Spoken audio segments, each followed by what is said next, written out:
I stand up to cancer for those who continue fighting every single day. I stand up to cancer for my family. I stand up to cancer for the friends and family that have had to fight to live. I stand up to cancer to honor those we've lost and to help support those who are still fighting. To give families and friends that opportunity to spend as much time together as they can. I fundraise for Stand Up to Cancer as a survivor of cancer myself. For my uncle, for my friends, to make the world a better place. And my fellow stand-up builders. We are standing up to cancer. Because cancer almost took my life, but I'm still standing. It's my dream that no one else has to go through what they went through. That's why I'm standing up to cancer. Because it has affected so many people that I love. Because as a survivor, I want to give hope and a voice to other survivors. Because its scourge can and will be stopped in our lifetime. Because cancer sucks. I stand up to cancer for survivors like me. In honor of some of my mom's dear friends. For my mom, for my grandmom. For those that are just diagnosed. For those who don't have anyone to fight for them. And I stand up to cancer for my late grandmother, Mary. For family members who had unfortunately lost their battle to cancer. And our community who either have fought or are still fighting. I hope you'll join me this August to stand up to cancer. We are doing our part. And build hope through the power of science. Please help us raise money to fight this terrible disease. Let's help end cancer. I hope you join me and the rest of the builders as we stand up to cancer together. I will be building Lego, but I will also be building hope. Together we can make a difference. Together we stand up to cancer.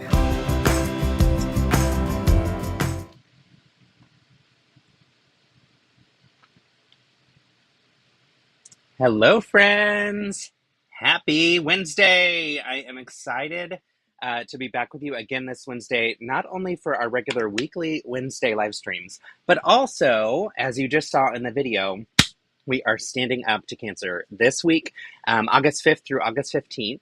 I am joining about 100 other streamers that are doing our parts to raise awareness and raise funds. And you can see in that top bar that we have at the very top of the screen what my goal is, as well as what our team total is. So that team total represents all of the money raised already to date, starting at midnight this morning, all the way up in midnight Pacific time this morning, all the way up until now. So first day, great start.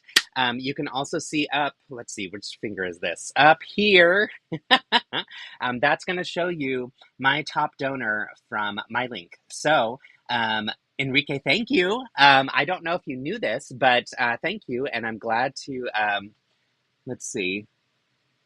Uh-oh. Sorry, Zach. I just realized Nightbot is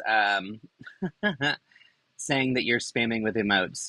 Let me turn that off. This is a new feature for me. I added it specifically for Stand Up for Cancer, or Stand Up to Cancer. I'm going to remove it right now because I do not want it stopping you from chatting because you are a wonderful chatter. So I didn't know it was going to do that. Please hold while I figure that out. Also, hi. Great to see y'all and so happy that you've joined. Let me see what I can do. I don't want it to do chat and moderation. Oh, here we go. Let me do, let me remove these. Okay. I see now. Okay. Great. I've removed all the different things. There we go. Now it should allow you to emote to your heart's desire. Sorry, Zach. Yeah, that should not have happened. Let me delete those things. Let's see. Whoops. Nope. I don't want to do that. I'm going to delete the Nightbot thing because nope, it does not need to be here. Ta-da. Goodbye.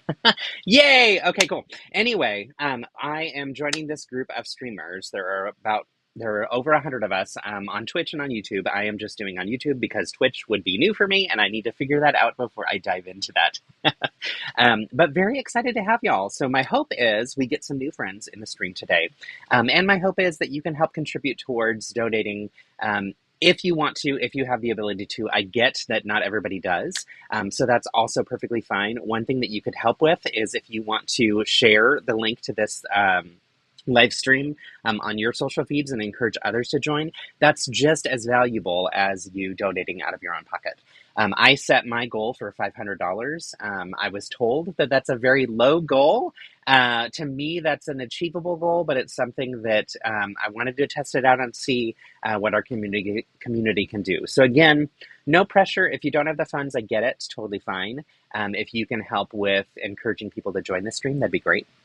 I am also learning some new things about streamer fun and ways to kind of help raise money and funds too. So one of the things that I was encouraged to do was to think about what are some incentives I could provide for my community for when we reach different levels and different amounts. So I currently have two larger ones. One is if we hit $150, I will sing a song live for y'all.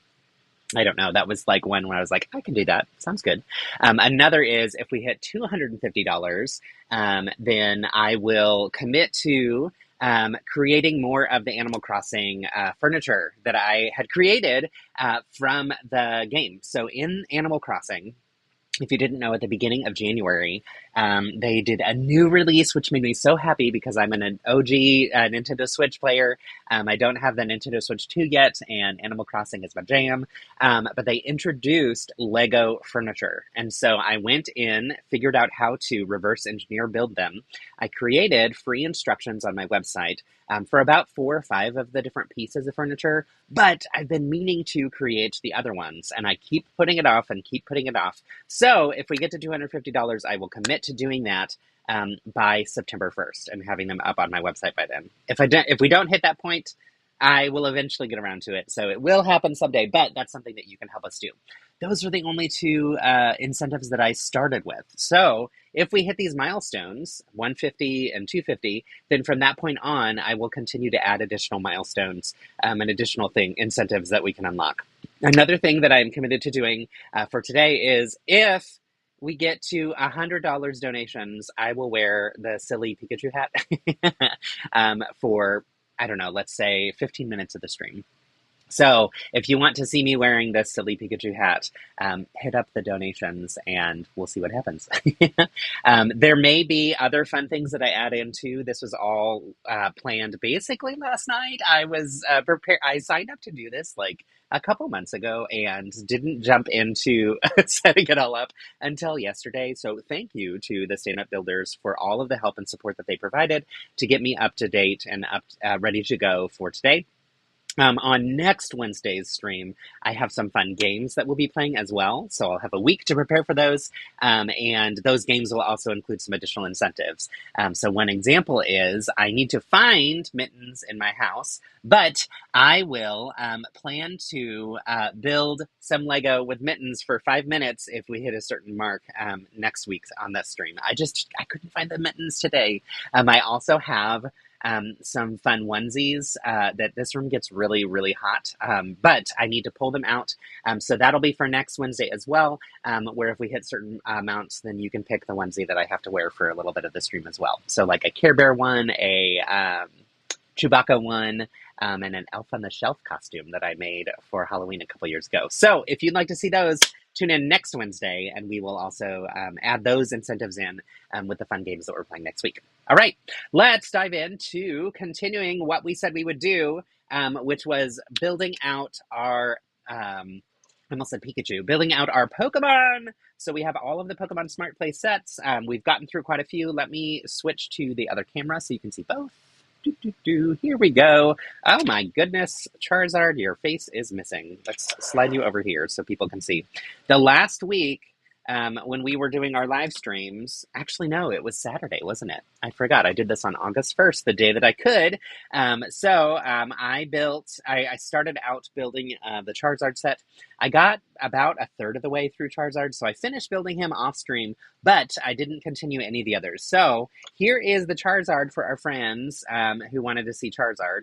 Really cute, really fun. You can see that we open up where we remove this portion here. As a reminder, one of the new pieces that we got has that little groove in it, which makes it a little bit easier to remove and not break my nails, hopefully. There we go. And that opens up to where we have the Smart Brick spot inside. So let's put the Smart Brick in and test him out. I tested him battling another Pokemon last week, but it wasn't his full body. It was just a partial Charizard. So let's have him battle. Ooh, let's have him battle Ditto as Squirtle. So I don't think I've shown you the Ditto as Squirtle features yet. All right, so we remove his belly piece as well. We pop in the other smart brick. And now, I'm not going to put the belly pieces on them just to save time, but let's get them started. Oh my goodness. Did these already lose charge completely? What? Are you kidding me? Okay, that's ridiculous. Is that really true? Holy moly. Okay, these lose charge really fast. I barely even played with them when I was testing them on Saturday. Let me try this other one, because we have 3 bricks total. Yeah, it's not even making the noise that it's connecting to the smart tag. Boo! Boo! Okay, that's good to know. I am going to set up the charger on these real quick so that we can actually show you and demonstrate these in a little bit, but that's super frustrating. I'm sorry, y'all. That was not what I was expecting. Okay, womp womp. What we will do is get these charged while we're building, and then we will be able to test them hopefully later in the stream. But I'm sorry. Oh, no! Okay, this is also something, when I was in the store, one of the customers was using Charizard against the employee, and the employee said that Charizard's wings kept popping off, and it did with that customer, and I just saw that experience right here. So that is interesting that he's a little bit more fragile than we want him to be. So I guess those are points against smart bricks. I do love the idea of smart bricks, and the ways it was working on Saturday actually made me really excited about it. But wow, it's surprising that these lose charge so quickly. So let me go find a charger or a charging port for this, and then we'll get those charged, and I'll be right back. Yay, sorry. You know what? We're going to watch the video one more time while I go get the charger so that you're not in silence. I stand up to cancer for those who continue fighting every single day. I stand up to cancer for my family. I stand up to cancer for the friends and family that had to fight to live. I stand up to cancer to honor those we've lost and to help support those who are still fighting. To give families and friends that opportunity to spend as much time together as they can. I fundraise for Stand Up to Cancer as a survivor of cancer myself. For my uncle, for my friends, to make the world a better place. And my fellow stand-up builders. We are standing up to cancer. Because cancer almost took my life, but I'm still standing. It's my dream that no one else has to go through what they went through. That's why I'm standing up to cancer. Because it has affected so many people that I love. Because as a survivor, I want to give hope and a voice to other survivors. Because its scourge can and will be stopped in our lifetime. Because cancer sucks. I stand up to cancer for survivors like me. In honor of some of my mom's dear friends. For my mom, for my grandmom. For those that are just diagnosed. For those who don't have anyone to fight for them. And I stand up to cancer for my late grandmother, Mary. For family members who had unfortunately lost their battle to cancer. And our community who either have fought or are still fighting. I hope you'll join me this August to stand up to cancer. We are doing our part. And build hope through the power of science. Please help us raise money to fight this terrible disease. Let's help end cancer. I hope you join me and the rest of the builders as we stand up to cancer together. I will be building Lego, but I will also be building hope. Together we can make a difference. Together we stand up to cancer.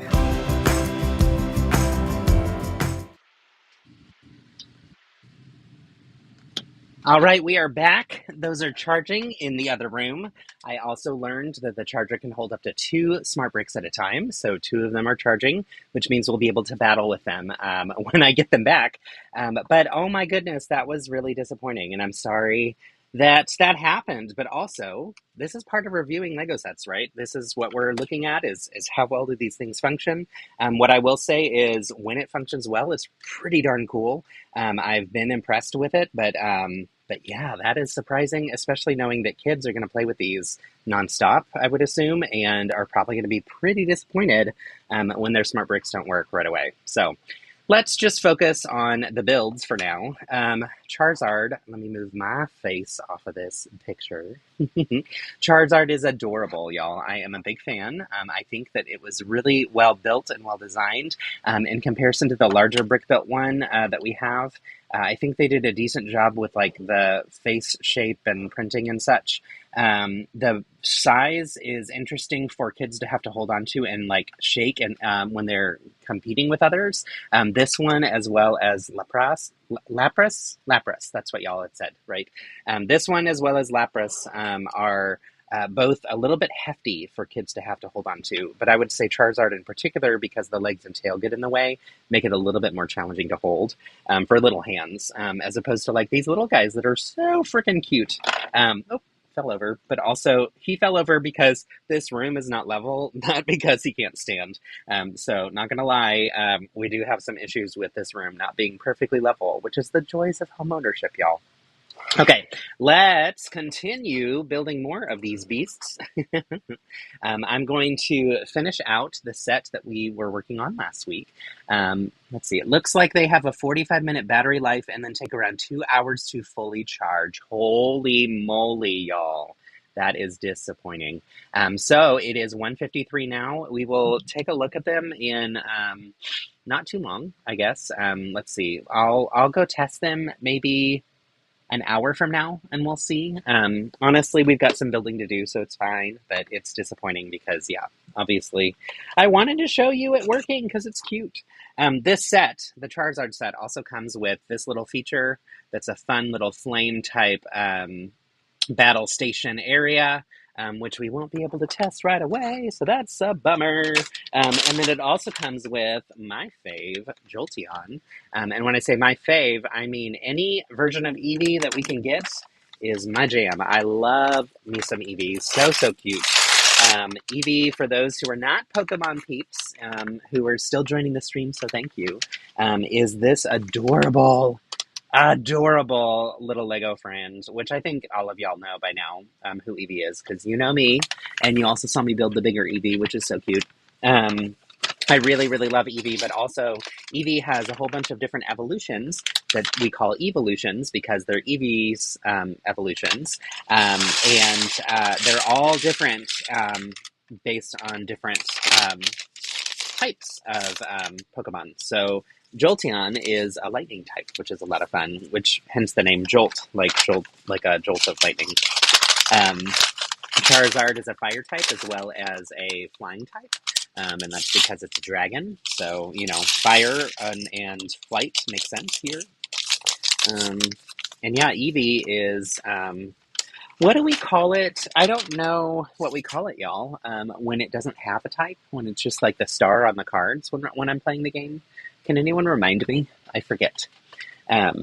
Also, hi, new friends who just joined the chat. It's good to see y'all. I see that we've got some other visitors here too, and I'm very excited for you to be joining me today as we are standing up to Cancer. So I dropped a link in the chat as well. It should be pinned. So the pinned link that should be at the bottom of the chat page, that's going to take you to the page where you can learn more about Stand Up to Cancer and about my goals for this, as well as if you want to donate, can also donate there too. So we are going to start, though, with this. Last week, I also had a friend in the chat who really wanted to see me build Gengar, and so Gengar will be my next one to build after we finish Jolteon. So just so you know, that's the plan for now, and thank you. Eevee is a normal type. Awesome.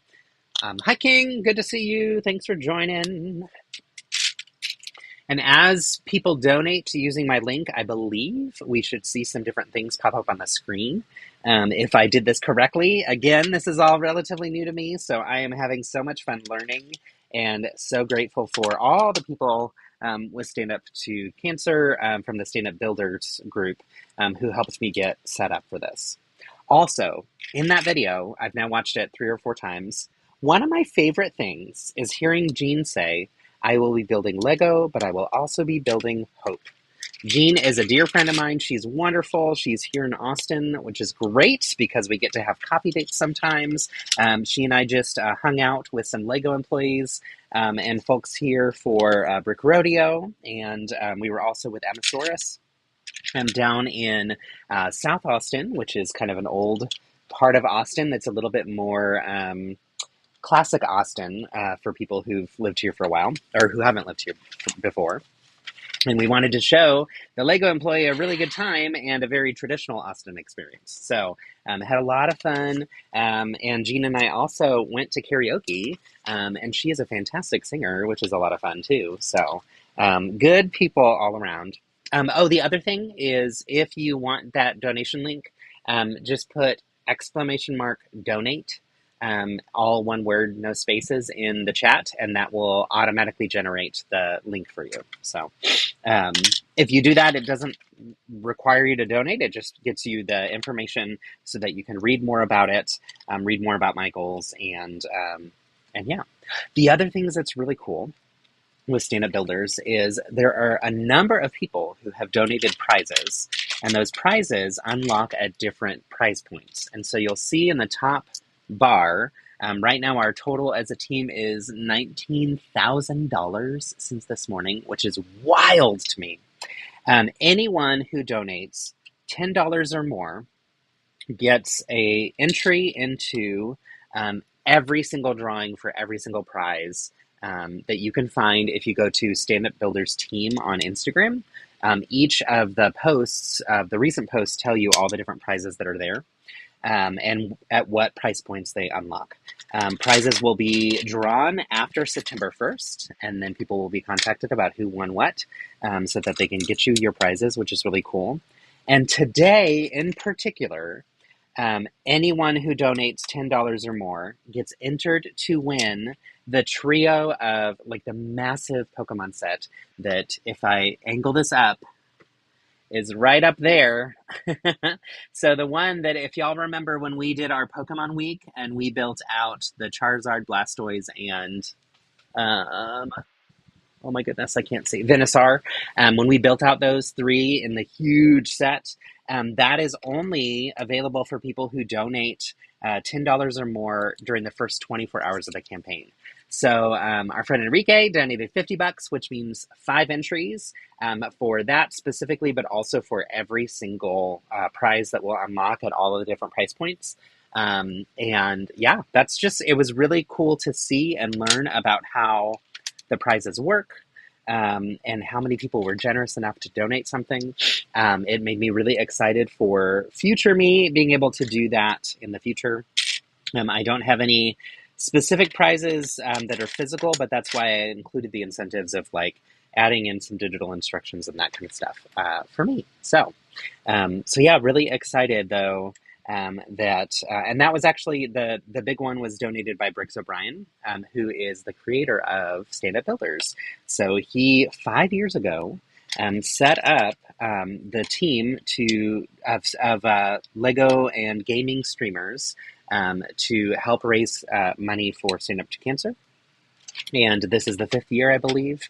And now we have over 100 of us. And last year they raised $75,000, I think. I could be misspeaking. It might have been like 73, but still, oh my God. Like, that's super, super duper impressive. So yeah. Hey, did you hear that noise? I think that means someone donated. Was there a little character on the screen? I heard it and I didn't glance up in time to see. Did y'all see a little Lego? Yay! Okay, that makes me so happy. Thank you for the donation, whomever that was. We are now at, oh my gosh, it's so hard for me to see.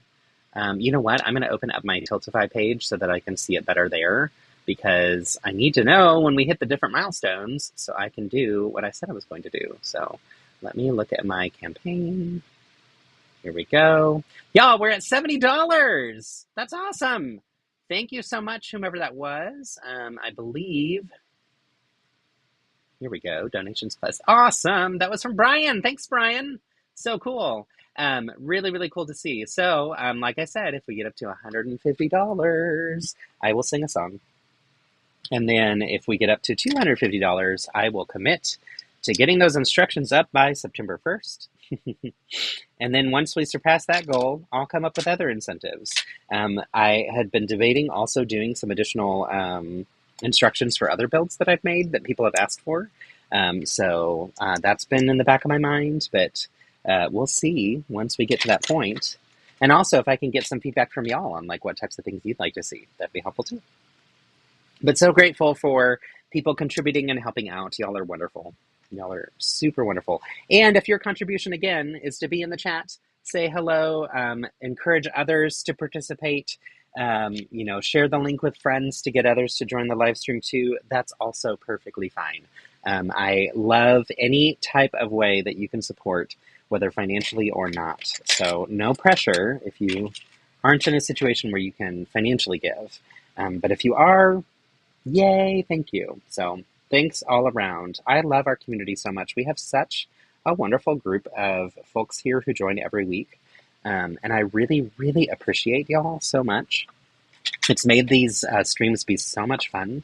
And I've really had a lot of fun getting to share the build experience with y'all through these live builds. So it makes it even more fun, given that I have to build these sets anyway, / get to. I never want to take for granted the cool opportunity that I have as a LEGO ambassador, but it's so much more fun to get to share the experience with y'all and share live what we're thinking about the different builds. So.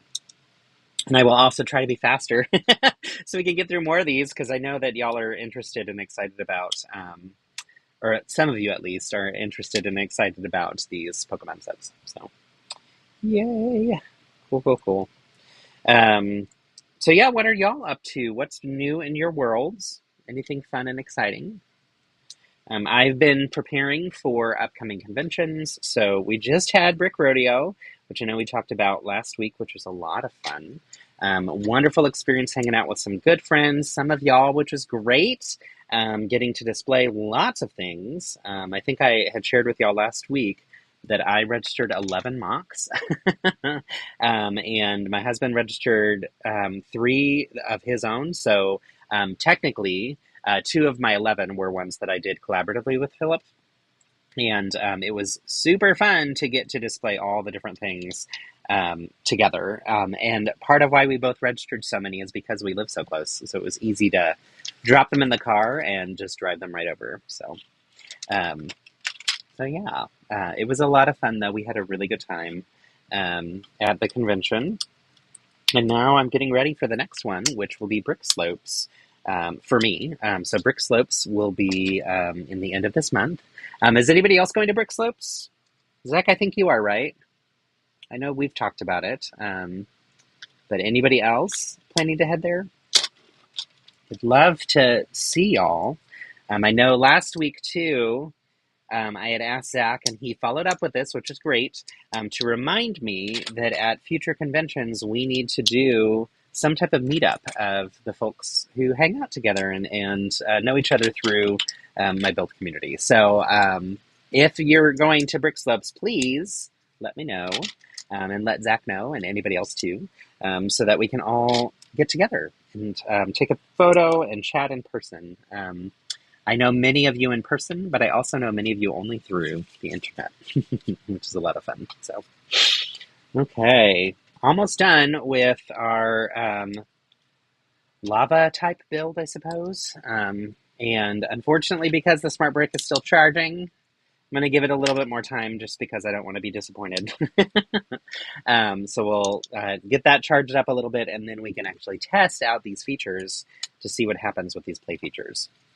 It's interesting the way this is being built. So a lot of it is brick building, but then also we've got these 2 different pieces here, the Technic pieces, and we've got these pieces here that have the Technic pins on them. So that's allowing us to move from Technic building to studs up building, or not even studs up, but traditional studs building. And the reason for that is Technic building helps with structure and structural integrity. So like I am throwing this around and whatnot, and it's not going to fall apart. Now these pieces on the bottom are more than likely going to fall apart right now. My hope is that we attach a few more things to help keep them more stable. But knowing that kids would be playing with this and throwing the Pokemon at them and such to battle, we know that there's a possibility they'll fall apart. So any Technic building that they can do inside the core is smart. because it's going to help make sure these smart play sets don't fall apart as the kids or adults are playing with the features. So let's see. All right, and then if you're new to the Smart Bricks, if you weren't here with us on August 1st, I want to make sure that you know all the details. So this is what's known as a smart tag. I'm going to pull it up to the camera so you can see. Smart tags have an image associated with them that kind of tells you a little bit about what they're for. Let's see if I can get it to focus on my fingernails. Come on. There we go. So you can tell this one is designed to battle against in a way that's training your Pokemon.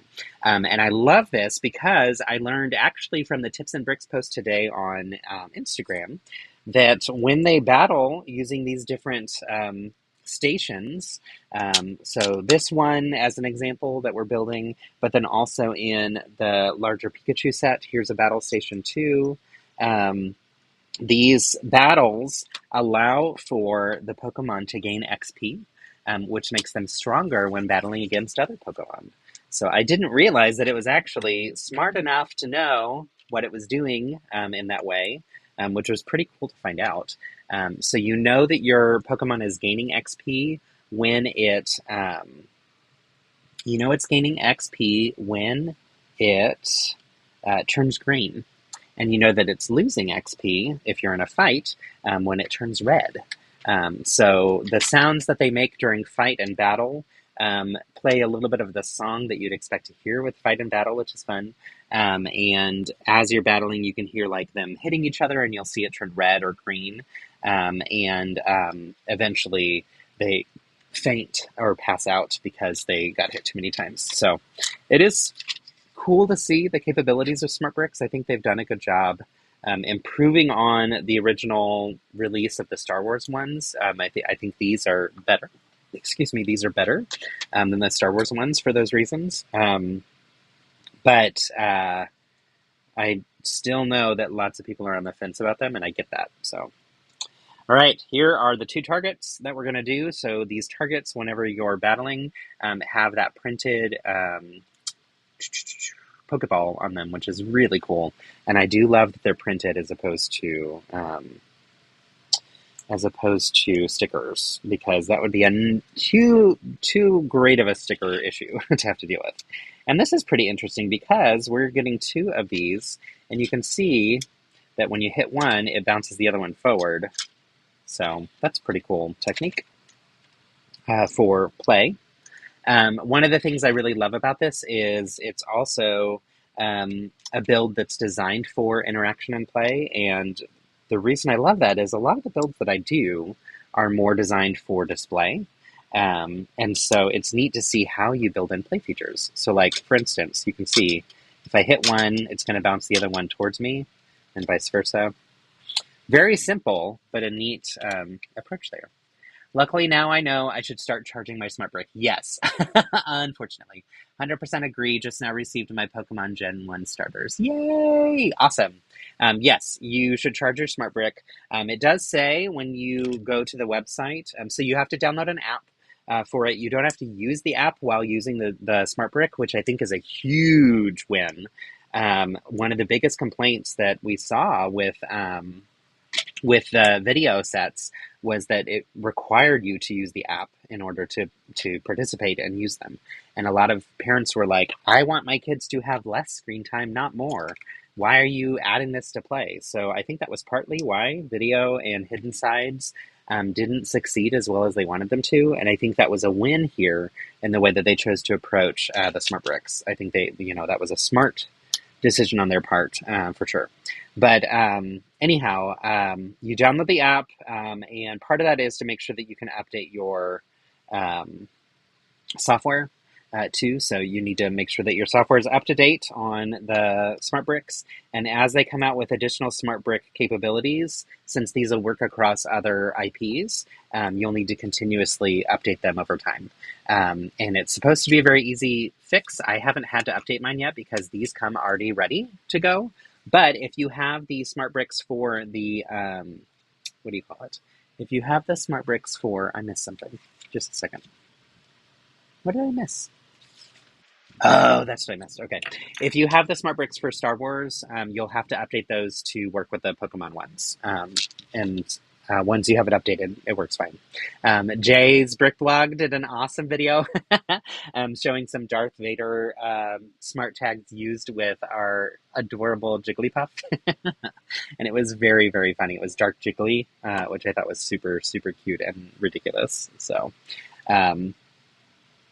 yeah, anyhow, that's one thing that you'll have to do is update the information. But yeah, Enrique, you won't have to worry about that yet. It should come charged enough that you can go ahead and use it without any issue. So, but like we saw, it's not a ton of charge that it has at first. And my hope is that the reason these died so quickly is because they weren't charged. I didn't actually leave them on the charger. But actually, that's not true. The Pikachu one was on the charger for over a day. But that was like, I think I built it Wednesday, and then I had it charging on Thursday, and then we played with them on Friday. Or maybe it was I built it Thursday, it charged all night, and then we played with it Friday. And then it sat since Friday or Saturday unused, and it's already out of charge. So, boo. Boo, boo, boo. Okay, cool. This is neat. This is the final thing that we have here. In the back of the instructions, every time you build something that they can interact with, it then walks you through the process to, walks you through the process to add the smart brick to the character, tells you to charge them, and now I understand why that's so important. It shows you here that if you have, oh my gosh, there we go. If you have Charizard, where the smart brick is, kind of bump against the smart tag, which again is right here, then that will set up the play experience with this specific module so that you can have it battle hitting these different things back and forth. And every time he hits one accurately, which it's not perfect, but every time it hits one accurately, it should be adding some XP to him to make him stronger. All right, let's build Jolteon. Then we'll dive into Gengar, and once I open Gengar, then I will open up the floodgates for you all to decide what we're building next. I just wanted to commit to what I said I would do on Saturday, which was Gengar after we finish this set. So we'll do that, and then it's your choice.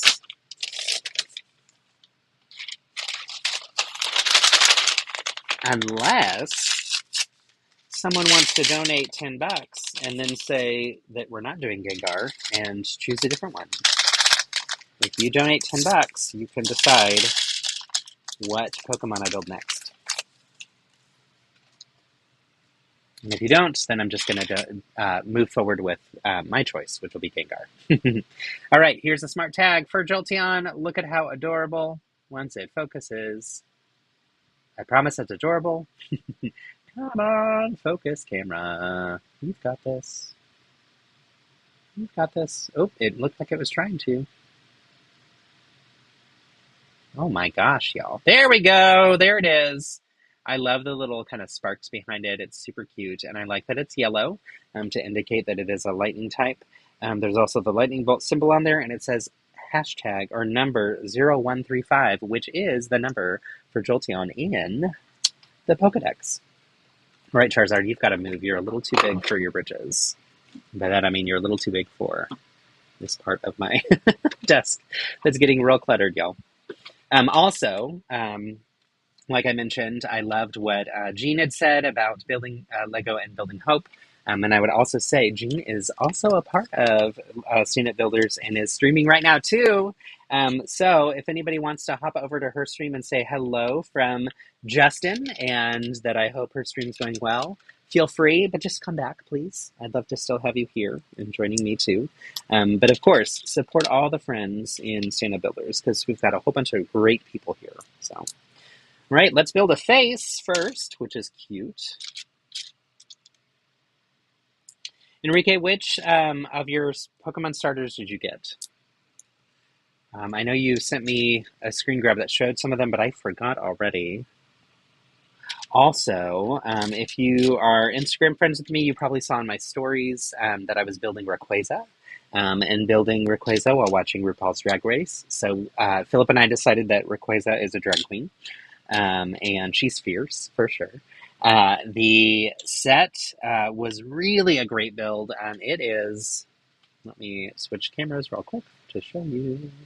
It is right there. Let's go up a little bit. There we go. Yeah, you can see Rayquaza right there. Really, really cool build.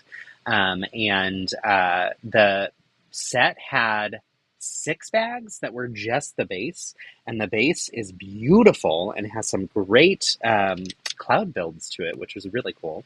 Beyond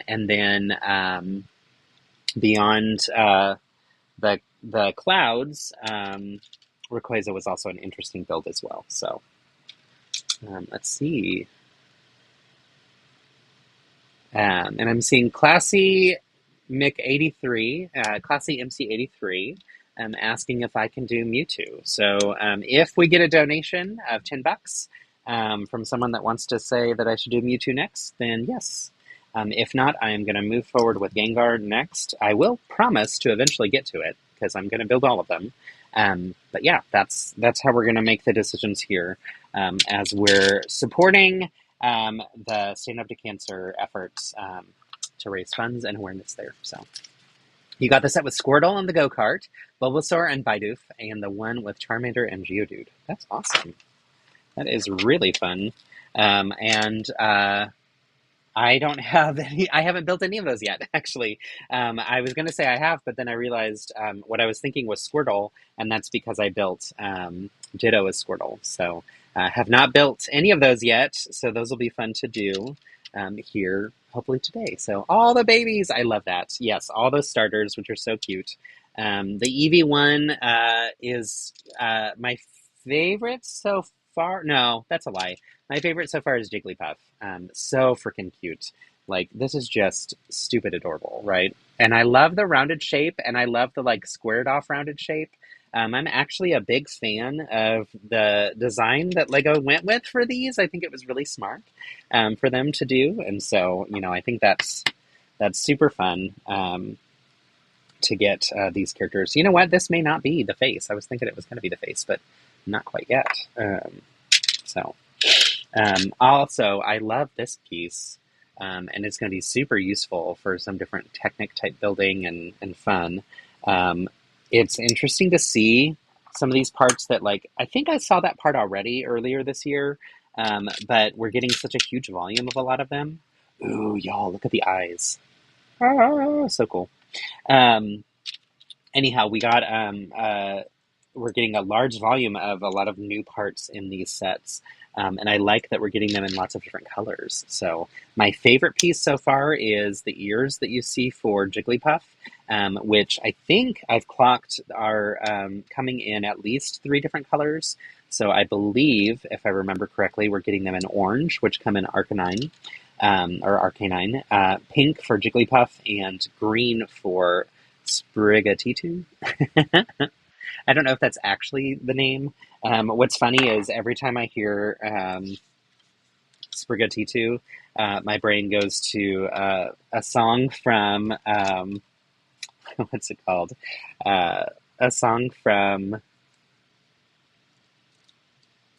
what's it called, y'all? Mamma Mia, the Chiquitita. So, ooh, that 4x4 piece will be nice for running wires. Yes! Okay, real smart. And of course you would come through with that type of thought. Brian, if y'all don't know, is an expert at adding lights to sets.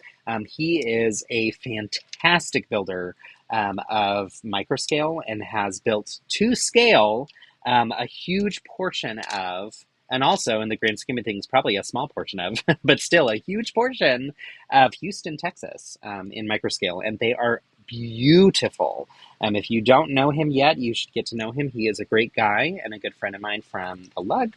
And I'm always so impressed with his stuff. But also excellent with lighting for those really cool micro builds. So yeah, that piece will be fantastic for that. What else do we have? Let's see. It's neat to see the LEGO evolution from the blocky Mario sets to how sharp the Pokemon sets look like. I agree. I think the Mario ones I resisted for the longest time. I just thought they were not very cute. And Mostly what I buy Lego sets for is display, not for play. So, the play elements of it didn't really interest me. But then I finally got one set because I built, which you can see on my shelf over here. Let's switch cameras again. All of my Mario sets and Arcanine are right here, which, y'all, those go-karts, the carts from Mario Kart are stupidly cool. They are such great builds. Very, very impressive. So y'all should check those out. But anyway, I bought the Bowser right there. And Bowser has a little spot where you can put the character from any of the Mario characters. So I now have the princess because there was a set that was on clearance. And I was like, okay, I need to test this out and see. Y'all, it's really cool. I was much more impressed than I thought I would be, which now makes more sense to me as to why those sets have sold pretty well. I think they actually did a very good job with some of those play experiences. Brian, actually, I'm curious, do your kiddos ever play with Lego in this way? I can't remember the age of your kids, but I think they're younger. And if so, have they played with any of the Mario ones? And really, same question goes for anybody on the chat. So, hi, friend. Good to see you. Welcome to the stream. We are raising funds today. And for the next 10 days for Stand Up for Cancer. So happy to have you here. And if you want any more information about our Stand Up to Cancer goals and the mission and everything, you can type into the chat !donate, and it'll pull up a link for you automatically that you can find all the information you need. So it doesn't require you to donate when you do that. It just gives you all the information that you would need to understand what we're doing here. And if you have any questions, ask, and I will answer as well, of course. Use the new 4x4 round plate in my gingerbread reduction for BDP, along with a round 1x1 bricks. Makes for great corners that also come in medium nougat. Yay! I have seen it in medium nougat. Can you remind me what set it came in? Because I know I have that in medium nougat, and I don't remember why. But yeah, I love everybody's thoughts here around how it could be useful for different things. And I'm excited to see us make some use. Oh, what is BDP? Great question, Brian. I'm actually going to do a stream with our friend here. I always mispronounce this, but his name is Sean, Alphonse Soup Person. I'm sure I've got that wrong. BDP is the Bricklink Designer Program.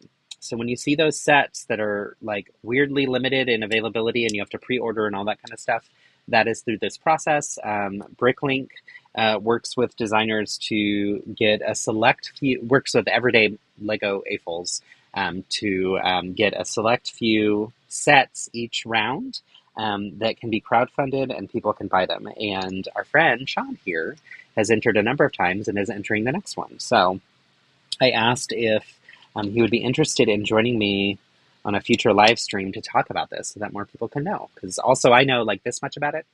You can't see my hands, but it's like a tiny bout. And he knows a lot more. So I don't know that anyone in our lug has done much with Bricklink design in terms of submitting designs, but I know that a lot of our lug mates have bought sets from that. So I bought my first one. That will, through the Bricklink Designer Program, not through buying it secondhand. And that was the hot air balloon, and it will arrive in November. So it's a weird process because it's different than typical Lego sets in that you buy them in advance and get the opportunity to receive it way later. So you just have to wait and wait and wait. And they don't charge your credit card until it ships, which is also weird. To me, because it's like I would like to know that money's gone, but yeah, I actually ended up using some points, some insiders points to reduce the cost of mine. So I think the charge on my account will be like $35 or something when it actually goes through. Great question. We should actually do some education about BDP with the lug, because I think we've got some fantastic mock builders that might be interested in submitting their designs. And also, thanks again for joining, friends. It's good to see so many people here, and I'm grateful for your friendship and for your support. This has just been so fun to continue to grow this community, and I'm excited that we're also helping contribute towards a good cause this week. So, this week and next. For my Stand Up to Cancer streams with Stand Up Builders, I'm doing this one. And then next Monday night, I am doing the final episode of our LEGO Masters rewatch process. And so LEGO Masters rewatch is something that John and I have been doing. So I think everyone on this stream knows, but I was on LEGO Masters and competed with my friend John from Dallas.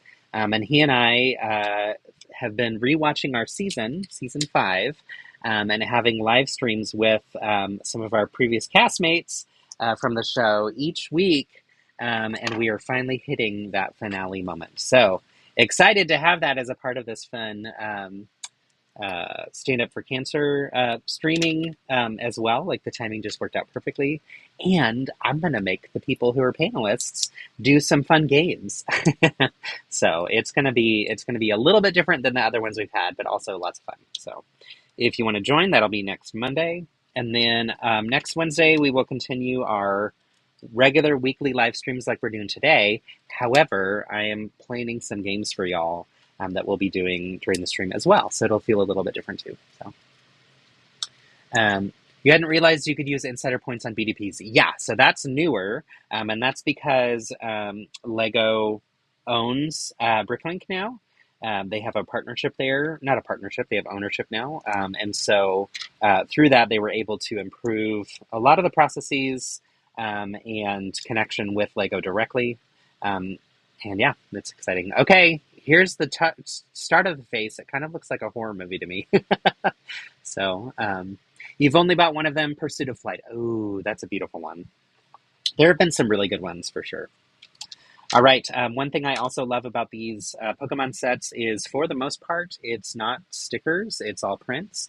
The Pikachu build had a lot of stickers in it, but they were not for any of the Pokemon. It was more for like some of the other details and stuff. Okay, y'all, look at the little face now. That's just so cute. So cute.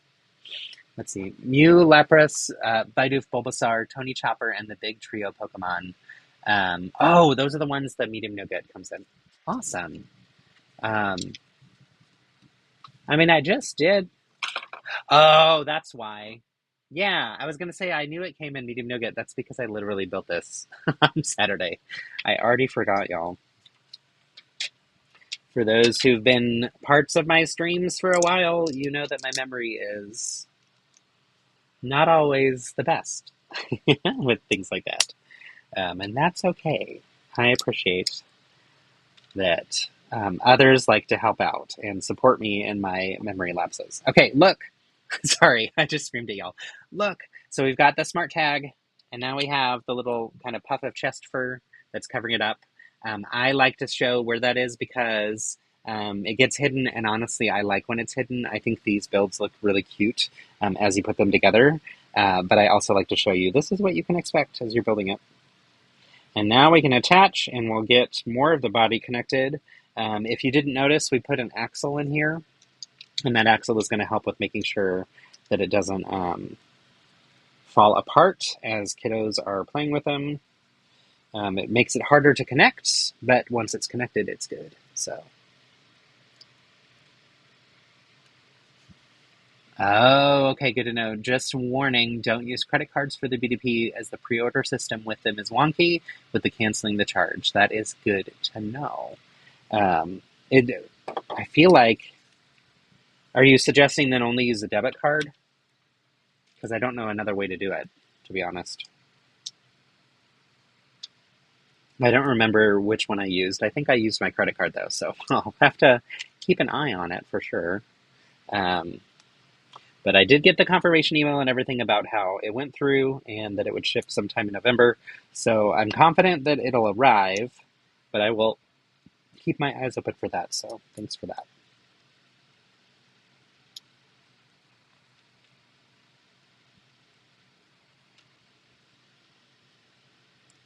Oh, the big trio Pokemon as well. I did that one too. That's probably the first time that I saw that piece. Thank you again for letting us know what is what here. Okay, so here's one ear. I'm trying to get it. Let me angle this a little bit more for y'all. There we go. That way you can actually see what I'm doing. It's kind of the whole point, right?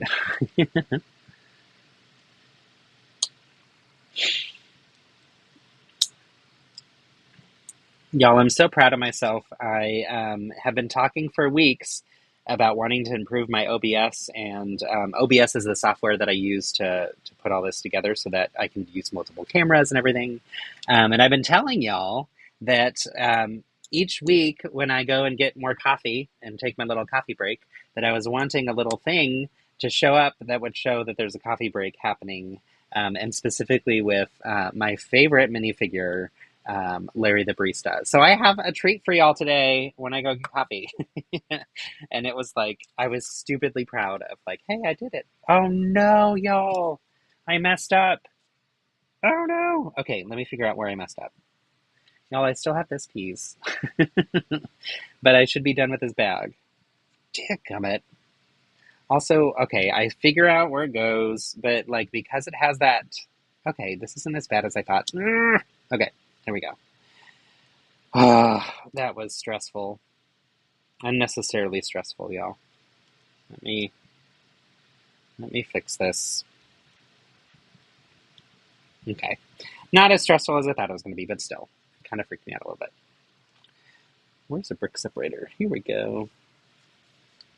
Y'all, I was going through like our recycling and getting all that ready today. And just the volume of Lego paper bags that I have from all of these sets. So first off, if you're in the United States, you've probably seen that we're not getting as many of the paper bag sets yet, and they're starting to come in now, but they weren't really here before.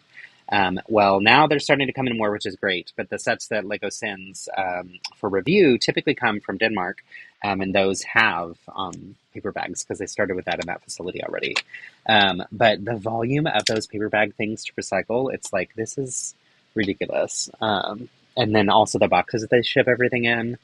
I do feel like Lego does a decent job like packing the boxes in the right size shapes and everything so that it's not overuse of paper products, but still, it's a lot.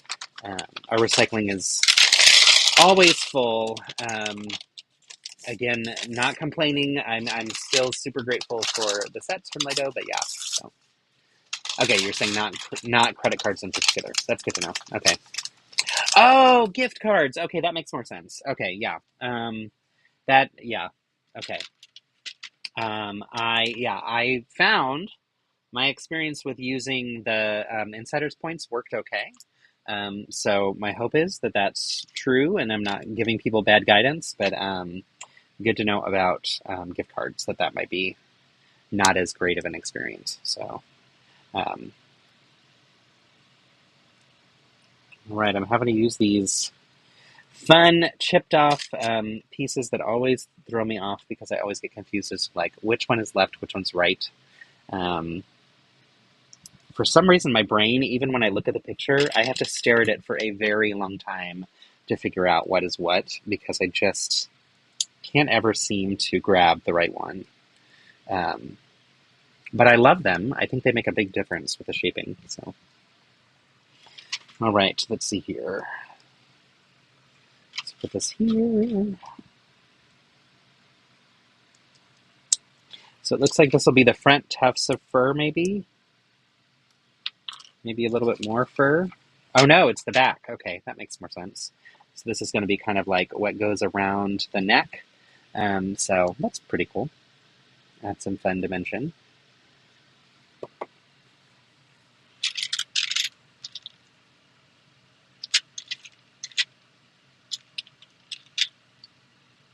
I'm missing a piece. I'm sure it's here. This is also one of very few times where I have my yellow bin full of just yellow parts. That's making it even harder to see.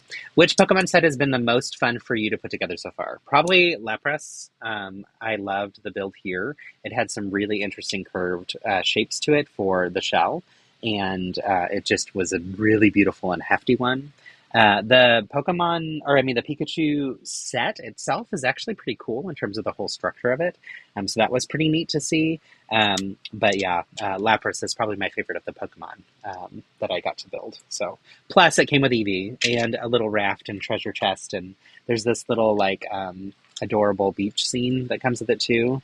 And this opens up when you flip that down. That has some gold coins in it. So that also is a fun interactive piece with our Pokemon. You know what? I need to eat my smoothie. Just a moment.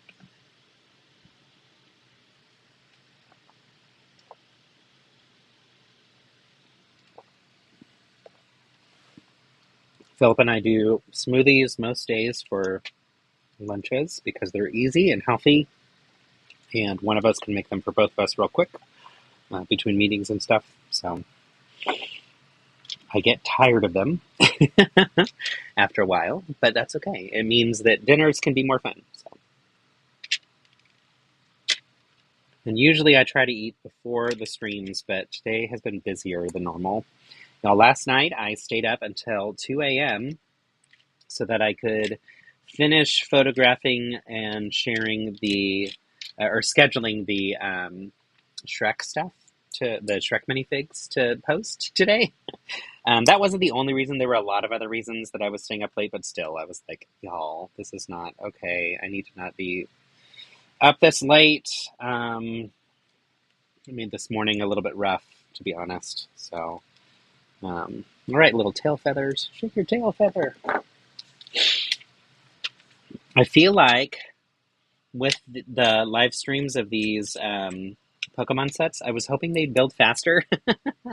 And I go as fast as I can, y'all, but it takes a lot more time with these than I was expecting, and with 15 sets, it is a lot to get through. So I appreciate that y'all still join and hang out with me while I get through these, and if there's any other questions that you have, like what you just shared in the chat, please let me know.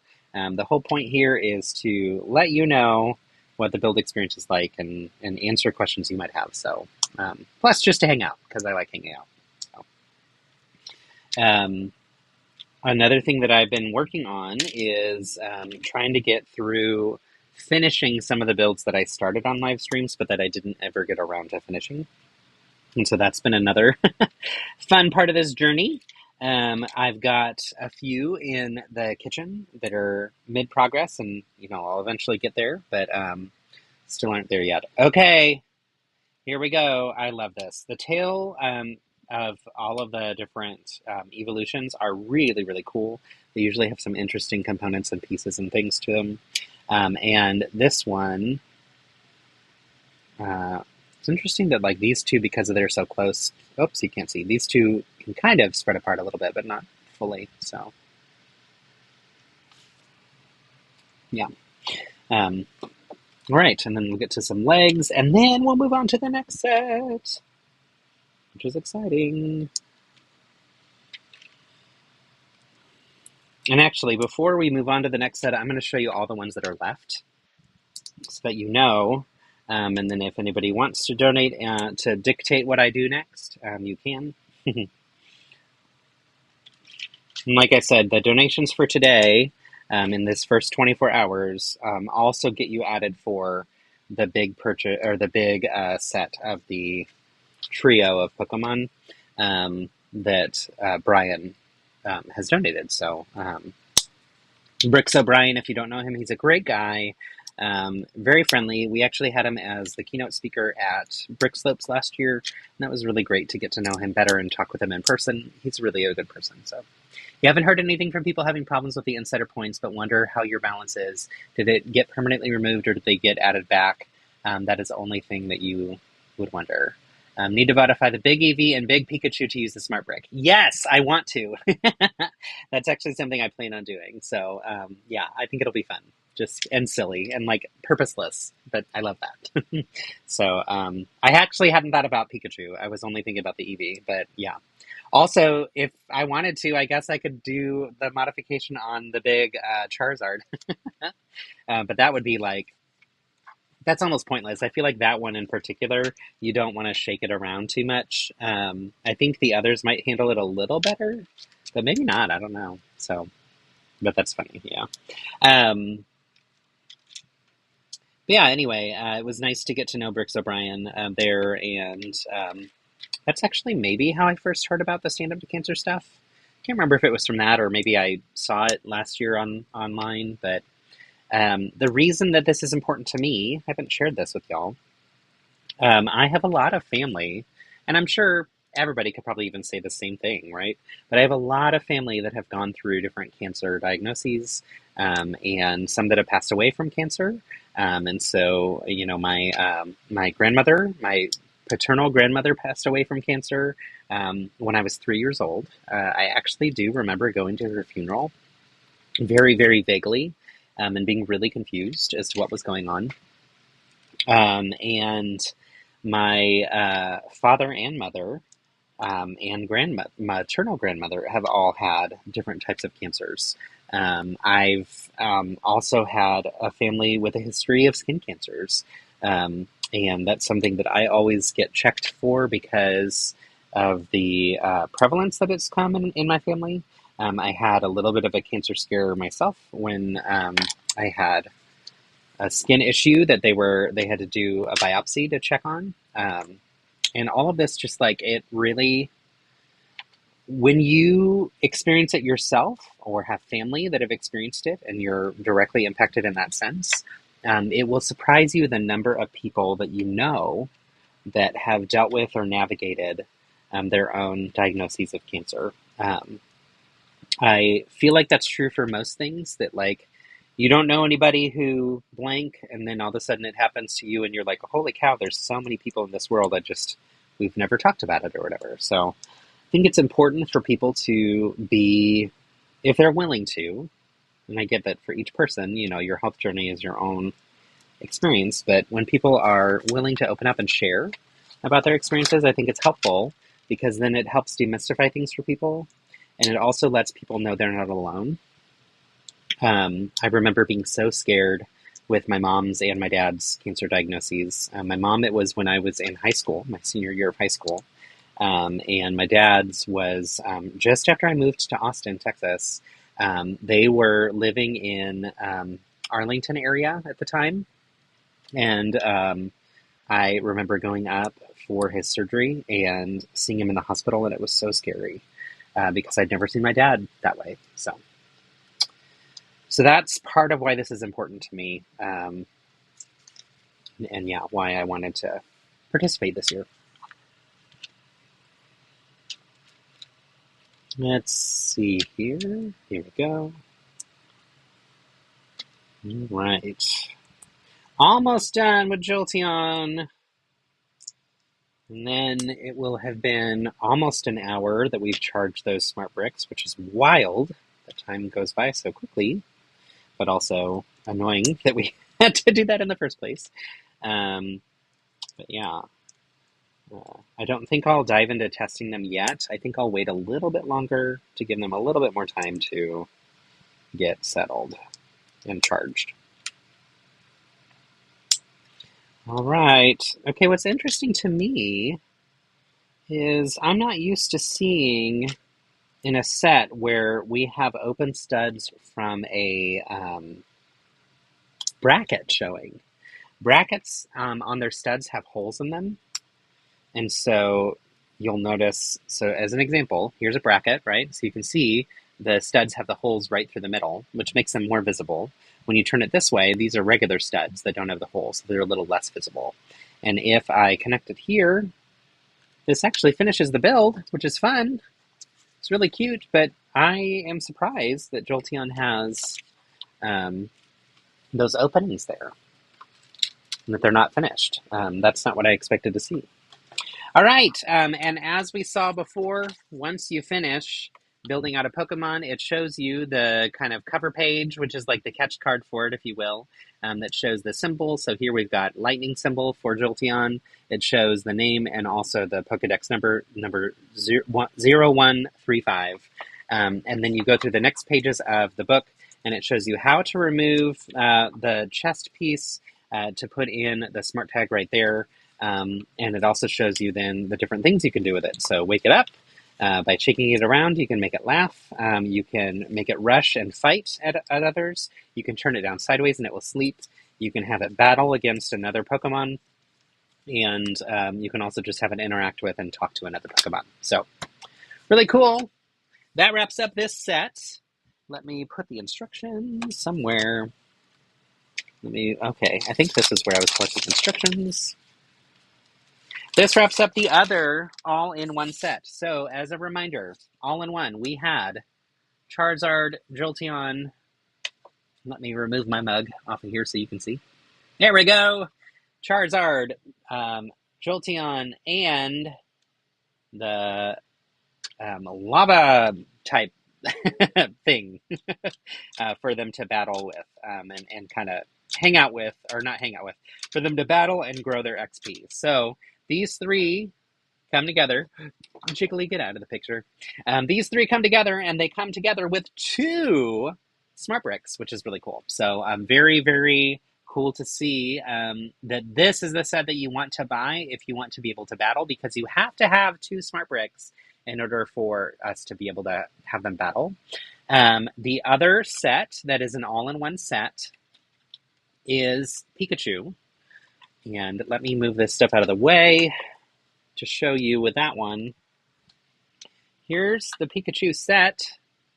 The back side has this little adorable sandwich that has a smart tag, so you can feed it to different ones that will eat. There's a little bed here so that you can have them sleep on the bed.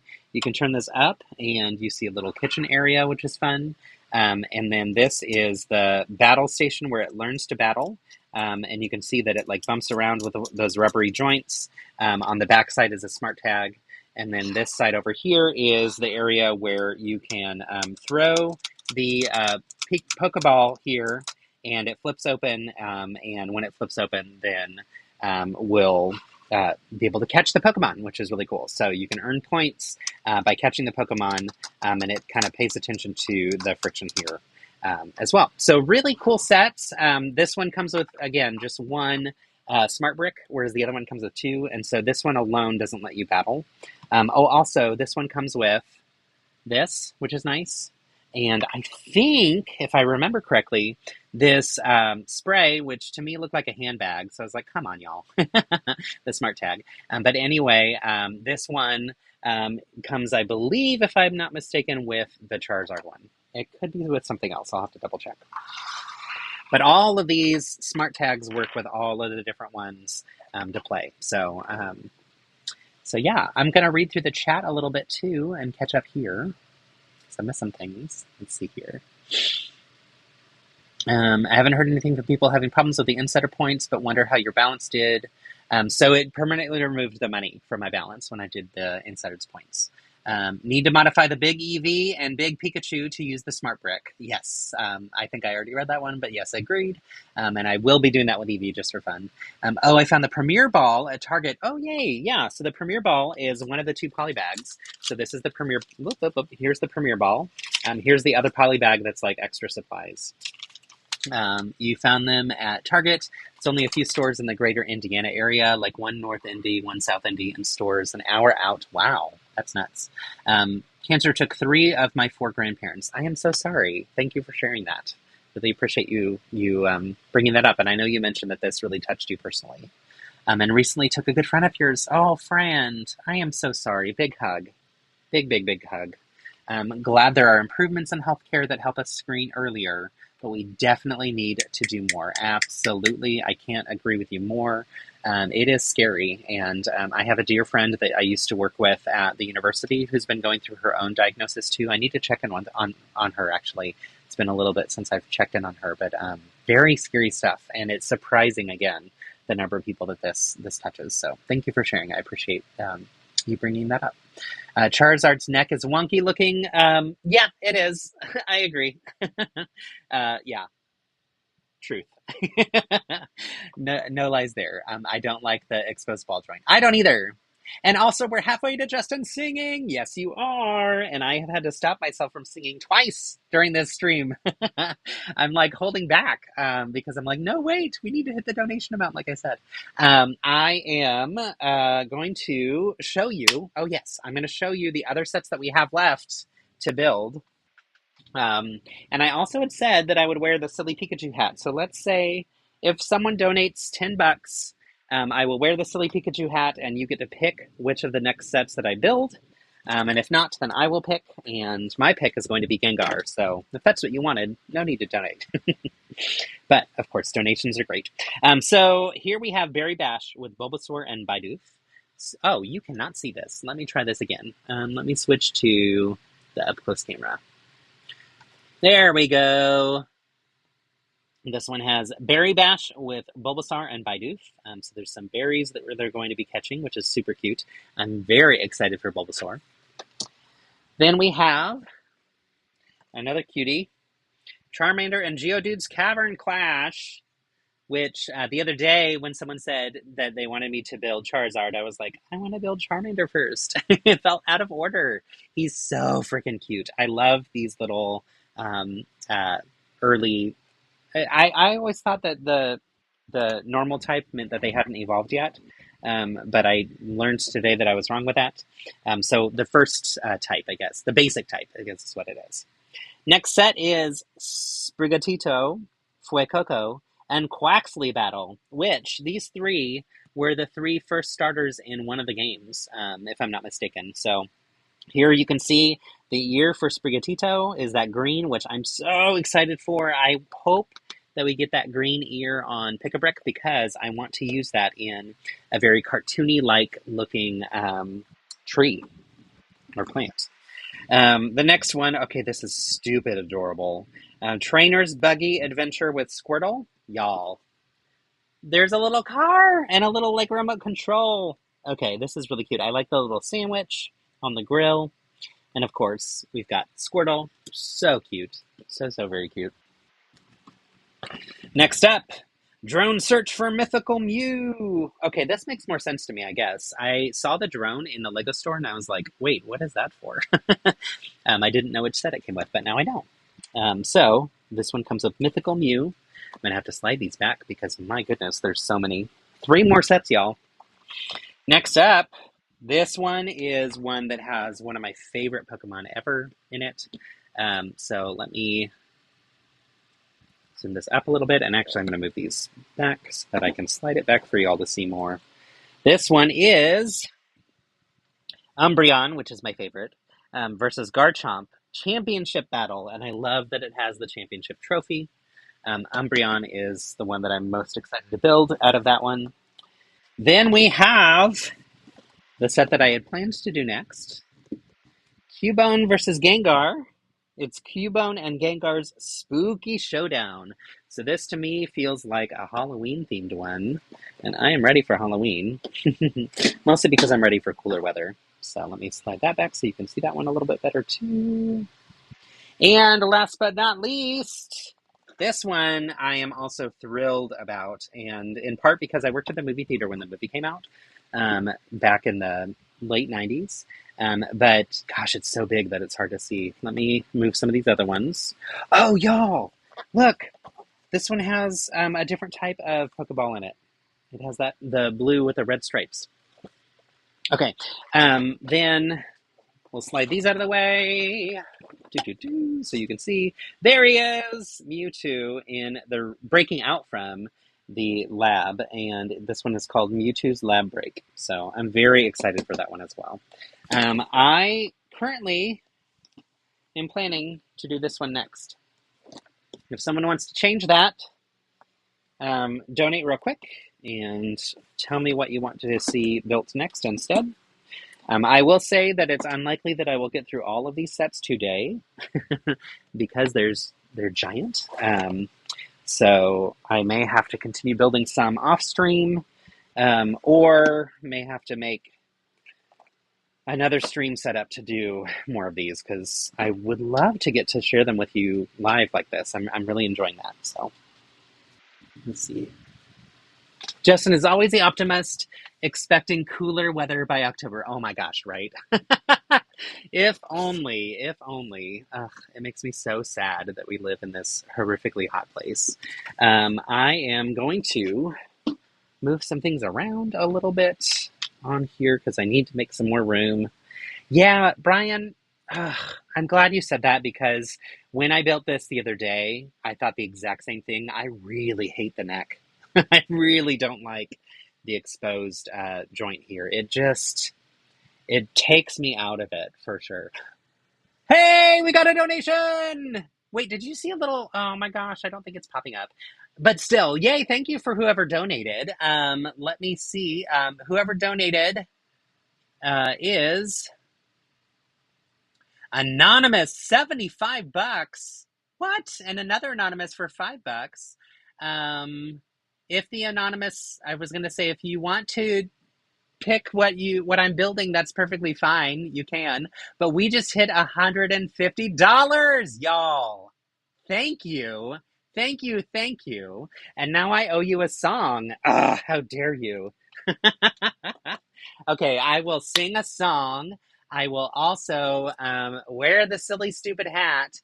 And if the anonymous person wants to make themselves less anonymous, or if they want to text me if you have my number, or if you want to send it through Instagram DM, you can pick what we're building next. I will open my Instagram DMs so that I can see if you want to keep yourself anonymous. Perfectly fine. But yes, let me sing a song for you. Oh my goodness. I knew that this might happen, but honestly, I didn't really fully prepare. So let me think through. And this is going to be a cappella because I can't do backup music on here without it like getting taken down for licensing. So I need to drink some water to get this smoothie out of my mouth. Oh my goodness, y'all. Okay, I'm going to sing my favorite song from Wicked, which is not one of the songs that people would probably think of, but it's my favorite song, and it's actually a character that I would love to play on stage someday. So you all heard me warming up. Okay, let me think through how it begins.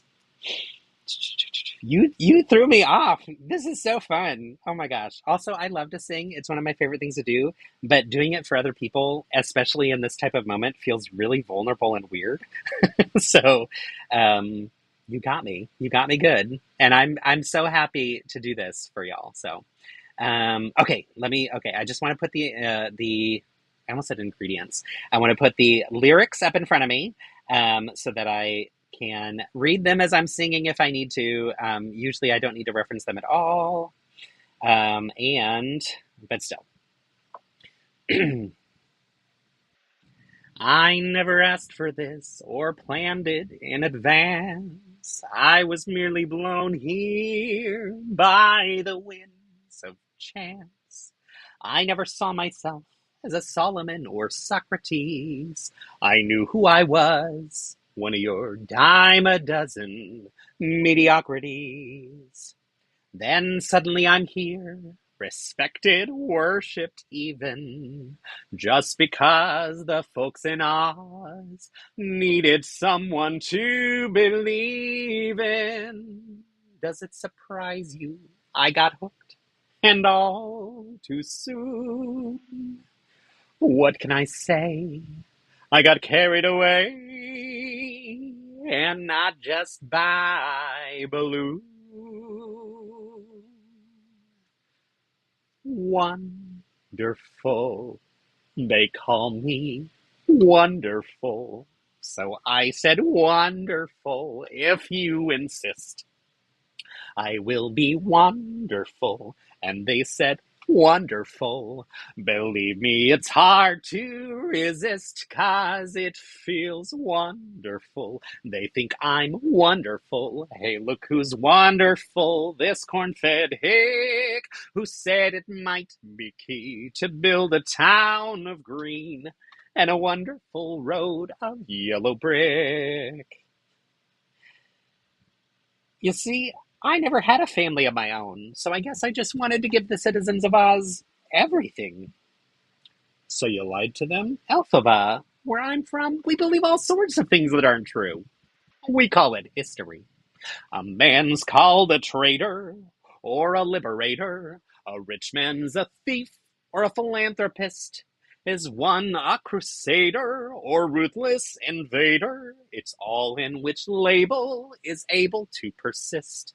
There are precious few at ease with moral ambiguities, so we act as though they don't exist.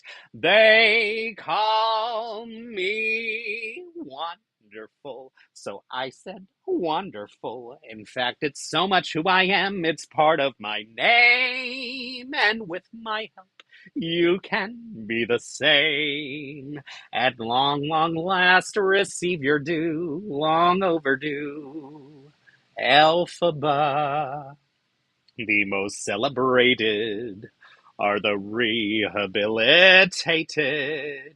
There'll be such a foop-de-doo, a celebration throughout Oz. It's all to do with you. Wonderful. They'll call you wonderful. It does sound wonderful. Trust me, it's fine when you are wonderful. It would be wonderful. Oh, wonderful, wonderful. 1, 2, 3. And then they dance off to the end of the song. Yay! Oh my gosh, y'all. That was fun and silly. And I so appreciate you making me sing. Yes, Justin roots for the bad guy. You didn't see it coming. Oh my gosh. Yes, I love a good root for the bad guy moment. I would love to play that role. And I've wanted to play that role ever since I first saw the show in 2006. That's not true. 2009, 2008? Probably 2008. But when I saw the show, I was like, that would be gold. I love the character. I think that he's so misguided and not great and evil in all the right ways. It's just so juicy. And it would be such a fun character that would be so different than what I think I get typecast for, which is usually fun ones. So anyway, so fun. So very fun. I'm going to look and see in my Instagram DMs if anybody sent me a message to say what they wanted me to. I did get a message, but it's not from y'all.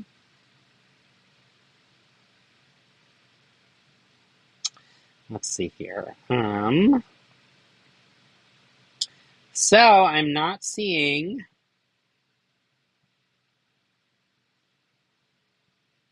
I am not seeing a note from anybody saying that they donated, which is fine. Again, you can be anonymous, which is great. Thank you so much for your kind words. I'm glad that you thought it was wonderful. It is one of my favorite songs. I sing it all the time around the house. I'm sure Philip is over it by now. He's in the other room, and like down the hall, like way across the house. So hopefully it wasn't disturbing to him and his work coworkers. But yeah. Okay, I'm seeing. Oh, and now I need to wear the hat. You're right. Shoot, I will put the hat on. Mewtwo has a Master Ball, which we'll need to catch him. Blue with red stripe is Great Ball from OG game. And the Gengar one is an Ultra Ball. Premier Ball is the gift of purchase in the game for buying 10 balls. Thank you! So, when we look at the Gengar one, this one comes with, ooh, yes, the black and yellow ball. Black and yellow, black and yellow. That ball, what's it called? Is that the Grand Ball? The Great Ball. No, it's not. Just kidding. Gengar 1 is the Ultra Ball. Thank you. So we'll be building the Ultra Ball here with the Gengar set next. And thank you to those who have donated. Y'all are so sweet and so kind. If we hit $250, I will sing another song and commit to doing the Animal Crossing things because that was fun and I love to sing. So we'll just make that a regular part of all the different milestones that we hit. But since we're at 150, I sing the one song. If you want another song, let's get it up to, you know what? Let's make it 225. we'll do $75 increments. It doesn't have to be 100. So if we get up another $75, oh my goodness, this is going to be so fun. Ah, I'm Pikachu. Which also, I love in Pokemon Go that a lot of the Pokemon that you can catch during special times have this stupid and silly hat on. So, what? Okay, we just got another. Okay, I'm so excited, and I'm sadly disappointed that you're not seeing the little Stand Up to Cancer, or my little thing that I had in there. Let's see, is it this one? Nope, it's not that one. Where is it? Regardless, I'm going to look and see what that donation amount was for. Yay, another 20 bucks. Thank you. We're at 170. Y'all are awesome. Thank you, thank you, thank you. Let me find where I had this. I know we're hearing the sounds, which is good, but I really wanted you to see I put this adorable little Lego character that was jumping out of a cake every time that donation happened, and you have to see that. That's very important. Let's see, where was this in here? I know this may not be the most important thing to you, but it is to me. So, overlays, here we go. So now I'm in overlay. I want to... what? Oh, here we go. I want to edit this one. I had the alert box.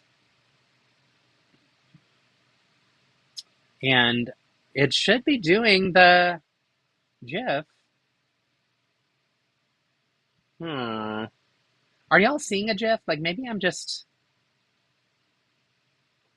not seeing... Let me test it.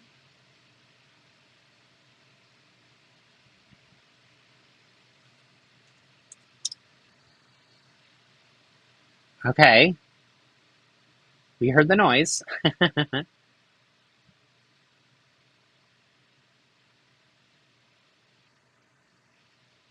I'm assuming y'all can hear this noise too. Okay. I'm gonna hit save changes. I hope this works the next time because it's an adorable little Lego friend that pops up in the corner jumping out of a cake. And you all deserve to see that every time for celebration for these donations. Y'all, this is so fun. Y'all are so sweet. I also need to donate as well, but I want to do it to somebody else's goal because I think I'll get my goal with our community and without my donation to it. So I want to help others get to their goal. So we'll see. All right. Oh, the other thing I wanted to show you. These boxes, solid yellow around the outside. These are the ones that in the upper corner are going to say, add a smart brick to play interactive. And in the bottom corner, it says smart play compatible. That's important for you to know when you're buying your set because if you need one that has a smart brick, the only two in this wave are going to say smart play all in one. And then it's also got the image of the smart brick on the side of it. So that's going to tell you it comes with a smart brick. So just know, you don't think you heard the noise either? Oh, man. Huh. Okay. Let me...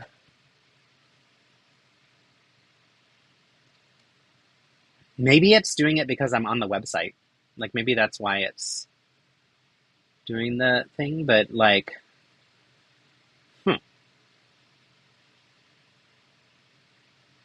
So we did that. I saved the URL. I pasted it in there.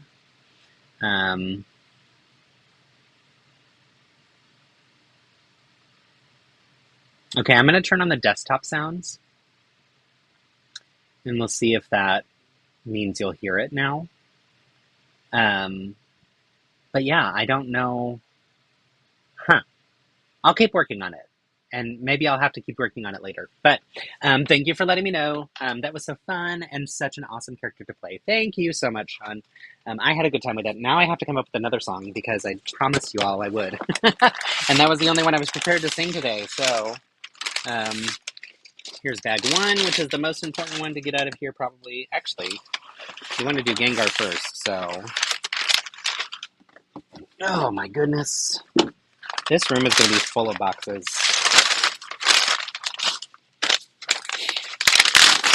All right. No stickers. That's good. You always get this little Smart Play book that doesn't matter. Bag 7 is going to be this little tree. Bag 1 is Cubone, so we'll start with him. Bags 2, 3, and 4 are Gengar. And then bags 5 and 6 are this little hideaway type thing. So we will put 5, 6, and 7 aside for now, and we will focus on just the Pokemon. I've decided that's how you pronounce them now. Pokemon. The Pikachu hat is so brilliant. Isn't it ridiculous? I loved that the store had them when I went the other day. So this is from the Lego store, and I'm so glad I went on release day because I needed it as, so necessary, of course. Okay, let me flip the camera down so that y'all can watch as we build Cubone, which also, Cubone is one that I was very excited to build too. I think he's super adorable. And I just think it's an interesting build technique to have him have like that almost skull type outer skull, if you will, I guess. That's what I'm going to call it. Sure, why not?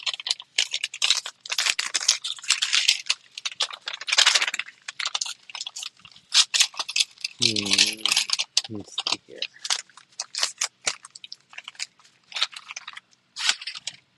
All right, we have, let's curve this down to the table, Cubone's smart tag. So it's got the, is that a fire symbol? No, it's the rocky symbol. What is that one called? Ground type? It's got to be something else. Number 0104. So that's what we got for Cubone. Let's get to building. And I like that Cubone also comes with the, we decided that was an Ultra Ball. Is that right? I think so, yeah. Yeah, so we get to do the Ultra Ball on this set too. All right, y'all. If you need to message me during this privately, probably the best way, if you don't have my cell phone number, is to send me a DM on Instagram. And yeah, I'll keep that open so that I can see that if possible. All right. I had promised y'all that I was going to show you these new pieces that come in these sets, and I'm glad to finally get one. So here is a new piece that we got for the Pokemon sets.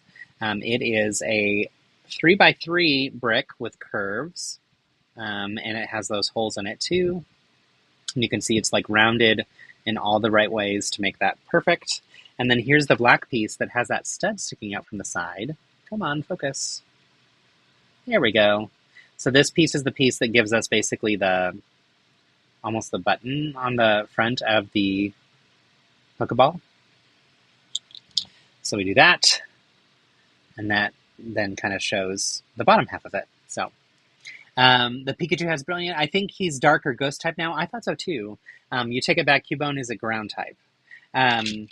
I thought he was dark or ghost type as well, but I think I had that in my head because he comes in this set with Gengar, who is a ghost type, and so, yeah. But yeah, so these build very simply. You put these curved pieces, so these are printed, which is nice, but these curved pieces are also new to me. It's a 1x3 of that curve, and we get it on both sides. Do something from Queen next. Ooh, you are asking me to work magic here. That's an amazing high bar. I like it though. I like your confidence in my vocal abilities. I did do a lip sync battle against Philip during our wedding. I was planning to surprise him with a song, but in the planning of everything, it was just, we had friends who were helping out, but we didn't have family that were involved, and so it was a lot of work for us to plan our wedding. Kind of felt very lonely and challenging to do, and so I just couldn't get around to getting everything ready to be able to have a song to sing for him, and I was super disappointed about it. And then, like 2 weeks before the wedding, he said, And I think it's because he thought I might sing and he didn't want me to, because he was like, I don't want to be outdone by Justin at our own wedding. Which he has a good singing voice too, but he said, let's do a lip sync battle. And so we did, and it was so fun. And the song I chose was a Queen song because they're incredibly hard to sing, but very, very fun to perform to. So I did Don't Stop Me Now, which is one of my favorite Queen songs. And yeah, it was a really, really good time. And Philip performed, I'll have to find a link and share it with y'all, because we do have that on YouTube. Philip performed The Power of Love and did a fantastic job, of course. So it was very, very fun. All right, there's a lot of printed parts in here that I'm seeing. So once I get to them, I'll show you which ones are printed. But right now, I'm building out what looks like kind of the outside part of Cubone's skull. It's like an outer bone structure for him. And I've seen some different takes of mocks of Cubone, which have been really fun to see how people do them. But yeah, let's see here.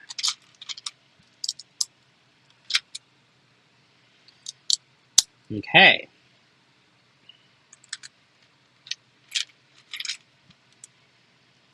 Y'all, I think someone should go over to Jean's live stream and say, Justin sang during your live stream. Are you going to sing too? And put her on the spot. See if she'll sing a song for her people. And then you can also tell her that I said to egg her on.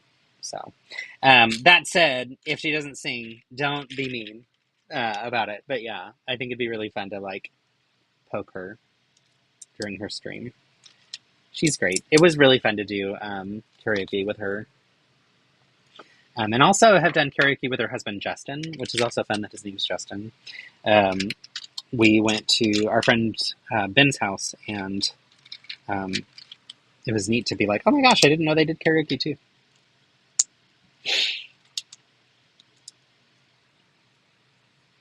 All right. Love medium nougat. It's one of my favorite colors, and so I think that's also partly why I like the vibes of Cubone and of Evie. Always makes me think of Eva. Eva.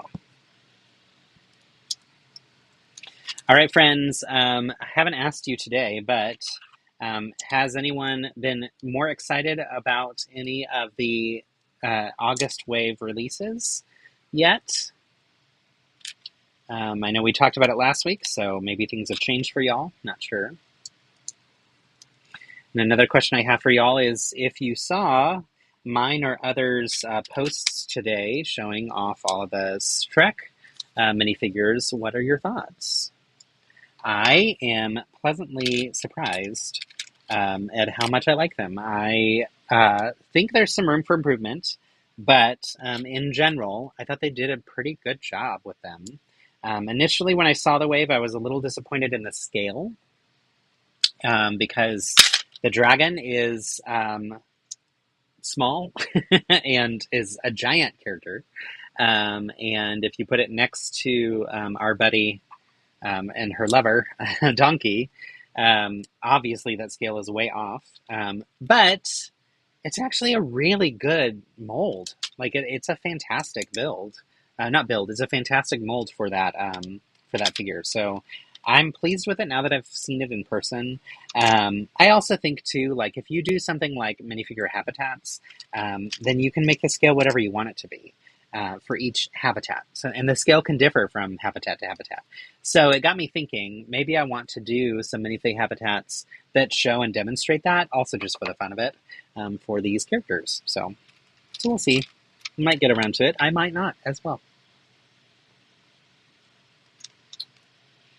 All right, friends, another thing that you can do to support these Stand Up to Cancer is to share the link to my live stream with your communities and the people that you're friends with and see if they want to join as well.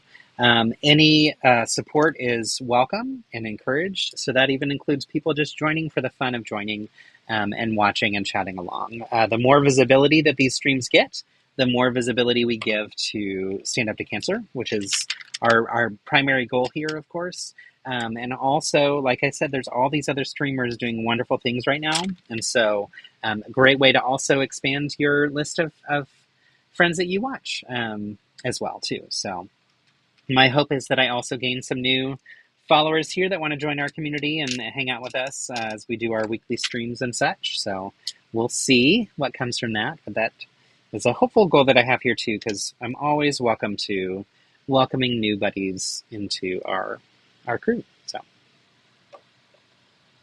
all right. So this is an interesting approach to get like that mouth part out, sticking out from the head. So this is going to be where the eyes go, I think, and like facing that way.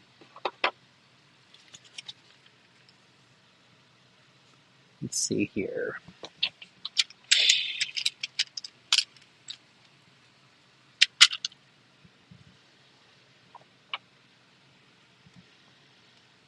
I love that I am in a position now this year to be able to do this. I wasn't doing streaming weekly, but last year I was doing it monthly, and I wouldn't have been as prepared to jump in head first to do all this. So that's also just been a really fun thing to be like, wow, look at how far things have changed in the last little bit. Like I'm really happy with all of this. So.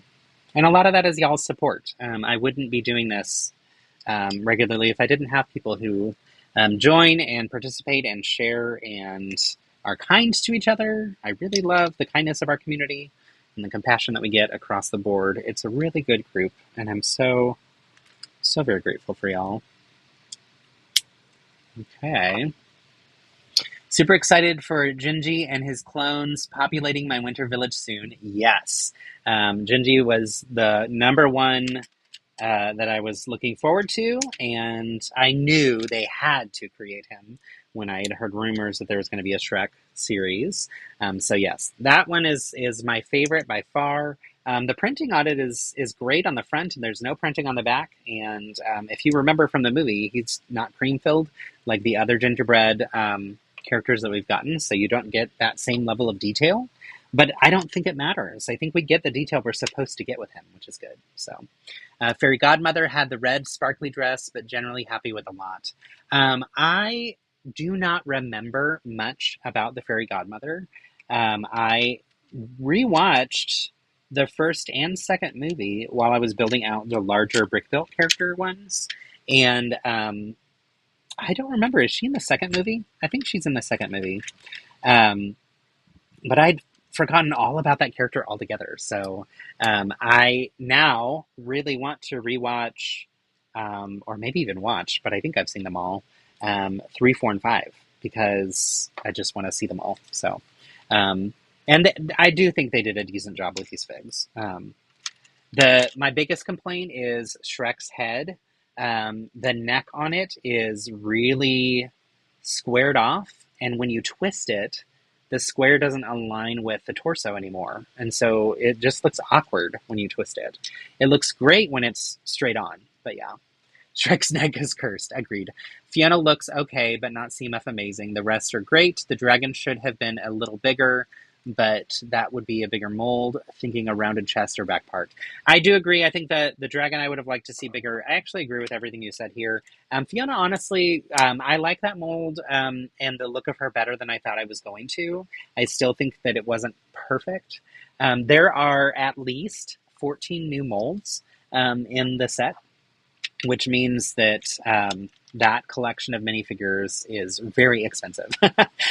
So, I think they probably also have to be thoughtful about at what point do they cut off new molds because cost is so prohibitive for them. And obviously with these characters, unless they're going to do a Shrek build, which I could see them do a micro or a minifigure scale build.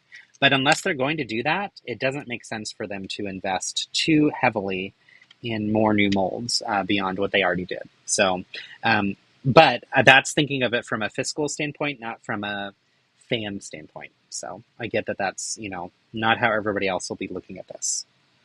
All right. So as you can see, We get prints for these little, no, you can't, oh, there we go, yeah. You get prints for these little nose pieces, and we get prints for the eyes, which are great. There's also, I think, maybe prints for teeth. I don't know what they'll be. We'll see once we get to that next part where we add them on. But this is shaping up to be a really beautiful build. I love how the eyes are inset, and it looks like that skeleton head almost is like a helmet of armor around it, like those eyes curving in. This is a really, really nice shaping here. So I'm pretty pleased with this one so far.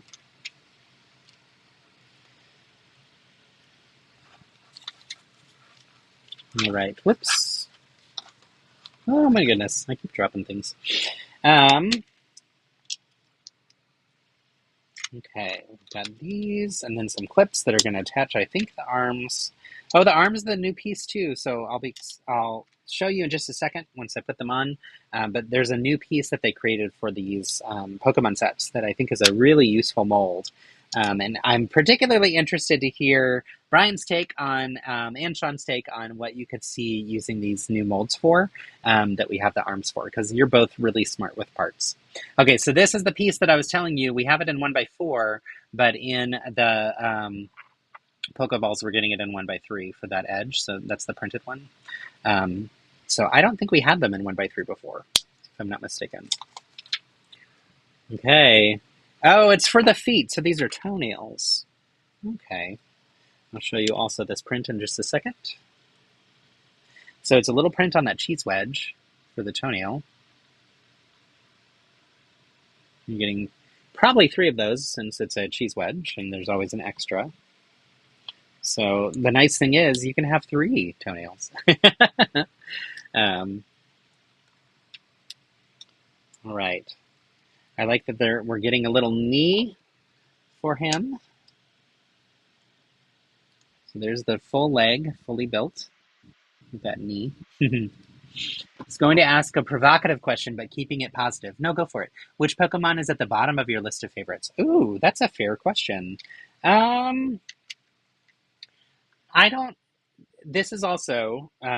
so take this with a grain of salt, knowing that I have been playing Pokemon Go for, I don't know, maybe a year. And that was really my first introduction to Pokemon. And then I started playing the card game, and I love the card game. And now I'm obsessed with these Lego sets. But I don't have the widest range of awareness of all the different Pokemon that exist. All that said, the ones that are like... This is terrible. I can't even think of their names. But there's like ones that are like flat and look like a pancake almost, like flat on the ground. Or the ones that are just like rounded and look like buds. I just don't like those as much. I feel like that's a terrible answer. It's a really terrible answer. Okay, here's the new part. So look at this. Isn't this interesting? So it's... it has a stud on the side closest to my hand, and then it has that little rod type thing that you can clip onto on the inside. Come on, focus on my fingernails. There we go. Isn't that cool? It's a piece that I've never seen before, and I think it's brand new molds. So that shows you the stud has a hole in it too. And these will go for this guy. He's got little clips to give him little hands that he can hold onto things with, but not all of them have those clips, which is interesting. And this will show you, oops, knocked it over. Oh goodness, it's a little fragile. Okay, so that clips on here, this pushes down in here, and then this holds it down, which is not the sturdiest, to be honest. But yeah, that's the arm.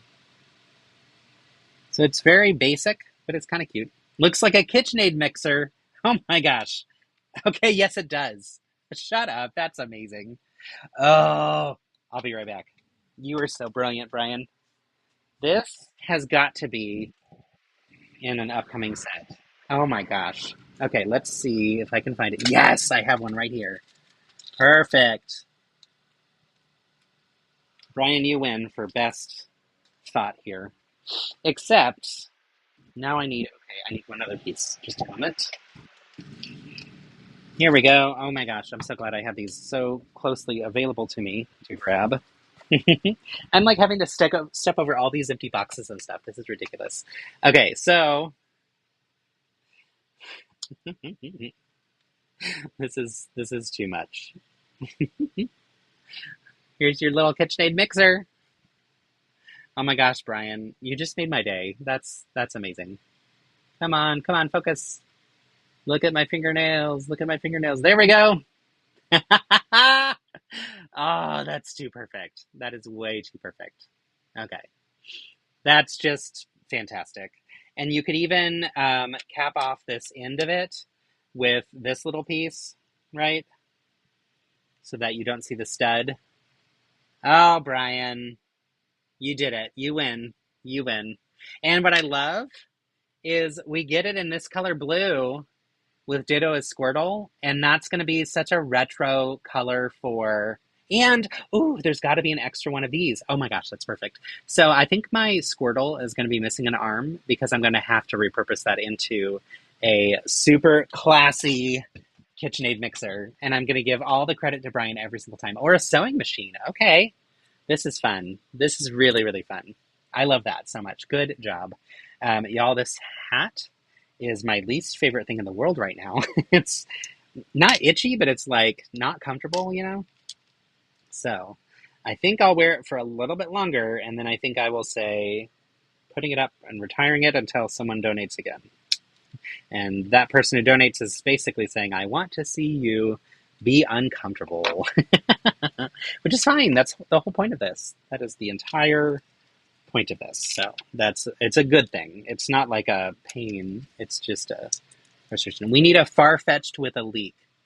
What's far-fetched? I don't know what that means. I'm sorry.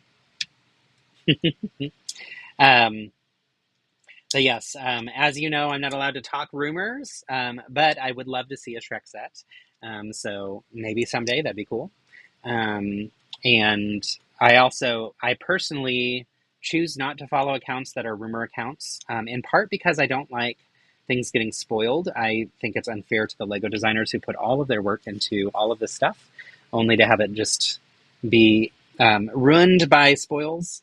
But then also because I like to be surprised, and I like to see things the way that Lego wants us to see them, not the way that people who leak share with their like terrible quality photos and things. So yes, that's judgment, and I don't care. I judge the leak accounts. If you ever work in a business where you have releases that you want to share with the world, you have thought and reasoning and rationale behind how and why you want to share them in a certain way. And when people leak it, that runs the opportunity for that business to make those decisions for themselves. And it's not that I want to stick up for the big guy and big corp. It's more that we all value this this community, and we value the products that Lego produces. So I want to continue to support them as best I can. Okay, I am missing one other piece. And that's not to throw shade at anybody who looks at leak accounts and those kind of things either. My tune on that changed after becoming an ambassador.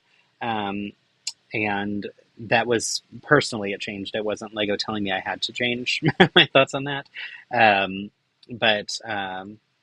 I unfollowed a lot of accounts that were leak accounts at that point because I was like, yeah, I'd rather see them the way they were supposed to. Okay, y'all, Cubone. Cubone is awesome. This is so fun. Okay, so let's take a look.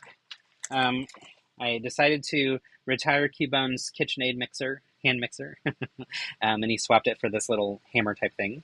You can see some little kind of spine type pokey things on the back. I'm loving the shape of this. This is actually surprising me at how much I like this this character.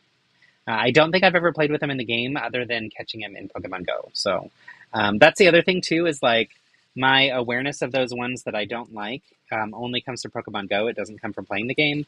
So I have a harder time even remembering what their names are. It's only when it's like, oh, there's another one in my yard I need to catch again. So, right, it is perfect for the mixer, for sure. Yeah. Good thinking, Brian. I love that. And I'm going to tell the world and tell them all that you decided on that, because That was a wonderful idea and suggestion. Okay, Cubon's done. And the Ultra Ball, which is really cool. I like the collection of the different balls, and I think it'll be fun to have them on display with all these figs. Okay, let's do Gengar! I'm going to finish my smoothie.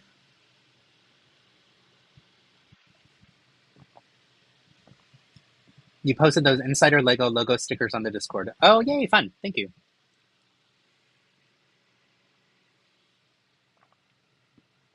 Okay, y'all, I am going to take a coffee break, go get some coffee and finish my smoothie, and then we'll come back and we will build Gengar together. And now you get to see the treat that I said I prepared for y'all. It's not near as exciting as I made it out to be, and I don't love all the colors and everything, but now that I've downplayed it, here you go.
Okay. Sean, thank you for describing. I'm sorry for missing your joke. That was a perfect joke, perfectly timed for today's Pokemon stream, and I love that little ba-dum-ching. So, you win, I fail. I do know who Farfetch'd is. That's actually one of my favorites in Pokemon Go. I haven't played with him in the game, but I think he's adorable that he carries the giant leek, which is just ridiculous. So, good job. Okay, we're going to build Gengar. Also, you need to see my coffee mug. I mean, it's the most important thing. So today is not one of the Starbucks ones. This one says Denmark, Jutland. We got this when we were in Aarhus last year. Aarhus is spelled Aarhus.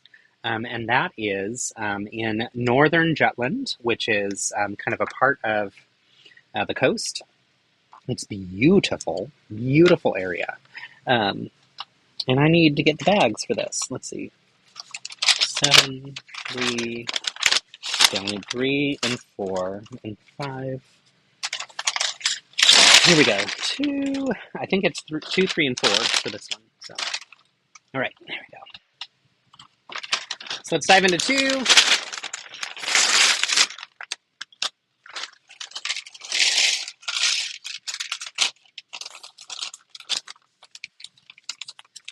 All right.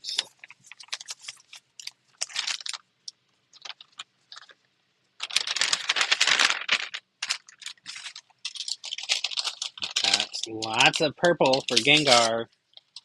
No surprise there, of course. But I'm loving all the purple. It's one of my favorite colors, if that's not clear. Also, I love all of the colors, to be honest. I don't know that I really can say that there's a favorite, but probably purple. So, I want to tell Instagram, too, to come join us. So let me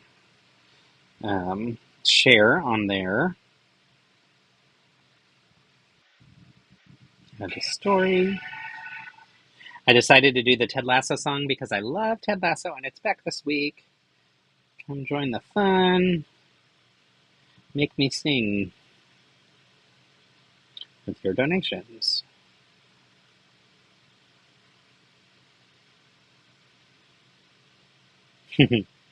So silly and so fun. Okay, and let me get the link for this real quick. Oh, goodness. Here we go. Okay. I need the link to the live stream. Here it is. I'm going to share it. Copy. Hopefully it lets me paste.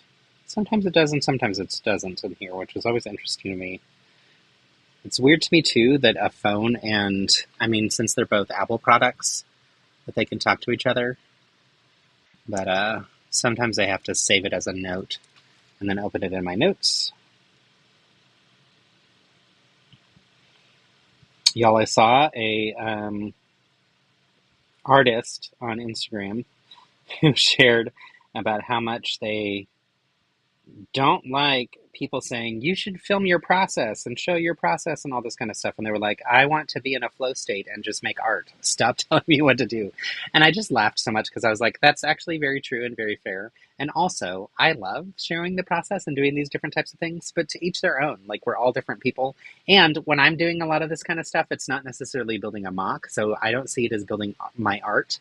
When I'm building a set, of course. And truthfully, when I'm building mocks, I am usually doing it on the other side of this computer with all of my Lego supplies in front of me. So it'd be really hard for me to film that process. So I don't disagree with him. So yeah, anyway. Live now. Okay. I've got it in here so others can join us if they see the story and want to join. Ta-da, ta-da. Go back into here for DMs so that if you need to send me a message, you can. So, oh. Enrique, thank you for letting me know that you could hear me during the coffee break. I was wondering if that was the case. So I'm glad I didn't say anything really awful while I was there. Oh, thank you for sharing in there too. Justin, we can hear you loud and clear in the kitchen. Oh my goodness. That is good to know. I appreciate y'all letting me know. So I'm going to type this in just so that the link pops up again. Hopefully, if it's working right. There it is. There's the Nightbot. So I'm going to take this one and replace the pinned message with this one. So it's there. All right, let's dive in to our friend Gengar. So I'm going to have to think more on this. Your great question on which one I don't like, or that's low on my list. Gengar is high on my list. One of my favorite decks to play is a Mega Gengar deck. And it does really well in battles. So for those who play Pokemon, it's an entirely dark deck. So it's all dark types, and the two mega types in there are Mega Gengar and Mega Sharpedo. So I rely more on Gengar than Sharpedo, but sometimes Sharpedo comes in clutch. Depending on who I'm competing against and what they're playing as their leads. So it's a great deck that uses Petrant to be able to move your between your bench and your active Pokemon. And I have some Pokemon tools that I can add to them that allows them to have a stronger attack when they're poisoned. And when you bounce between the bench and the active using Petrant, it makes them poisoned. And so it's like, while your Pokemon is poisoned, which doesn't seem good, with this Pokemon tool, it actually benefits it in a really cool way. So if that doesn't nerd you out enough, or if you have more questions about it, I'm happy to nerd out on that with you offline as well for anybody that plays the card game or wants to play the card game and wants to learn. I love it. It's so much fun. There's a really great app that you can play for free, which is awesome. And you build your deck for free, and like you could purchase things in there, but honestly, there's absolutely no reason to. And every time you buy a physical pack of cards. It gives you a code that you can use in the game to get more free cards as well. And so I play that actually a lot. It's been a while since I played in person. I think since before our New York trip, just because I usually only do that on Tuesday nights when my local game and comic book shop has their game nights. So yeah, let's see.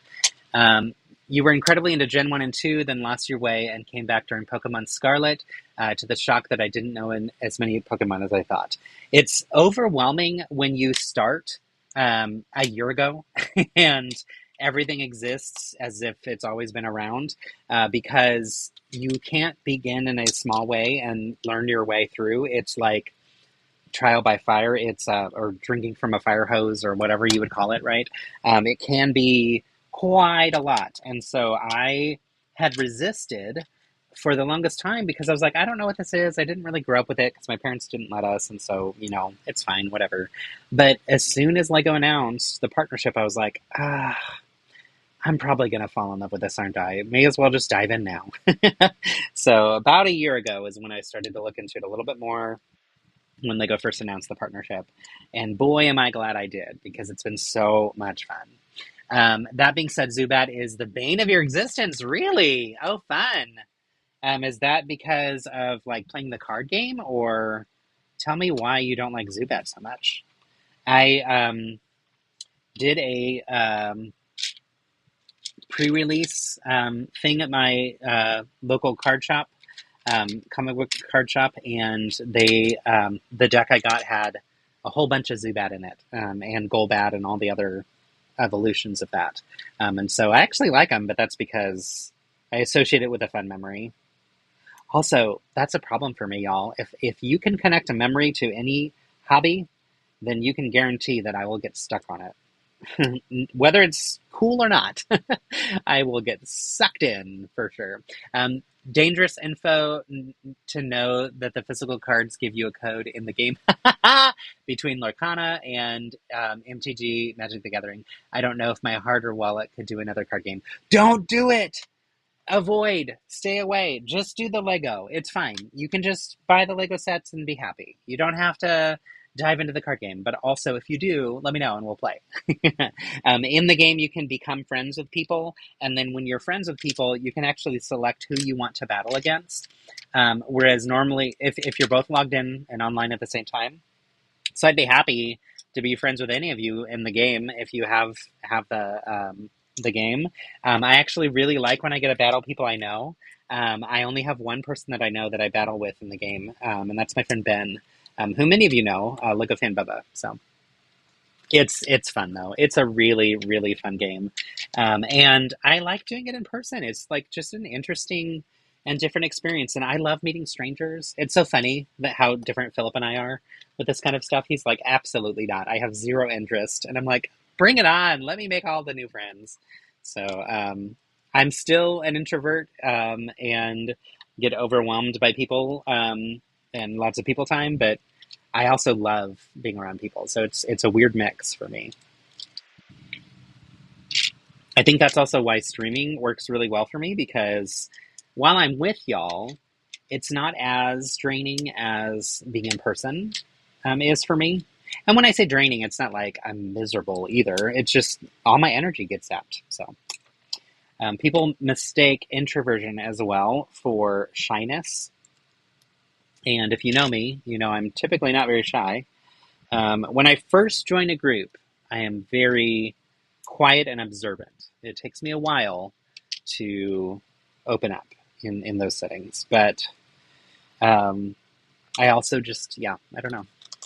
All the things. So I'm sure the app has got more people to buy the cards. Like it has to, right? It just must for sure. So let's see. What else do we have? 100% from playing the video game. It always shows up in dark caves at the worst times.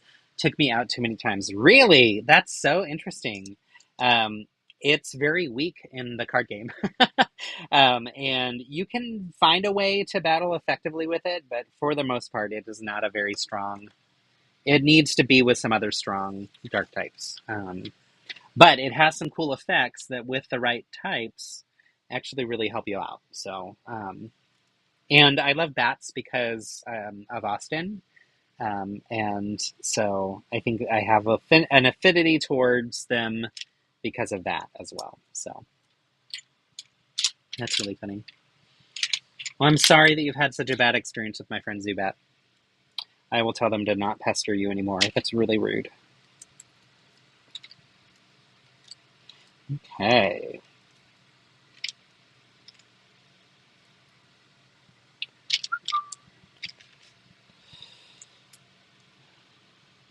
This is going to be a pretty large Gengar. And pretty deep, too. Like, it looks like he's going to be a thick guy. Which is a lot of fun. Like I said, this is my favorite one. Well, actually, it's not my favorite deck to play. My favorite deck to play, I call Eevee's Cute Friends, because it's Eevee and a lot of different evolutions, and then also a couple other cute, adorable little ones, including, if you know them, Cinccino and Minccino, or Cinccino and Minccino. I don't know how you pronounce it. That's like this little kind of adorable mouse type character, and is surprisingly strong against other Pokemon. And then also Pikachu, of course. I mean, come on now. How can you not? So, I haven't played the video games. I have debated getting one for my Switch, but I am still hooked on Zelda right now, and I've told myself that I want to finish out some of the games first before diving into other games, so that I'm not just like constantly switching between all the different games. Right now I have 3 that I switch between quite a bit, and that's enough for me. So those 3 are Animal Crossing, which is the easiest to switch in and out of, Zelda, and Mario Galaxy. So I don't need another game yet. I need to finish Zelda first, and then I can get a Pokemon game, or can just continue with the Mario and finish that one as well. So Galaxy is going to take me more time, I think, than Zelda. I powered through Zelda very quickly, and Galaxy came in a duo pack with Galaxy and Galaxy 2. And so I've only started Galaxy 1, and I've gotten decently far in it, but there's an entire other game that I'll have to play. So, plus, Philip got me Mario Odyssey for my birthday this year, and he was like, I don't know if it makes sense for you to have this one yet. And I was like, it doesn't, but that's okay. I will love it when I get around to it. So I am not starting that one until I'm at least done with Galaxy 1. So, also, I just love the ghost types in general. I think because I love Halloween and spooky time and whatever, so it's probably part of it. I was very excited that we were getting a Gengar set.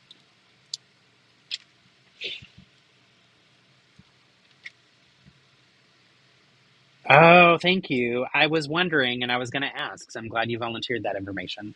A good entry point might be Let's Go Pikachu or Let's Go Eevee. They are both on Switch, and they're lower cost, which is nice. Both of them have a trial that you can play, and I played one of the trials, and initially didn't love it so much, but it was also before I had gotten too much into Pokemon Go and was still kind of learning some things. So I think if I try them again now, I might like it better. I also downloaded, there was a way that you could download the original Game Boy game where you battle, and it's basically teaching you how to play the card game.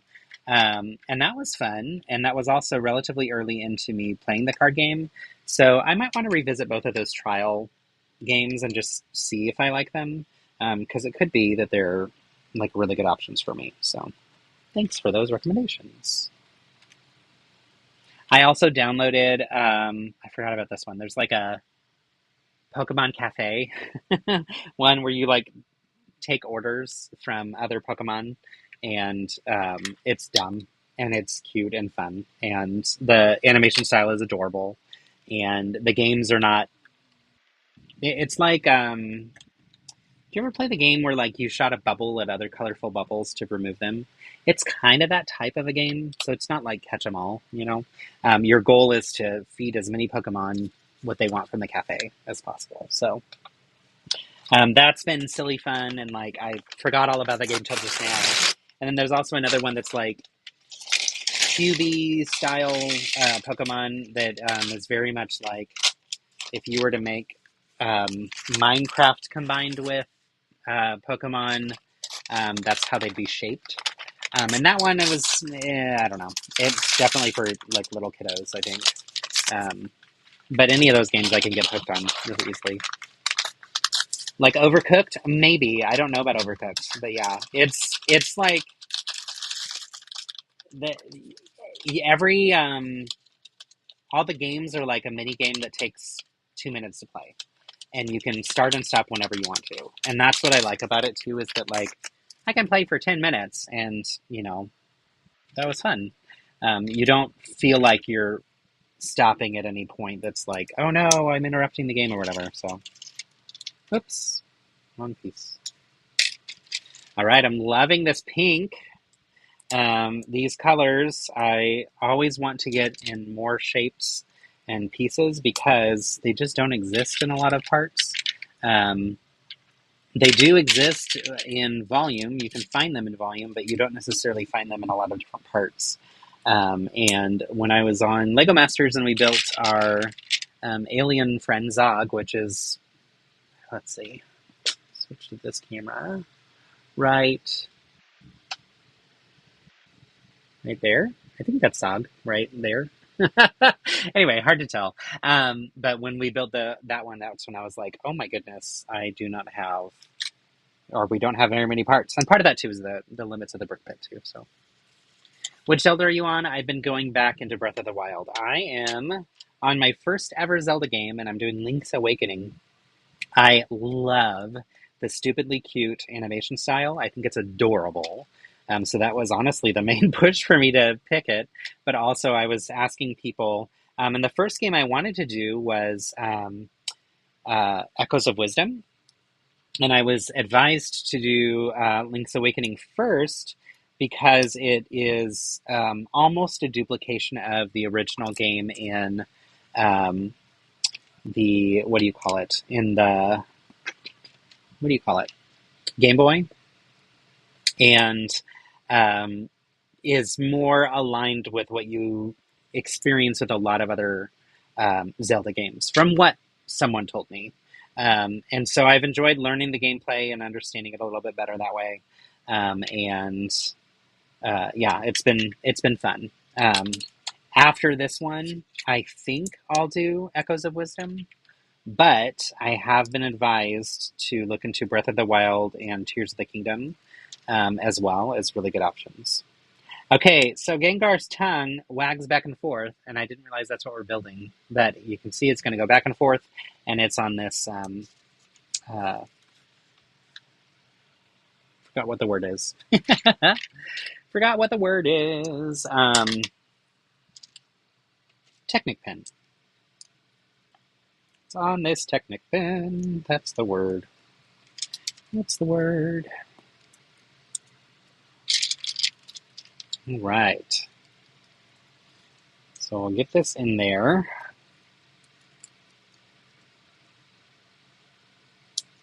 Come on. There we go.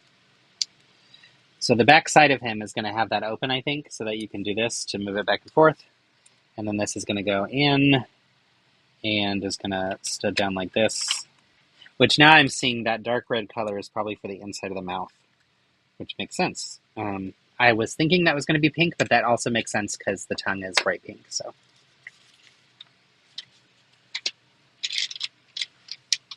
I have the Nintendo Switch Online Pass that lets you play online with other people, but the only game I've done online with other people is Animal Crossing, which is fun. I enjoy it for sure, but it's not the same as like, you know, other games where you're working towards something together. It's more like just visiting each other.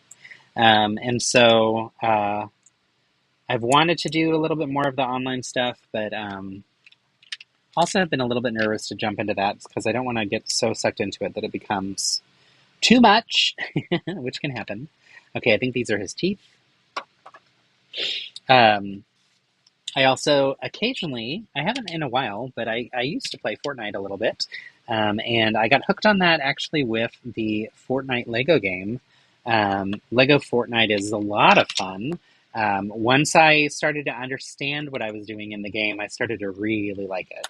And so I was enjoying building out my island and exploring and kind of achieving different achievements and that kind of thing. It's just fun to me. So that's one, though, that I've never played with other people. And Cam and I have been talking about it for a while.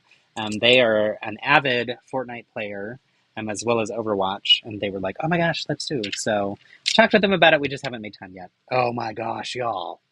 Yes! Those are wicked cool. These are so cool. Okay, fun. Love that. Oh my gosh, that's going to be great. Now my coffee is getting cold. So earlier today, I asked Alexa in our kitchen to tell me what Jutland was, because I wanted to remember for sure and make sure I wasn't wrong about where it was, because I figured that might come up if I show you all my mug.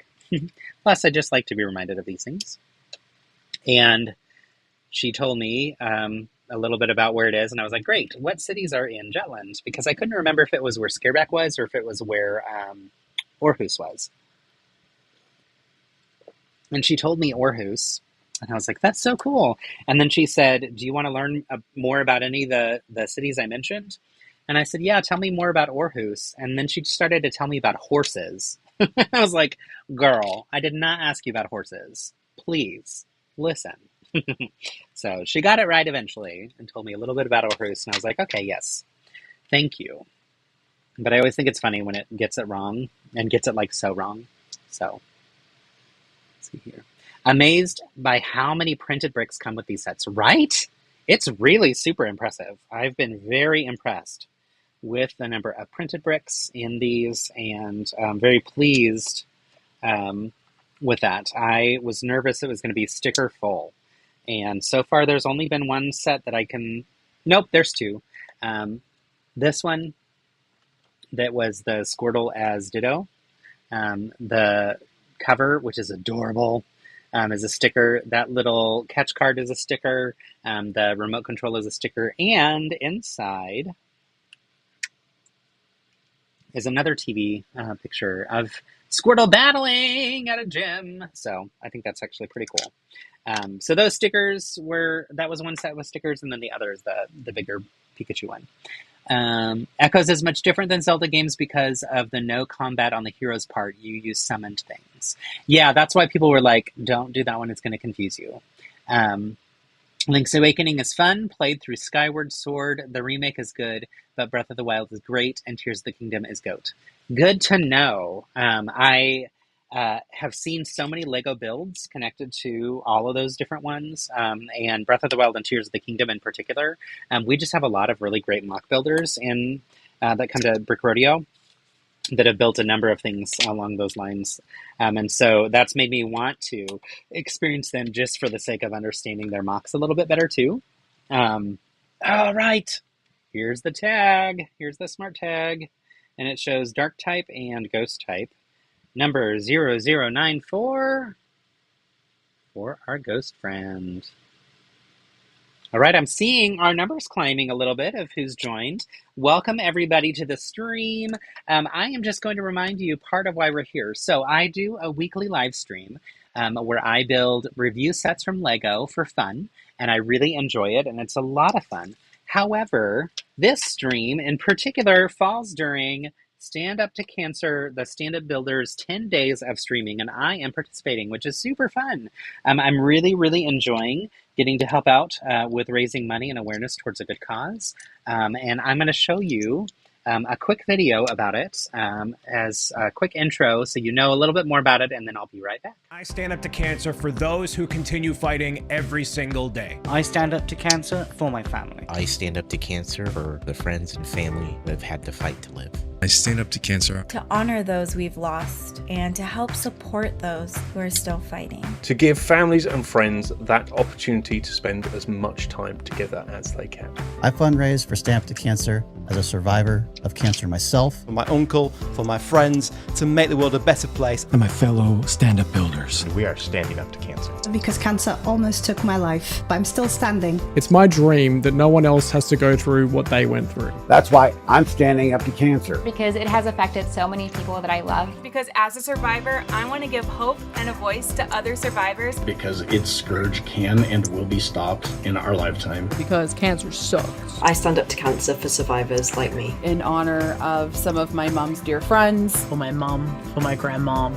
For those that are just diagnosed. For those who don't have anyone to fight for them. And I stand up to cancer for my late grandmother, Mary. For family members who had unfortunately lost their battle to cancer. And our community who either have fought or are still fighting. I hope you'll join me this August to stand up to cancer. We are doing our part. And build hope through the power of science. Please help us raise money to fight this terrible disease. Let's help end cancer. I hope you join me and the rest of the builders as we stand up to cancer together. I will be building Lego, but I will also be building hope. Together we can make a difference. Together we stand up to cancer.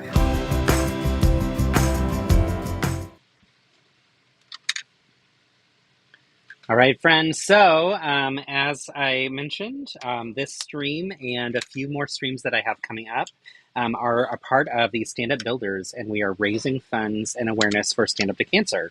Let's eradicate cancer in our lifetime. I love that quote from one of our friends here who has done this for a while. This is the 5th year of Stand Up Builders, and we are all collectively raising a large pool of funds. And so you can see at the top banner how much has been raised with the team total right here, $23,750 today alone. Like since midnight, which is wildly cool. If you do not have money, that's okay. You don't have to donate. What you can do is join these streams. You can like and share them with others so that it raises awareness and visibility for these streams. Invite your friends to come and join in the fun as well. Many of us, as we do these streams, are offering fun incentives for people who are donating. And so some of the incentives that I'm offering, when we hit $150, I sang a song for y'all, which was so much fun. And I've committed to singing another one for y'all if we hit $225 today.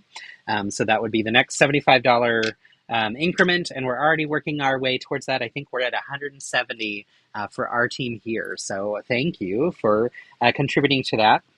And like I said, if you can just help raise awareness and visibility for these streams, invite your friends to join, do what you can to raise awareness, that is great. If you have funds and availability to donate, even better, but also perfectly fine if you don't. So zero pressure if you don't have funds to contribute. It takes all types, and I'm excited to be able to do a little bit of my own part to help out here. So thank you for joining and for having fun. In this stream today, I am continuing to work towards building every single Lego Smart Play set. I believe I know everyone who's in the chat, but if I don't, one thing for y'all to know is I'm a Lego ambassador. So Lego sends me sets to get to see early access, which is super fun. And I'm so grateful for that opportunity. And that's what these weekly Wednesday live streams are for on my page. Is for me to get to share these fun builds with y'all, get your feedback and pass that back on to Lego because they like to hear from y'all too, and just have a good time. So welcome. Thanks for being here. Thanks for supporting, whether through watching, liking, subscribing, sharing, or donating. Any of those options are gifts to me and to this wonderful community. Beyond the singing, which is just like a silly fun thing, I also said that I would wear this hat for a little bit. I'm almost done with Gengar. Once I'm done, I'm taking the hat off. So if you want me to put it back on, you're going to have to donate again. And the other thing was that once we hit $250, so $225 I'll sing, $250 I will build some additional instructions for free instructions for my website to share of the Animal Crossing Lego brick built furniture. I already have some up on my website for free, for fun for y'all, but I've been wanting to design the rest of those furniture pieces, and I actually have designed a lot of them in studio already. I just haven't gotten around to making the instructions because that's time intensive. So make me do some work, y'all. And I can get that ready for y'all to be able to download and build your own for fun if you want to have those pieces. Once we hit 250, I will also look at adding in some other incentives. It might be more instructions for other types of mocks I've built. It might be some additional singing. Next Wednesday, I'm also going to be playing some additional games with y'all, which will be super fun. Oh my gosh, y'all. Look at these toes. You can't see it. I forgot that camera's off. Look at these toes, y'all. These little feet are so cute. The shape is perfect. I really, really love Gengar. And I'm very, very happy that this was one of the sets that we're getting in this wave, because Gengar plus Cubone, really, really solid builds. I'm super impressed and pleased with these. So yeah, thank you for joining, y'all. I really, really love our community. I've said this a million times during this chat and probably during other ones as well, but I want you to know I'm super grateful for y'all. Also, this probably has to go somewhere. Okay, cool. It's the next page. It's like, oh no, what did I miss? All right, so in each of these smart plays, we have a smart brick or smart tag on the inside, and that's where the smart brick will rest. Then you put in this little piece here to cover it up so that it looks finished when you're not having the smart brick in it. Let's put this in here. Ah, okay. So this just goes in the back here to make it easier to wag his tongue. All right, we are finished with Gengar. Let me show you up close. So here's Gengar. No, we're not finished with Gengar. I lied. Gengar has ears and a whole back to him. So I was totally wrong, but I like that his tongue can go back and forth, which is really cute. Let me get the next bag. We got bag 4.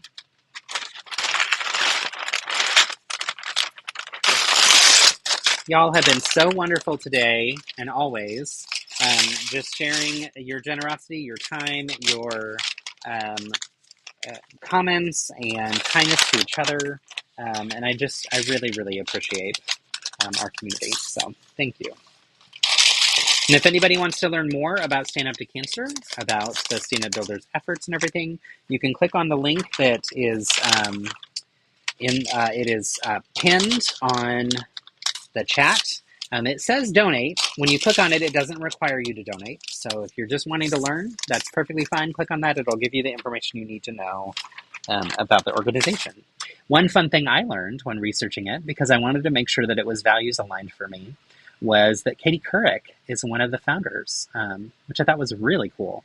So I love her and really value her and everything she has done for our world. She's a great force in the world. Right, more purple! And also, I thought we were done. I was rushing it. Let's continue. This is going to be building out the back of our friend here. Also, these sets come with lots of these technical parts. So even more, Brian, for you to use with lights and things. I'm loving getting this in purple. I don't think I've ever seen it in purple before. But that's a huge benefit of these coming through. Also, we're getting the new purple, y'all. I'm going to set this here so you can see, but it's that lighter purple that came out this year for the first time in January with some floral sets, and that we're starting to see come through in some friend sets and other ones as well. But now in Pokemon.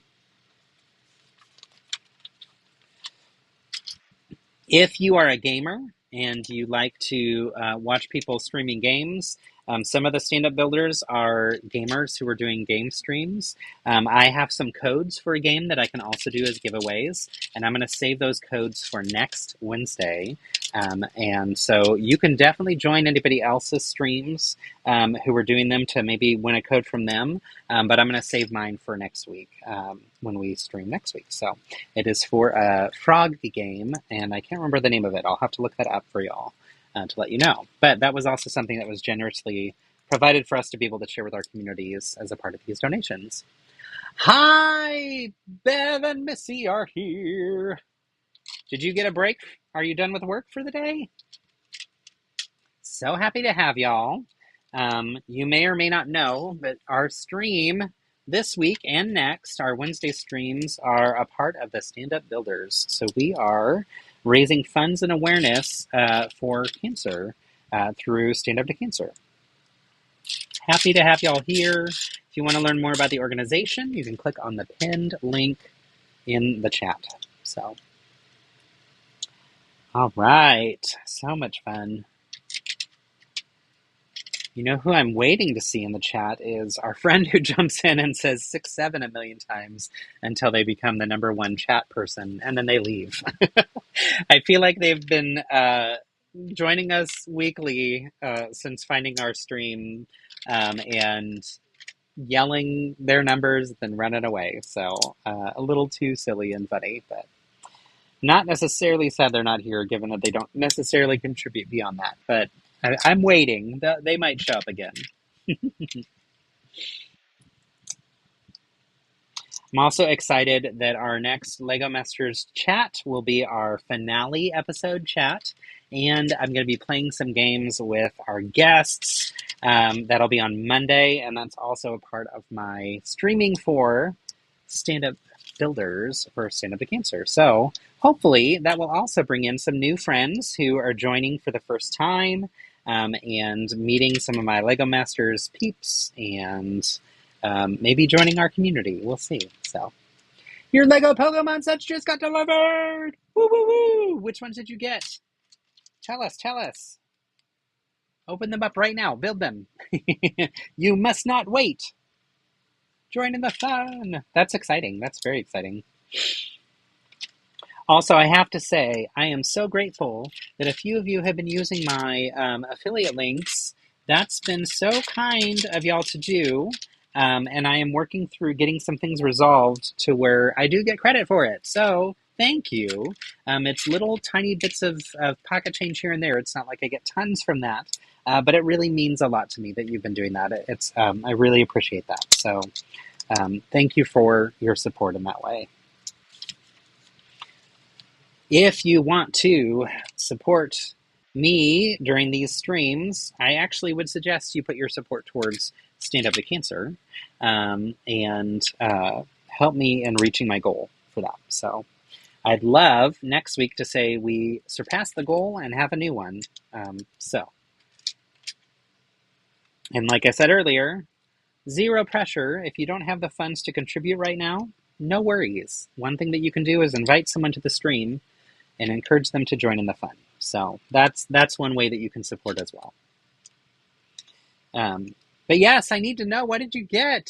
Missy, you're leaving us hanging. I'm so excited for you that you got some Pokemon sets. I'm guessing a Squirtle is in there. If I had to assume, and I'm guessing you might have hit the gift with purchase amount to get Ditto as Squirtle as well. Am I right? They hit the nail on the head. Also, I don't know what other ones you would have gotten, though. So, inquiring minds want to know. You're missing a piece. Here it is. I will say it is interesting how the volume of these colors make it really challenging to see all the pieces that we have in here. Oh man. Oh goodness, I messed something up. Let's fix that. Y'all, it got real hot in this room. I have a fan now, so that's helping. But for those outside of Texas, I know that it's hot everywhere, but my goodness, is it hot here. Lately, it's been pretty miserable. Pretty darn miserable, for sure. Oh, come on. I keep knocking these pieces off. Let's see. Let's try that again. There we go. Got that there. Got this here. Touch this little guy here. Ta-da, ta-da. Okay, fixed it. Okay, so you got Squirtle Buggy, Bulbasaur Bidoof, Charmander Geodude, Pikachu Training House, and the Squirtle gift with purchase. I love that. The Squirtle gift with the purchase is the Ditto as Squirtle, right? Agreed on excellent choices. I would have to add in there that I think you could benefit from a Gengar in your life. I really do love this Gengar build. It's pretty cool. So the Cubone is awesome that comes with it, and I'll show you that in just a moment once I finish Gengar.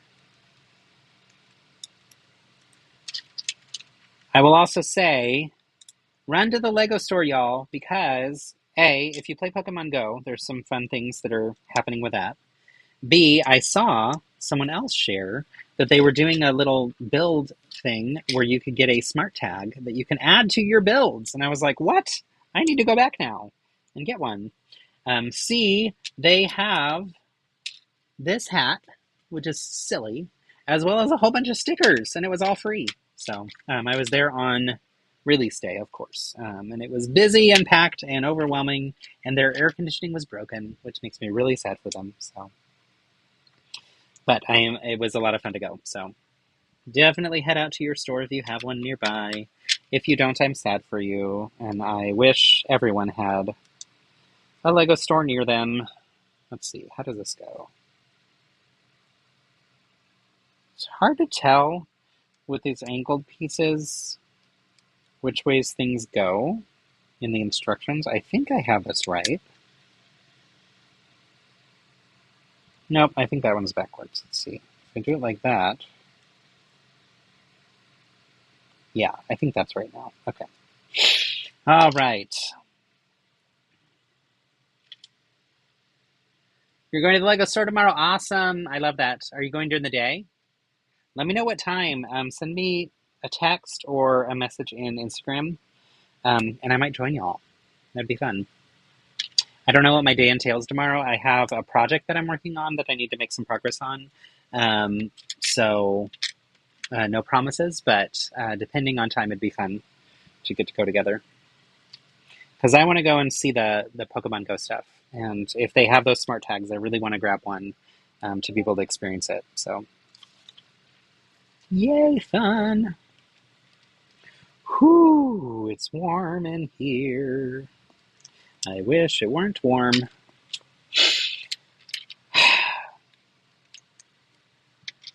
Y'all, our electricity bill last month was basically double what we normally pay. And it made me want to cry when I found out the amount. It's like, no, that's not right. That can't be right. Can we just not have life be that way, please? Because, oh my gosh, it is too hot to not have AC on, but also it's too expensive to run it all the time. Like, this is a rough time these days. And I will say I'm forever grateful that we do have a working AC, and it's going to continue to work. But, goodness gracious, it costs a lot of money. Homeownership, not my favorite thing. There's a lot I love about it, and there's a lot I hate about it. So, yeah, it was shockingly high. Philip was like, hey, did you see? Because we have a shared email that's where like the bills and stuff go. And I hadn't seen yet, and I was like, no. And then he said, take a guess. And I guessed, and he was like, higher. And I guessed again, he said, higher. I guessed again, and he said, higher. And then I guessed more than double what we normally pay, and he's like, yep. And I wanted to cry. So after a doctor appointment, 1050 on Southwest Parkway, guessing we'll be there around noon. Awesome, cool. I will message y'all maybe in Discord to let you know if I'll be able to join y'all or not. Either way, though, I'm glad you're going, and I hope you have fun. All right. I'm getting closer to done with Gengar, and then I can take this silly hat off my head, because I will have committed to doing what I said I would do based on the donation amount. So, and then if you want to make me miserable to wear the hat again, you're just going to have to do a little donation, I suppose. I really want to figure out why that little animation that I had didn't work. I was so excited when I thought I had it found out and figured out how it was going to work, and was like, oh my gosh, I'm doing some cool things. And then it didn't work, as you know. So I'm going to have to figure that out for next time, because it's really a cute animation. It's from our friends. Oh, so cool. Okay, now he's really hefty, and he has like a really nice back with lots of fun detail, and then you can see that's where that sticks out to be able to move the tongue back and forth. I'll show you without that other camera on in just a minute once we get to a stopping point. Aha! And now we use that little light purple color of ball for the little thing that we hold on to. So, all right, I think now we're building some arms. And then I think he'll be done at that point. There might be something else too. Can't quite figure it out based on a quick glance.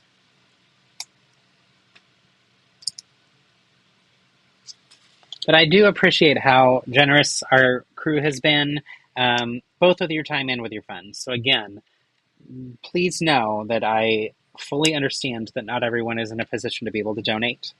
If you are, that's wonderful, but if you're not, that's okay too. You simply being here, liking the stream, sharing it with others, anything like that is helpful. And it also just makes it more fun to get to share time with y'all. So thank you for being here, both today and also week after week. I really do love our community. So these little hands are so cute, y'all. I feel like it should have told me to build this 2 times, though. Is it going to do that? No, it's not. Okay. So it might be slightly different. Oh, it's because of the thumb. It's always surprising to me when it's like, you really could have just told me to do it twice, and I would have. I don't know why it had to be that way, but okay.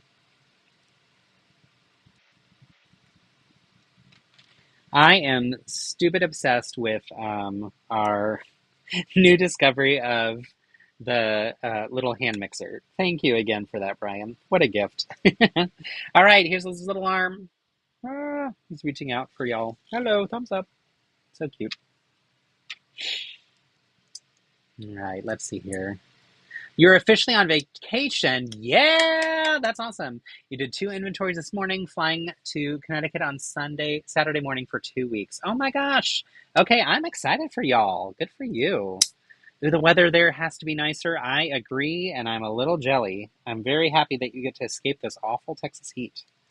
And I hope that it's just a wonderful visit. That's really great. That is really, really great. Let's see.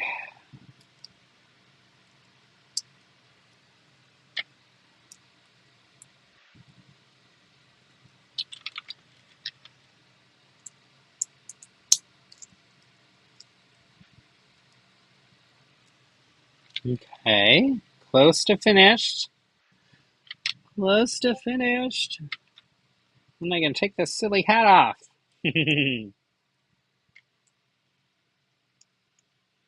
Get him another set of thumbs, or not set, I guess, get him his other thumb, rather.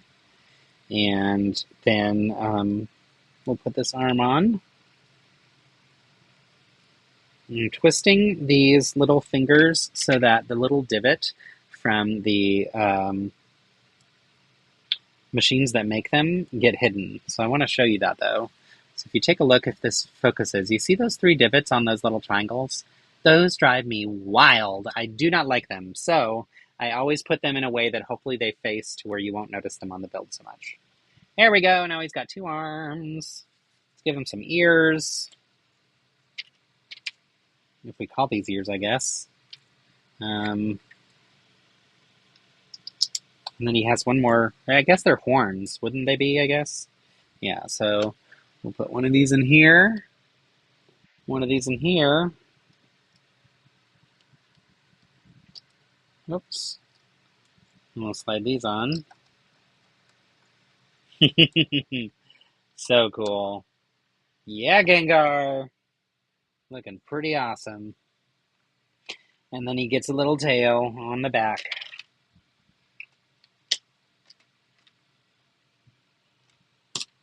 So, oops, oh no. Oh no, that's right, okay. That little red axle went all the way through, but it was so that this tail stays together. So this goes here. It connects on here. And we have our Gengar. So let me show you once again the 2 Pokemon that came with this set. Starting with Gengar. Let's move over to just this camera. So we have Gengar. He's real solid. He's the heaviest of them all so far, I think. Even heavier than... Actually, Charizard might be... No, Charizard, Lampress? And Gengar... No, Gengar's probably the heaviest. Yeah, he's really solid. But you can see his tongue goes back and forth. That's really cute. Here's the 360. So he's got lots of little spikes and pokes, and you can see that's the little ball that we push back and forth to move the tongue. And then we come this around, and we've got the arms that can go up and down with the Technic pens, but really adorable. In here it shows Gengar, Ghost type, and Poison type? Is that Poison or Dark type? Help me out here. Is that... It's a Poison symbol, but I don't know if that's the Dark type symbol or not. I think it's Poison. And then it shows as you go through how to put in the smart brick, and as you continue through, it tells you all the different things you can do with him. So you can wake him up, you can have him battle, you can put him to sleep, you can have him chat with other Pokemon, and you can have him battle other Pokemon. So really, really interesting stuff that the smart bricks do. I think we're at a place where those smart bricks should be charged again, so we can actually test them again, which will be good. And then here is Cubone that came with that, which I think is stupid adorable. Really, really cute. And we've got him spinning around. Ghost Poison, thank you, Missy. Thank you, thank you. And this one came with an Ultra Ball, which is pretty cool. All right. Done with Gengar, which means the hat is retiring for now. If you want me to wear the hat again, you gotta donate $10. And then you get to pick the next Pokemon that I build from the remaining ones that we have left, too. I'm going to take a quick sip of coffee. I'm going to build out these last 3 bags that build out the little extra stuff that comes with this. So we've got this little thing, little training ground area. So start with that. And you know what? I think I'm going to pass on these now, and I'm going to build another Pokemon, because I can build these off camera and then show you later what they do. I want to get through more than just these, because that means so far today we've only gotten to 3 Pokemon, and that's not as many as I was wanting to. So if that's cool with y'all, I'm going to move on over to another new set, and we'll set these aside for later. And I am going to refresh my coffee. And while I do, you can feel free to share in the chat something that made you happy today. Or something that makes you happy, just in general. That would be wonderful to see when I get back from refilling my coffee. If anybody wants to donate $10, then you can pick the next set that I build.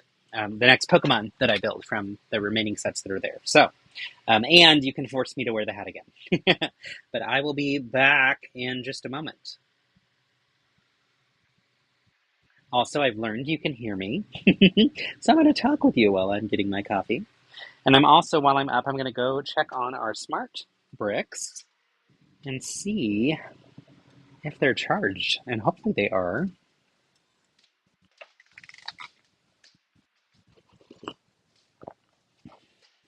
Oh, the coffee maker turned off, so I gotta heat that up again.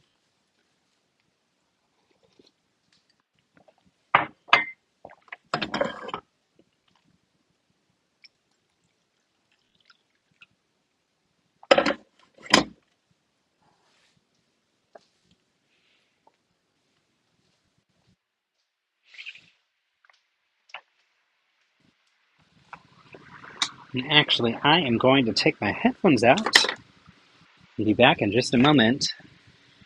Again, write in the chat something that makes you happy. I'll see you in just a moment.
All right.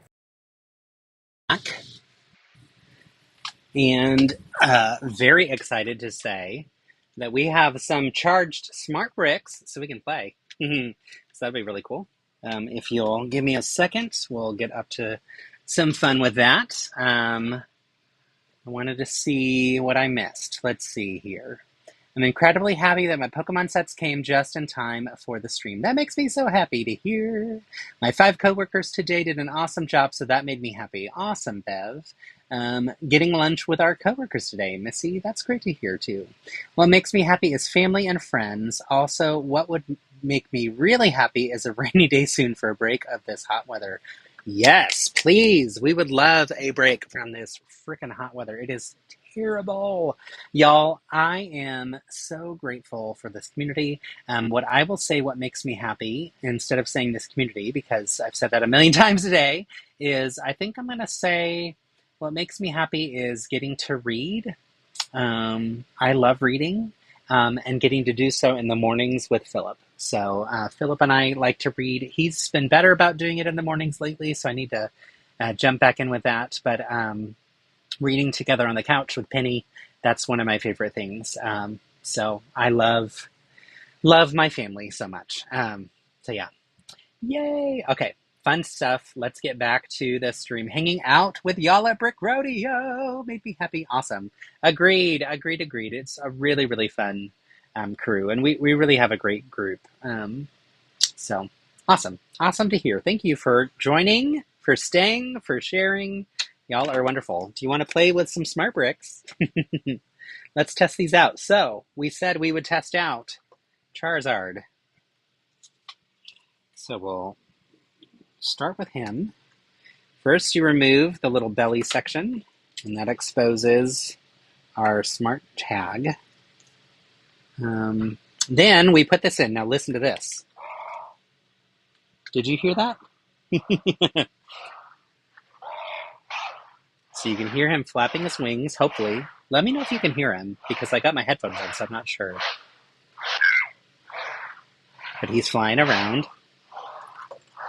Let's do Gengar. My favorite. Okay. Ooh, that's a different noise.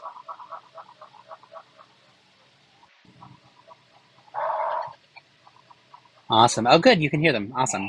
Now let's set them side by side and see if they talk.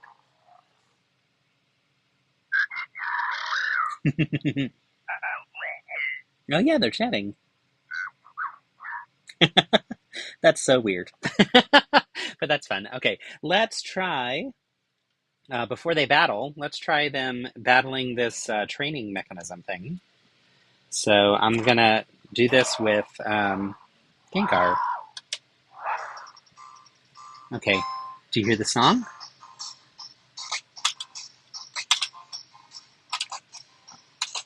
So I'm hitting it, and I want to switch cameras so you can see better.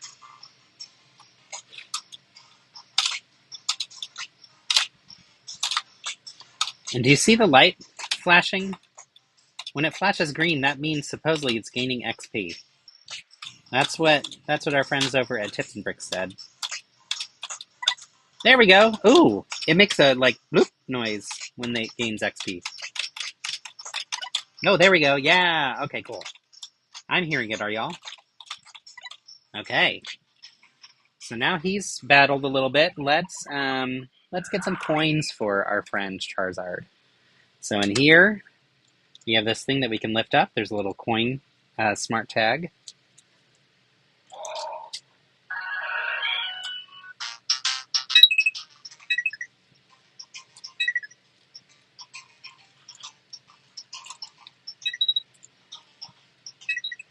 I don't know what these noises mean.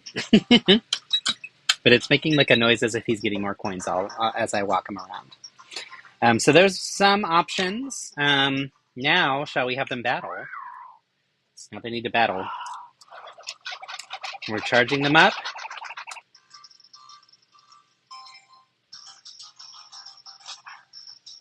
Okay, I'm going to move the camera so y'all can see better. Here we go.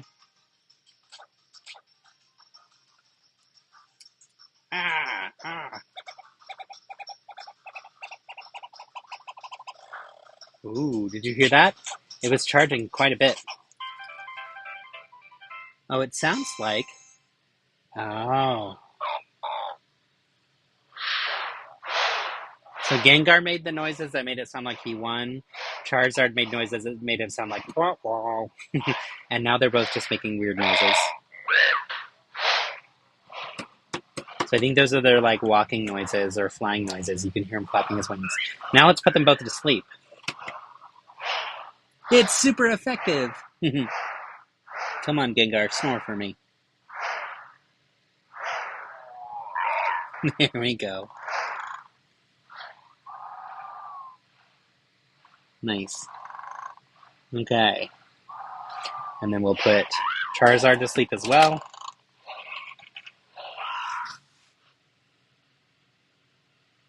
Come on. Fall asleep. Oh, it's the exact same sleeping noise. That's interesting. Some of the smaller ones have a different sleeping noise. All right. Okay. We're going to take out the smart bricks. We'll try Cubone and we'll try Jolteon. And then I will build another Pokemon for y'all, I suppose, if I must. Let's see. Where did his belly go? Here we go. So we put the belly back in so he looks more finished, other than that awful neck. Move him over here. Now we'll do our buddy Jolteon.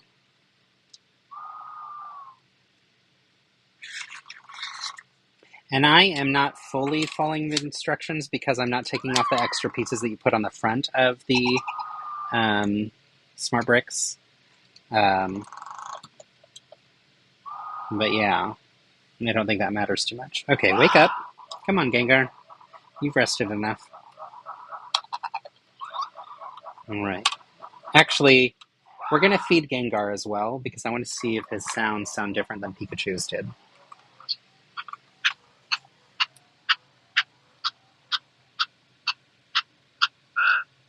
Oh, he burped.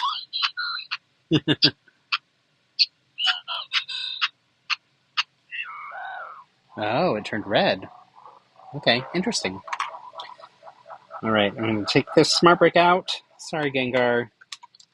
You gotta be not smart anymore. Cute, though. I really like him. He's pretty cool. Okay, let's get Cubone in on this business. And Cubone and our friend Jolteon can hang out. Alright, Cubone. What do you sound like? Alright.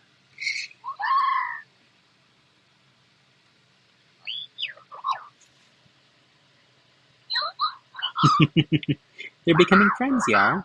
Okay. Oh, I like the little laughing sound. It's cute.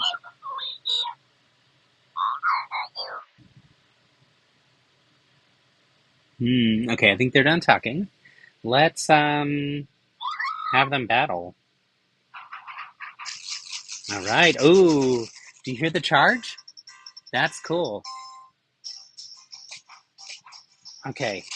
And you can see better the lights here. So let's see if I can get Cubone to hit him. There we go. See how it turns red when they hit? I'm going to charge it up. Uh-oh.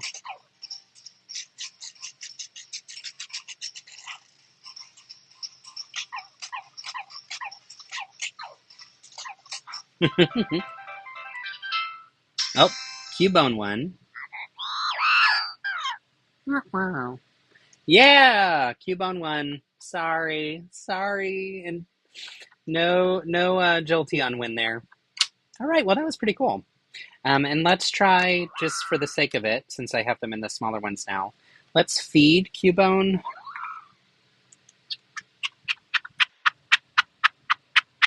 So similar noise.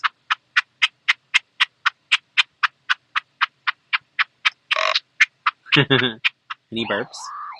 Let's feed Jolteon. Similar noise. It's like he takes smaller bites. Let's do, if Jolteon finds the coins.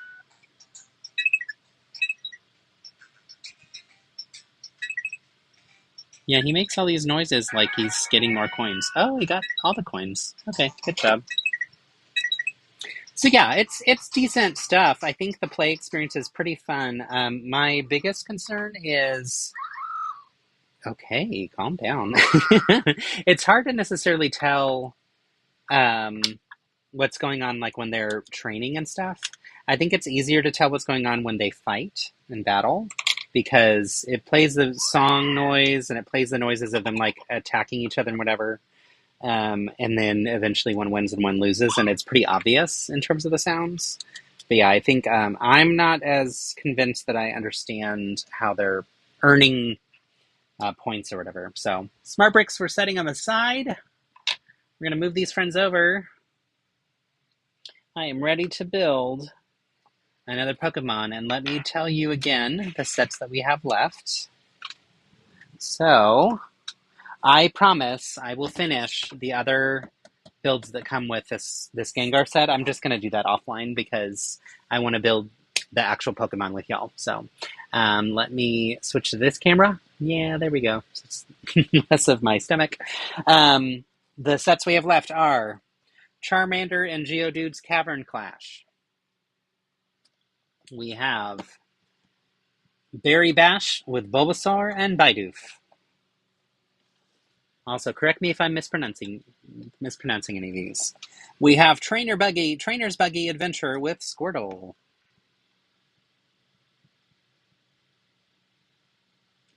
We have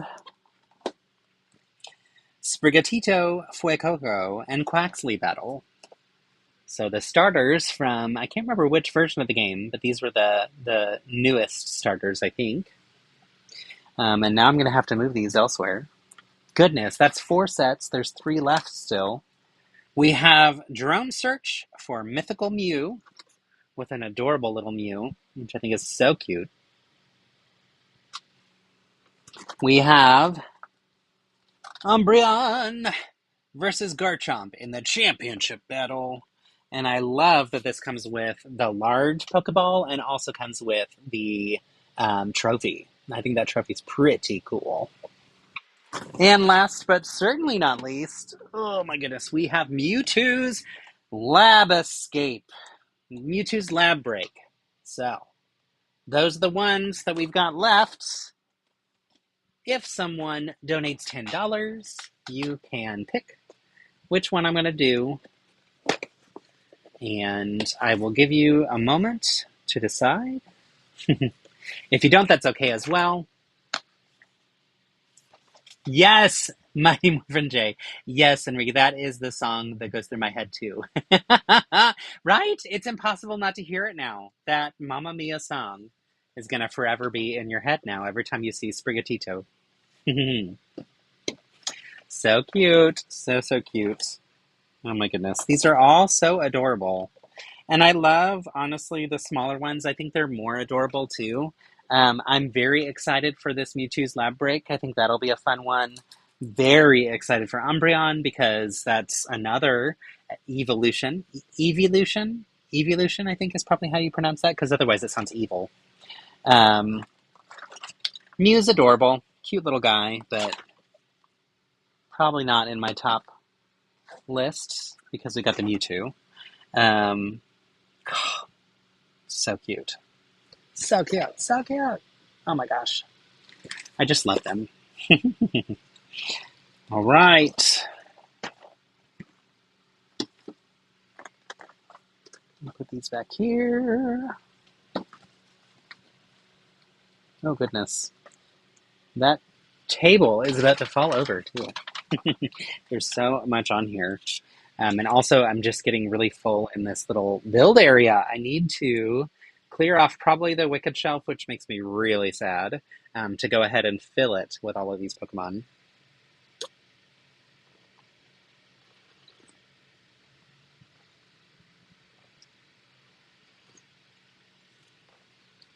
Let's see.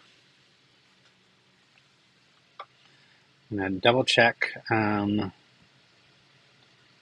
something real quick.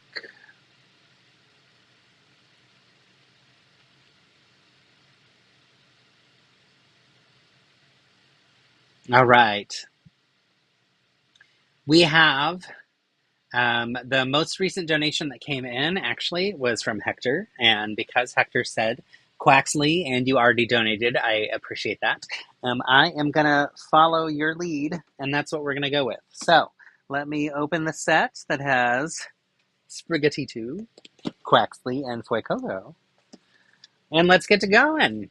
I actually, fun fact, I have a little lapel pin. Oh my gosh, it's right here. Shut up. Oh wait, oh, never mind.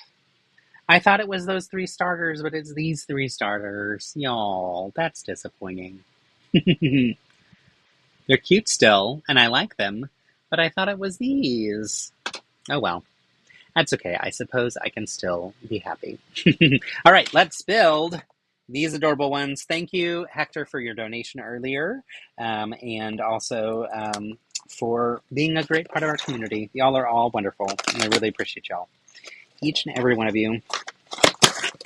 Okay. Ugh, here we go. Another giant box to break down for the recycling. Here we go. Let's start with bag 1. Maybe. I'm going to start with Quaxley, so we'll see if that's bag 1. No stickers. That's good. Another little paper thing that talks about smart bricks and basically tells you, hey, don't forget that you need a smart brick for this to work. All right, in reverse order, bag 4 is the build for the trainer thing. Bag 3 is Quaxley, so this is the one we will start with, thanks to Hector. Bag 2 is Fuecoco, who is Fue-Cute-Cute. Sorry, that was real bad. And bag 1 is Sprigatito. Sprigatito, tell me what's good. That's all of a song you're getting from me right now. I'm stopping. All right, let's dive into bag 3 for Quaxley. Super cute. Love all of these, but I think Sprigatito is probably my favorite of these. Yay! So tell me, Hector, why do you have an affinity towards Quaxley? What was it what made you interested in having that one built next? And again, thank you for your donation. It really does mean a lot. I love that our community is a part of this broader, large impact. What? There was a milestone achieved. Okay, let's read what that says. That says, milestone reached. Lego gift card from Key Modulars. 5 years fighting cancer. Stand-up builders has raised $25,000 or more. Y'all! Yay! We contributed to that. Our little amounts in our little community contributed with everybody else's amounts, large and small, from all the other communities to get us to $25,000. So I'm just going to take a moment to explain what that means. There are large prizes from around the globe from different builders who are all contributing prizes to the big pool, and every time anybody donates $10 or more, they get entered for all of the large prizes that have been unlocked. So right now we're at $25,000, and that means that prize is unlocked. Also, in the first 24 hours, I don't know if I mentioned this recently, the first 24 hours, every $10 that you donate gets you an entry to win that set right there, the trio, the giant Pokemon set. Brooks O'Brien is donating to one person who will win it, and it's based on if you donated $10 or more during the first 24 hours. The way donations work, also, to be clear, for all of those prizes, is they do it rounded down to the nearest $10. So if you donate $8, you're not getting an entry. But if you donate $10, you get one entry. If you donate $11, you only get one entry. If you donate $19, you get one entry. But as soon as you donate $20, you get a second entry. It doesn't add up over all of your donations. So If you donate $20 now, and then or let's say you donate $19 now, and then you donate $21 later, you would have gotten 1 entry for the 19 and 2 entries for the 21. So only 3 entries. Whereas if you donated 20 now and 20 later, even though it's the same $40 amount, that would come to 4 entries. Does that make sense? It's kind of confusing, but that's how they described it to all of us to make sure that everyone knew what the rules were. You can donate whatever amounts you want, but I just want to let you know what you get out of those donations in terms of those entries.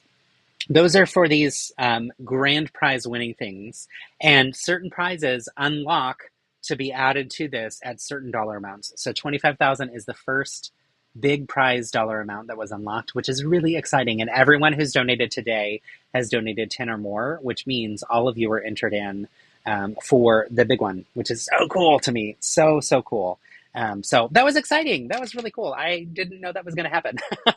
Again, this is all brand new to me, and like setting this up in my stream and having that banner at the top is a surprise to me. I wasn't expecting all of that to happen that way. So yay, cool. Great job, and thank you all for helping contribute towards that with our amounts. I think our group has raised $170 right now, which is really cool. So I'm so appreciative of each and every one of you. Okay, let's get to building Quaxley, but also Hector, tell us why Quaxley? And how much to get you to wear the Pikachu hat again? If someone donates $10 more, I'll wear the Pikachu hat again. And right now we're at 170. If we get to 225, I will sing another song. So those are the next 2 things. The third thing is if I get to 250, I will commit to getting those Animal Crossing instructions up on my site by September 1st. So yeah, Quaxley is your favorite from the new generation of Pokemon. His look is so sassy, and his last form looks like a peacock or Rio Carnival dancer. Okay, you just turned me on to being a big Quaxley fan. I did not know much about him, but now I'm definitely a fan. Thank you for sharing, and thank you for picking our new friend. So here's the tag, smart tag for him. Quaxley, water type, number 0912, I think. Is that right? Wow. Almost up to 1,000, which is nuts. I love that they include the Pokedex number on all these, though. So that smart tag is going to go in here. Y'all who are experts at Pokemon, and by that I mean those of you that have played longer than I have, are the Pokedex numbers in order side by side for all the evolutions of them? And does that make sense? So what I mean by that is, this is number 0912. I'm guessing there are 2 evolutions of Quaxley, in which case I'm guessing those would be numbers 0913 and 0914. Is that true, or am I misunderstanding that? Hey, someone donated. What did you donate, and who was it? Oh my goodness, Enrique. $20. How dare you? Now I have to wear the hat again. Good for you. Thank you for your donation. You were so sweet and so kind. I'll wear the hat. Just for you. Just for you. Oh my goodness. Y'all are just too fun. Thank you all so much for donating. Seriously, thank you so much. Most of the time, sometimes evolutions get added in a later generation. I figured that was probably the case. Enrique, after I'm done with Quaxley, if you want to have me switch to a different set altogether, you can pick the next Pokemon if you want it to be a different set. If you want it to be from this set, you can tell me which of those 2 to do. So we've got Sprigatito and Fuecoco in this set, but you, since you donated, can pick what I do after Quaxley. So you could also say that I have to go back and do the builds that I said I was going to do off stream later. You get control. This is a dangerous game to play. I was trying to think about what incentives I could give to my community, and these are the ones I came up with. I was like, well, I could sing, that'd be one, that'd be fun, and something I feel comfortable doing.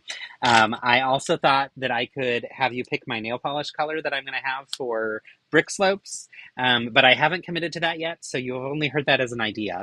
That one I was like, ooh, that's a risk. That's a bigger risk and a bigger commitment. So if I do that, it'll be a higher dollar amount for sure. Okay, y'all, look at these cute eyes. So this is how they look upside down, which to me looks right side up, but it's actually going to look like this. Fuecoco for sure, but Quaxley is a winner for the reasons posted above. Awesome. Okay, I will do Fuecoco next. And then if someone else is like, hey, I want to see a different Pokemon instead of Sprigatito, and you want to put that one off, then you can donate a $10 amount. Any $10 amount allows you to take control and guide our decisions. Also, y'all, this is kind of fun to not have to make decisions myself. Maybe I should do this all the time. You can guide my life completely. Now that is scary. That is really scary. Oh my gosh, there's a little cute printed part here. Okay. Adorable. Okay, look at this, y'all. So cute. Okay, but now I need to see the full evolution. Okay, and here's this part not printed that I was telling you about. It's the 1x3 version of that rounded side, and that's going to be for his little sides here. That's the same part that we have here that's printed with the black and gold. Black and yellow, black and yellow. That's not even a song I really listened to, but when I lived in Miami, Florida, that was a song that my students listened to a lot, and because of that, I heard it a lot. Vaporeon, oh, thank you for sharing this. Vaporeon 134, water type. Jolteon 135, electric type. Flareon 136, fire type. Espeon 196. Yeah, so they did take a break. Psychic type. Umbreon 197, dark type. Do you know my favorite? Can you all guess my favorite evolution? It might be really easy to guess. I don't know. I'm curious if you know. I love Eevee the most, I think. I really am stuck on Eevee. But there is one evolution that rises above all the rest for me. And I actually love playing it in the game, in the card game. It's... What? We did another milestone! Milestone reached for $350,000 lifetime raised. Y'all, 5 years of stand-up builders, and across those 5 years, we have now raised collectively $350,000. And I have to say, when I say we, that's all the people before me who did these streams. This is my first year doing this, but how cool is that? That's so incredible. I love this. This is so fun. And I'm loving that they have it to where it's set up to where we can all see collectively the impact that we are all making across all of these streams. That's really, really amazing. Good job, friends. Okay, so this is an interesting one. This is similar to, I think it's, which one is it? It might be Pikachu. But the smart brick actually has to like almost slide into place, because part of the smart brick is going to go under his beak. Isn't that weird? And you can see when we look inside how the top half of that smart tag is covered. So, yes, you were right, Missy! My favorite is Sylveon. I really, really love Sylveon. And she is a fairy type. She's number 700! Okay, and that makes me even more happy, because 7 is my favorite number. Even though there's no reason. It just is. But yes. And then Leafeon is my next favorite, number 470. And that's because both of them have really cool effects in the game. So Sylveon, in the card game, the version that I have anyway, allows you to take 2 Pokemon off of the bench of your opponent and send them back into their deck. So if they have 5 Pokemon out, so you can have up to 5 on your bench. If they have 5 on their bench and then 1 active, that's 6 total. You can make it that they only have 4 total to fight against. And then you have to wait every other round to do that again and again. But it is a wonderful way to remove the reinforcements from your competitors, making it easier to defeat them. So that's my favorite from the battle type, but also I think she's adorable. And then the other piece with this is Leafeon, or the other one is Leafeon that I love. Leafeon's power allows you to heal 100 XP from, or CP from your bench. And I think it's 100 from every single one on your bench. I can't remember. I don't think it's like one. So if you have a lot of damage done, you can move those damaged ones down to your bench. You can use the power from Leafeon, and you can really power up your, or heal up your bench and make you more competitive again. So that's part of why. Also, I love green. That's also why I'm really excited about Sprigatito. But also, fairy type, come on. Can I get any more stereotypical? Of course I'm going to love the fairy type. All right, another one of these really fun plates. These sets come with really good parts, y'all. Really, really good parts. Y'all, thank you for being here. This is so much fun. So much fun. Y'all, when Enrique donated that last amount, did you see the little guy in the corner? I really hope he popped up, but I don't know that he did. I keep looking down, and it's a fast enough thing that happens that I feel like it's happening before I get a chance to see him. But it's like 3 seconds, so that shouldn't be so fast that I'm missing it altogether. I need to check on why that's not showing, because I was really excited about it. I don't know if I mentioned, but the animation comes from our friends Briefly Bricks, which is a wonderful duo of animators in Australia who have created some really wicked cool animations. And they created a whole bunch of stickers that you can use on social media.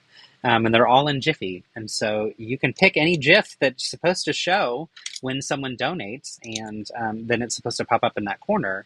And it also is supposed to make that noise, which now that I think about it, I wonder if there's a dollar amount that it's supposed to show up at. And if that's the case, maybe that's why it's not showing. So let me double check. Where's the overview? I think it's under branding.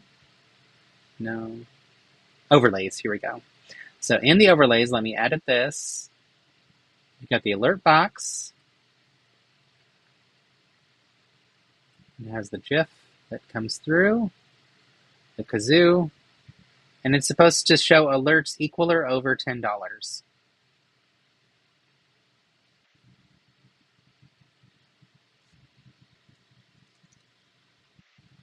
So I don't know why. I'm going to do the alert for 7 seconds instead of 3. To make it a little bit longer, we're going to test the alert. We're going to say someone donated $10. I'm going to send the test. Okay, it makes the kazoo noise, and it should show our little cake friend for 7 seconds. I saved it.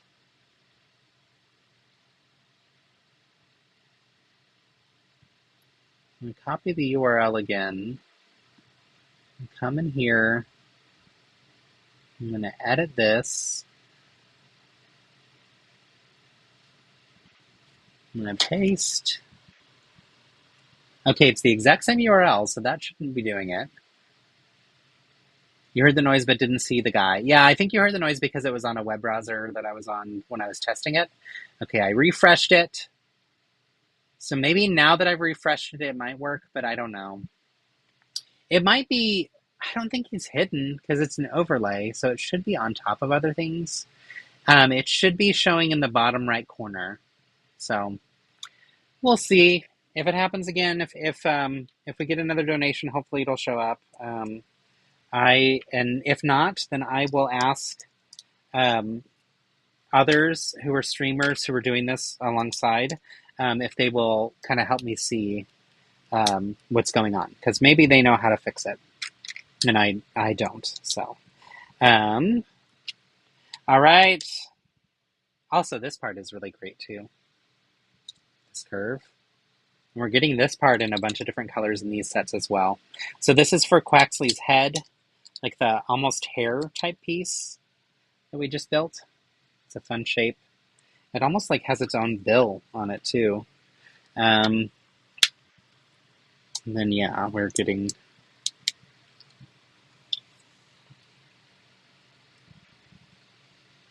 Let's see. If this is like this, this should go like that.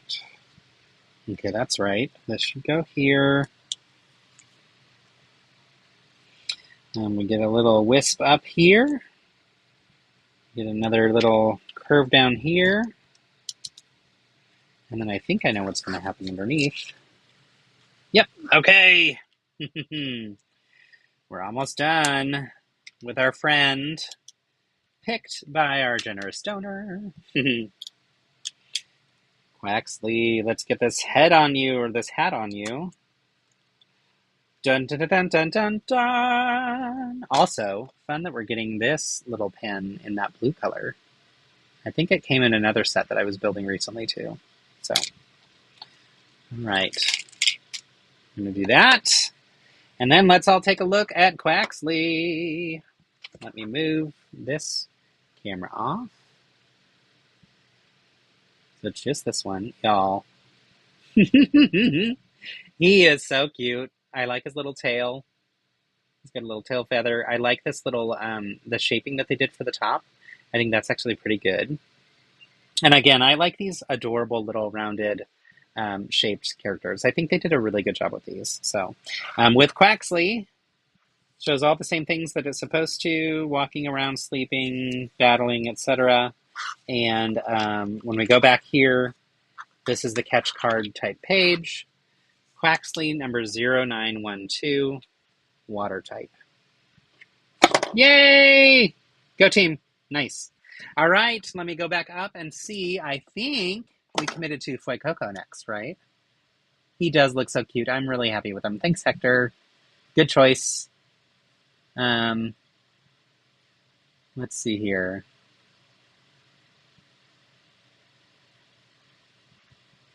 Fuecoco for sure. Okay, I'm gonna move forward with Fuecoco unless you've changed your mind. Enrique, if you changed your mind, let me know. But I'll move forward with Fuecoco for now. Let's see. Fuecoco is bag 2. Pull that one out. Set this one aside for now. Now I am going to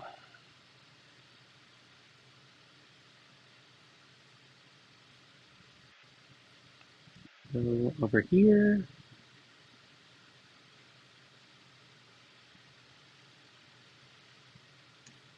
All right. Let's see.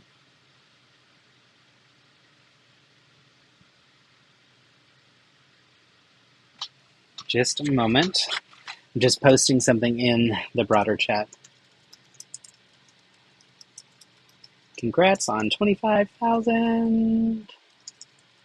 So fun to hear that milestone during my stream. We're having a good time over here building the Pokemon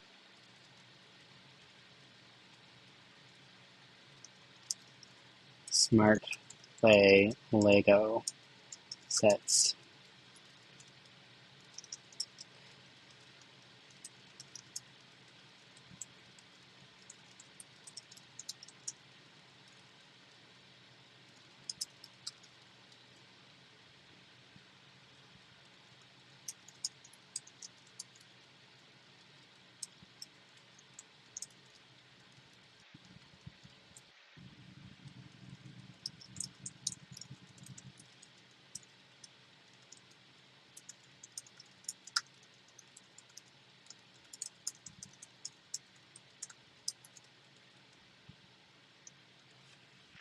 All right. And then I just want to grab the fire type representation. Yes. I need to grab the link because I want to share the link for our chat with our friends over there too, in case anybody wants to join.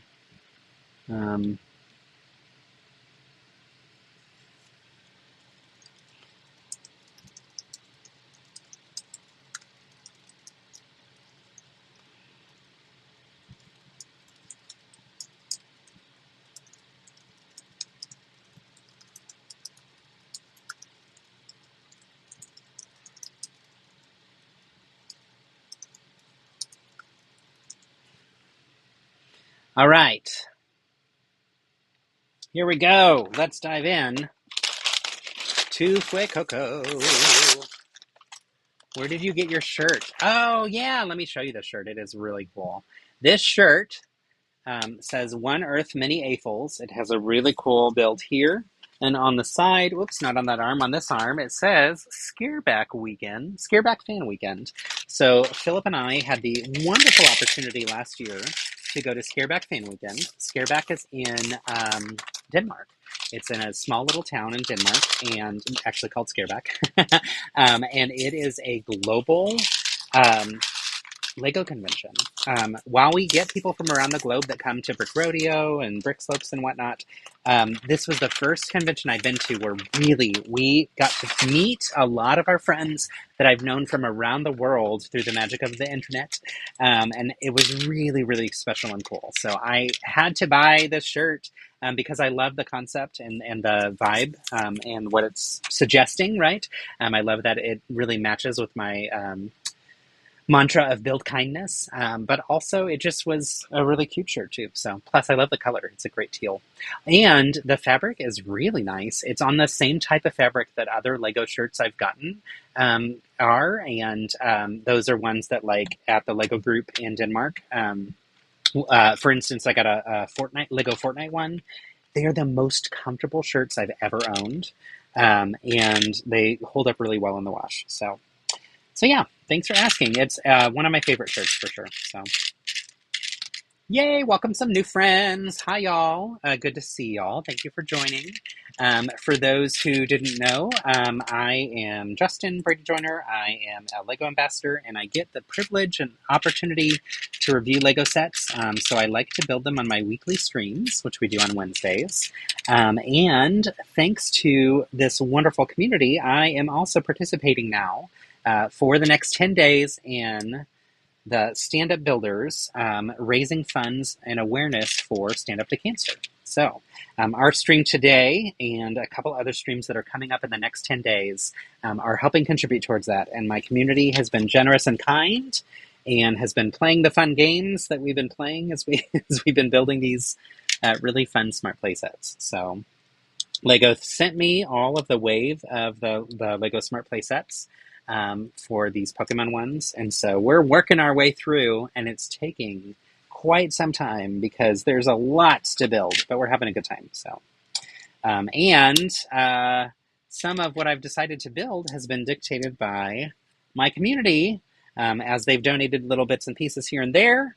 They've gotten their opportunity to pick and choose what we're building next. So right now I'm building Fue Coco, which was recommended by Enrique, who donated most recently. So yeah, but happy to have you here and to have you joining our fun today. This Fue Coco is so cute. Fue Coco was actually one of the first Pokemon that I caught in Pokemon Go. And I remember being like, I've never seen this one before. I don't know what this one is. And now I feel like I catch them all the time outside of our house. I feel like there must be a Fue Coco nest nearby where we live. So maybe it's because it's a fire type and I live in hell in this freaking crazy heat that we live in, y'all. It is so ridiculous and awful, the weather that we've all been getting. And I know that's true around the globe, but I have to say, if you're in Texas, you understand the misery of summer heat. So, thankfully, we are inside today. I love Fue Coco's little, flourish on his head, and I think it's really fun to see how all of these colors from the Pokemon map perfectly to the colors that we get in the Pokemon sets. That's been really fun to see with this partnership. Texas seems like the right place for fire types. I know, right? It's so terrible, but it's still better than getting a lot of snow. Oh, interesting. I hate driving in snow. I will admit that. When I was growing up in Colorado, I had to learn how to drive in the snow because it was a critical part of driving there. I had a car accident that was because of black ice that was very scary. So it made me hate it even more. And yet, I would rather live in a place that has snow, I think, than live with all the heat that we have. And I prefer to be hot than cold. That's what I used to say anyway, but I don't know if that's true anymore. I think the older I get, the less true that is. So, okay, here are the eyes that we're going to use for Fue Coco. Super cute. And I'm also loving all of these prints. I know that we've said this a number of times, but it's really impressive to see how many great prints we're getting. Oh, I forgot to show you. Here is the smart tag for Fue Coco. So you can see the fire type symbol and number 0909. So Fue Coco is one of the newer Pokemon. I don't know what newer means, though, in the grand scheme of things. So I don't miss having to get up early to shovel the driveway before going to school. Brian, I totally get that. I forget where you lived before. I also agree. Shoveling was never something I enjoyed. I just miss the beauty of the snow. And I honestly, to me, it's less about the snow and it's more about what happens to your body when you get to experience 4 full seasons every year. I think it's natural and good for you to experience the growth cycle from death to life again and back to death again, or dormancy, that we get in the winter. And I think that's something that I just really wish that we would get to experience here in Texas, that unfortunately it's just too hot to experience. So that said, when we get snow and ice here, it's pretty scary, mostly because the infrastructure is not designed for it, as you know, obviously. And so I think that's just one reality that we have to navigate through. Right, this is an interesting build with how the leg goes on. I'll try and show you a little bit better with this next one. But I like the way this is shaped.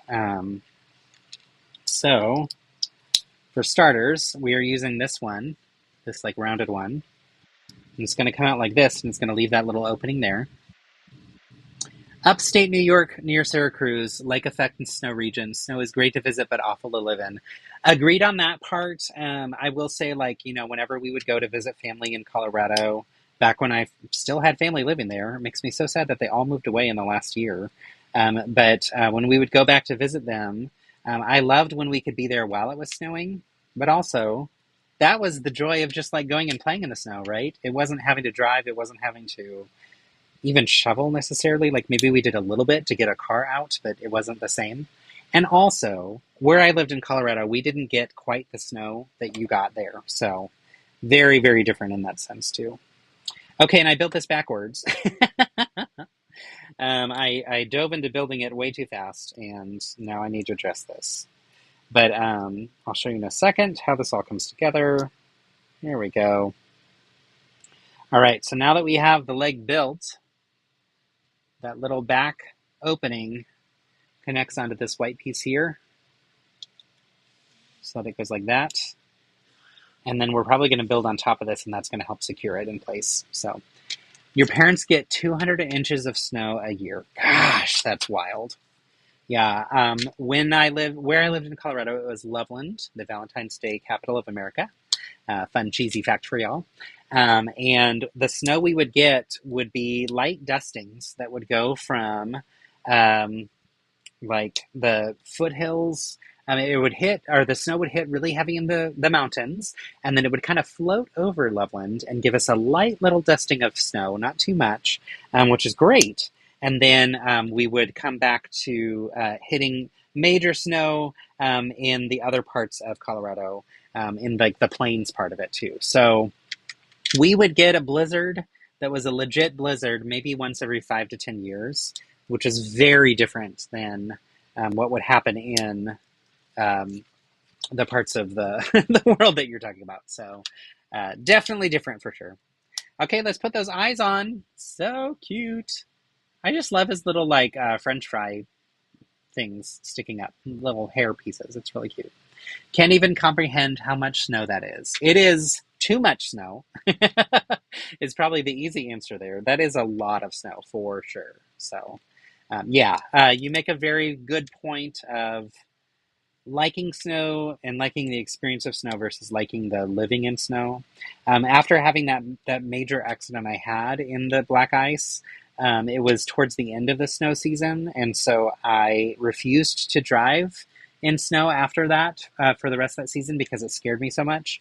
And that was a bad decision because then the next year when it snowed, I was terrified to drive in the snow again.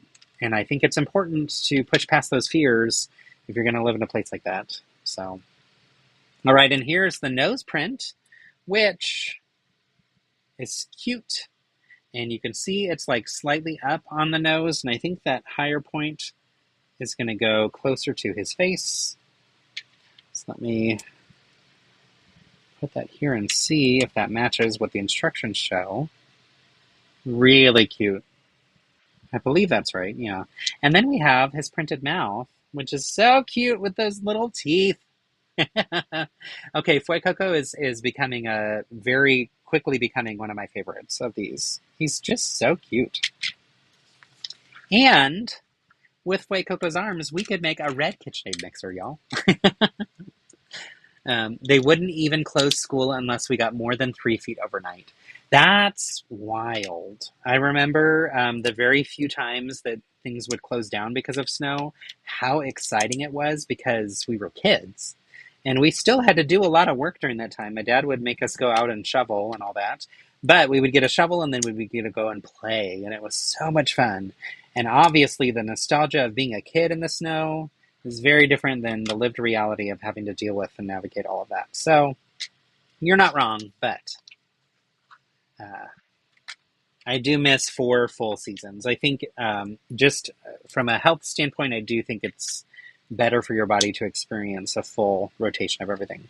Okay, here's another print, which is interesting for the back part. So that's going to go like that on here. We get these guys. And they are forming the tail. Okay, cool. So, okay, that makes sense. This is also sealing in. Remember how we push those little legs on over those white pieces here and here? This is going to help seal them and lock them in place. Yay! Okay. We got Fuecoco friends. And Fuecoco is Fue cute. So cheesy, so cheesy. And I love it, y'all. I love it so much. All right, let's see. Have any of these had stickers or have they all been prints? Great question. 2 of them have had stickers so far, and I will show you. One was this big guy. Let me move the camera so you can see. So this Pikachu set, which is one of the all-in-one sets, these 2 cheek pieces are stickers. These pieces here and here that are like wood grain prints are stickers. When we flip this around, we also have this little, let me show you up close, little doormat that has all of those really fun Pokeball. Those are stickers. And you can also see in the corner here, right about there, how there is a little envelope that has a sticker with a little Pikachu symbol. And then underneath the bed in that kitchen thing, that's a sticker as well. So this bed pulls down to have the final sticker, which is so cute. It is a pillow for Pikachu's bed, and you can see that pillow has Snorlax all over it, if it will focus. There we go. It's really cute. That also gives you a better sense of that sticker for the envelope. So that one had all those stickers, which surprised me because this is a print. Every Smart Tag thing is a print that comes with it. Everything on Pikachu.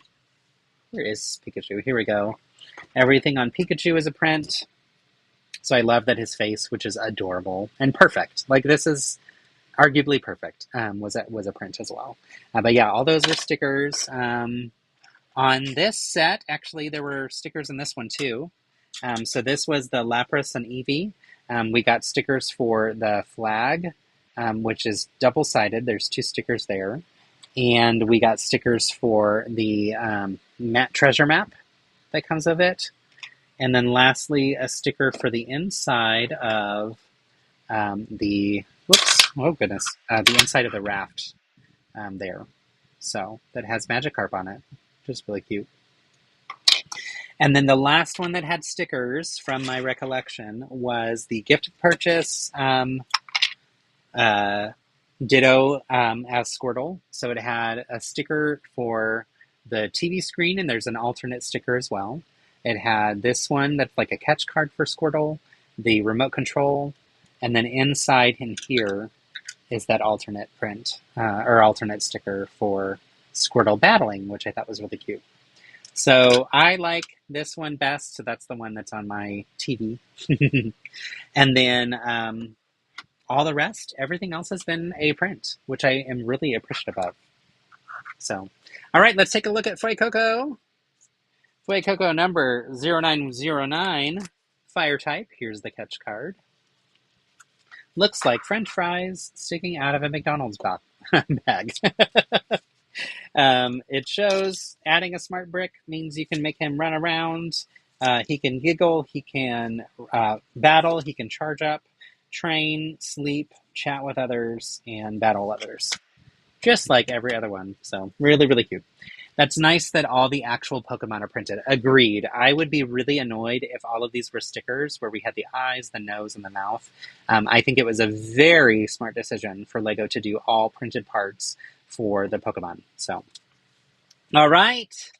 If we get another donation of $10 or more, then I will let you pick the next Pokemon that we're going to do. And while we wait for that, I'm going to play one more time the video that we had from our friends, Stand-Up Builders. I stand up to cancer for those who continue fighting every single day. I stand up to cancer for my family. I stand up to cancer for the friends and family that have had to fight to live. I stand up to cancer to honor those we've lost and to help support those who are still fighting. To give families and friends that opportunity to spend as much time together as they can.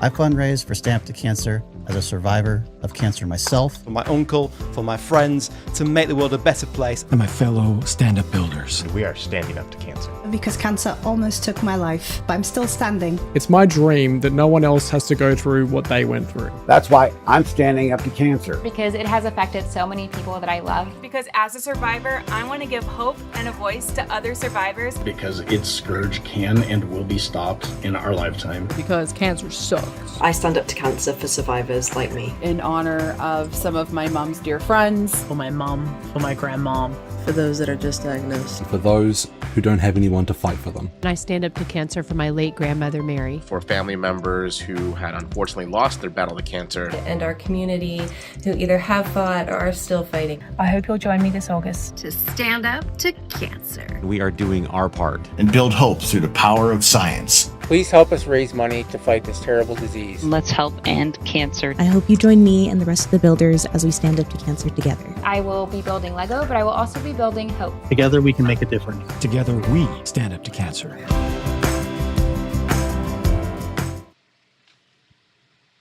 All right. So again, joining this wonderful group of other builders with Stand-Up Builders, I'm so appreciative and grateful for this opportunity to share this space with them and help raise money and awareness towards this goal.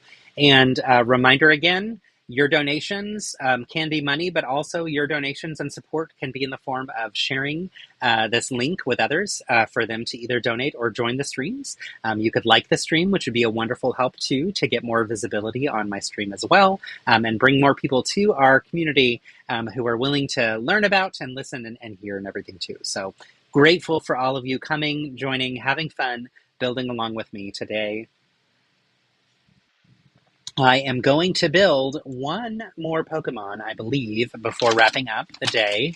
And as we didn't get another donation in yet, which is fine, I'm going to finish this set in terms of the Pokemon that come with it, and I'm going to build out Sprigatito, which honestly, this is the one of the ones that I had left that I was most excited for next. So I'm going to be selfish and pick that one first as well. I will still keep the silly hat on because of the donations that y'all did that helped get us to that. But part of why I wanted to do this one, Sprigatito, is I want to show you this really cool leaf part that is super, super useful and that I call it a leaf part. It's actually for the ears of these different characters, which is a lot of fun. But I was really excited that we're getting it in green and in green with some printing. So hopefully LEGO will add this either with or without printing, but with would be cool, to the Pick-a-Brick. So take a look at this piece. Let me bounce back to our dual camera. Look at that. The shaping is so cool. I love that it has one stud that you can build up from, and then the backside is full of anti-studs so you can attach it, which is great. We get it in this green with the lighter green printing on the inside with Sprigatito. We also got it with, where is another one? I don't see, oh, here we go. We got it in solid pink as well as pink with black in the inside as well. So these two like little leaf parts as well, which is great. And we get it in orange, and orange with the black on the inside for our wonderful Arcanine, which is up on the shelf right there behind me. Yay, Stand Up to Cancer. Thank you for joining the chat and letting us help out towards this wonderful cause. This has been so much fun. My community has been generous and kind and wonderful. They've made me sing some songs for them with their donations. They've made me wear this silly hat. And they've also helped guide and pick which of the Pokemon that we're building today. So it's been a lot of fun. And we've got a couple more streams coming up in the next 10 days, doing all different types of things, but that's what we're up to today, and we are having a blast. I really appreciate the Stand Up Builders for creating this space, both for us to also share with each other's communities and get to know each other, but also to get to really donate towards and benefit Stand Up to Cancer and the great work that y'all are doing. Thank you for this. I can see these being used for eyes. Oh, that'd be cool. For masked superheroes. Yes, that would be really cool. I'm very excited to see the mock capabilities that we'll get out of some of these new parts. Especially the hand mixer idea, because you're just such a genius and made me love that piece even more. If you all joined, I think some of you may have missed this, so let me just take a minute and show you. The parts that we're getting for these, like Fuecoco, right, where we have this little arm piece. This piece is a new mold from Lego. It's really interesting. It has that little clip, or that little bar that a clip can clip onto. Come on, focus on me, not on Fuecoco's eyes. But it has that bar, right, that things can clip onto. And our friend Brian Costello in the chat was so smart to say it looks like it could be a KitchenAid or a hand mixer. And y'all, he's not wrong. This is perfect. This is, it keeps focusing on Fuecoco's eyes. This is the perfect little mixer, right? Nothing could be better than this. I'm obsessed. And you can cover that little stud with one of those rounded pieces. I just don't have one in red right now. Handy. But I'm obsessed with that. And I just think it's such a clever parts usage. So thank you for that gift, Brian. It really makes me happy. And I love that we have so many of different color options, just like you would have with your KitchenAid mixers. So our KitchenAid mixer, we do have one, is like a orangish tangerine color. It's actually almost the same color as the team banner that you see at the top of the screen, that orange color. That's actually very similar to our KitchenAid mixer. And we had registered for it for our wedding, and no one bought it, and I was a little bummed. And then Philip surprised me with it for Christmas that year. So I see it as a fun wedding gift that he was able to get for us. And yeah, it reminds me of that first year of marriage, and it reminds me also of baking lots of fun baked goods that I've made for family and friends and loved ones, and also for our annual holiday cookie exchange. So all right. The other thing that's fun in this is there's another new part that we got first with Snoopy, the Snoopy set, and that I've seen an abundance in these really fun Pokemon sets. And that is the little grass type piece that in the Snoopy set is used for green grass as well as for the yellow part on the top of Woodstock's head. It is also in this set in that bright light green color. So really, really fun to get it in that color. That's going to be great for some floral, or for some like, not floral, what's the word I'm looking for here? Landscaping details and that kind of stuff. So really fun to see what types of things people can get up to with different parts. So, Also, I had asked earlier if anyone was available to run over to Jean's stream and tell her that she should sing a song. I don't know if she's still streaming, but if she is, if anybody wants to run over and do that, that'd be great. And tell her I say hi. This is the face print for Sprigatito. Super cute. And then here is our tag. So grass type, super adorable, number 0906. I have to say, this one is climbing the ranks for me of cuteness factor. So, big fan, big fan. Oh, this is so fun. I really appreciate y'all so much. And it's turning into a longer stream than my normal Wednesday streams, but I'm having a good time with it and grateful that you're here. Some of you have been here since the beginning of our stream today, which major kudos to you. Obviously I have, but you don't have to be. So thank you for joining and hanging out. We really have a wonderful, wonderful community here, and I'm so grateful for y'all. I wonder how many times I've said that. It's true, no matter how many times I say it and how many more times I say it, it's absolutely true. I really am grateful for a community. Okay, let's get these ears on. All right, this is fun. Wait. What did I do wrong here? Oh, I jumped ahead, and I did something that didn't have to go on yet. All right, so y'all, can't you picture like a tree with all of these leaves? To me, it's the perfect vibe for if you're trying to do a cartoon-like tree. Like if you intentionally want it to look cartoony, I think those would be so beautiful covering up a tree. And I cannot wait to get my hands on more of them so that I can play with it and see what all we can do with it. But it's just, and they're so cute as ears. It's really, really cute. Brian, I think you're absolutely right. It'll be really fun to see maybe some superhero mask eyes with this. I think that's a great example. I bet Lego will come out with a set, actually, that has a superhero that uses that shape. They have to, right? I know there was a great print that came with the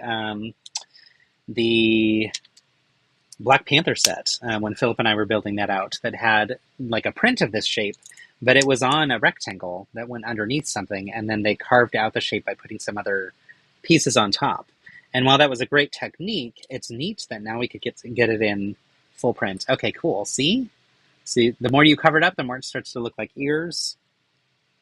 Really super cute. Also, my favorite green is this green. It's the green that was used in a lot of the Wicked sets. And it's the green that I used a lot in my project that I did for the Wicked Red Carpet. And so I have an abundance of those parts in different shapes from that project, which is really cool. And need to get to working on some mocks that incorporate it to make good use of the part for sure.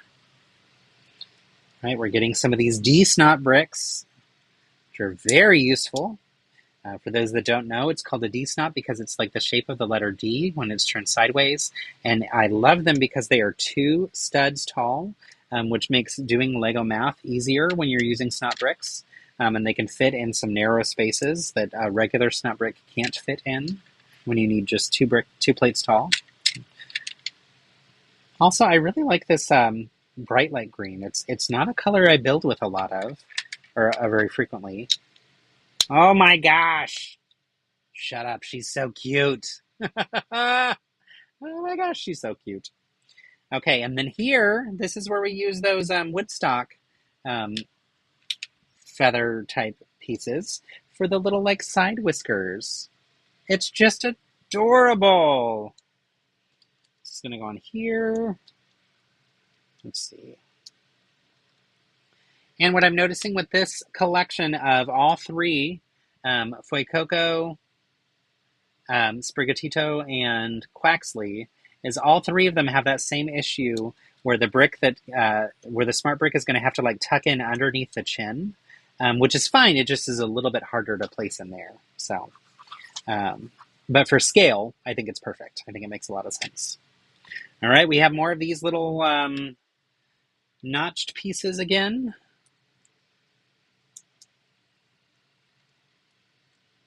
Right? It's so cute. I agree, Bev. Brian, I forgot if you answered, maybe I missed it in the chat, but do your kiddos ever play with the Mario sets? Is that something they've gotten into at all? And I guess the same goes for you, Bev, with your grandchildren, grandkiddos. Did they ever play with those? I'm curious to know. I was pretty pleasantly surprised with the capabilities once I got my hands on that Princess Peach set. So it's not something that I'll play with myself per se, but I did just for the learning of it, and it was nice to experience. And I think they did a very good job with them. It surprised me at how quality of an experience that play experience was. So my nieces and nephews are all old enough that they're not going to play with Lego in the same way. Some of them still build, which makes me happy, but none of them are going to be like probably getting these Pokemon sets to actually play with them, I don't think. So I'm always curious for those who have kiddos in the right age range if they're going to experience it in a different way. You know, it'll be interesting to hear that feedback from y'all. So, all right, and now we get a really large bushy tail, which honestly, you don't have any smart brick. Yeah, so sorry, not the smart brick, but the Mario ones that are where you have the Mario that's a smart Mario. It's not a smart brick, but it's the Mario character that can like jump around on the question marks and earn coins and that kind of thing. Those have been around now for 4 years maybe, and I'm pretty impressed with them. I did not expect to be as impressed with them as I am. All right, y'all, I'm obsessed with the bushy tails that they create for all of these different fun, furry little critters from Pokemon lore. They're really, really cute. All right, last but not least, we are going to put on the front cover, which is where the smart brick is going to be covered up with. Oh, my headphones just made the noise saying they're just about done. You didn't think the electric Mario characters would be fun, but your youngest loved them. Interesting. Yeah, I didn't know if they'd be worth it or not, and I was actually pretty impressed. Now, like I said, I don't have kids, and so I don't have the experience of getting to see what their experience is like with it, but oh, I need a brick separator. Here we go. Messed up here. I missed a little plate for our Sprigatito.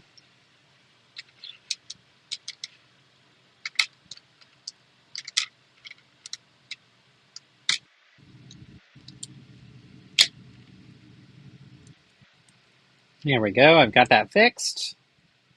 Put these back on and then I'll show you how he's coming together. Almost looks like he's wearing like a bow tie or something. Maybe not a bow tie, but it's like he's got a like a really funky collared shirt. You have all of them, so I guess we need a toad to come out. That's amazing. Okay, yeah, pretty impressive. I do not have all of them for sure, but yeah, I have enjoyed getting to experience them a little bit. So, all right, this is the finished product, or almost the finished product. Give me just a second. Don't jump ahead of yourself, Justin. Here's Sprigatito. So cute. So super cute. The younger two love to play with your mocks. Nice, I love that, Bev. That's awesome. And you don't have any of those sets. Okay, yeah. I just was impressed with them, and I was wondering if I knew any parents that, or grandparents that had kiddos in their life that enjoyed them. So let's take a look at the trio that came with this set. Oh no, Quaxley. Move my camera off so you can see.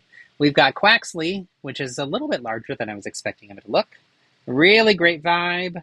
Now, Hector, you've got me really interested in seeing if we can get the full evolution version of him. We have Fuecoco, who is stupid cute.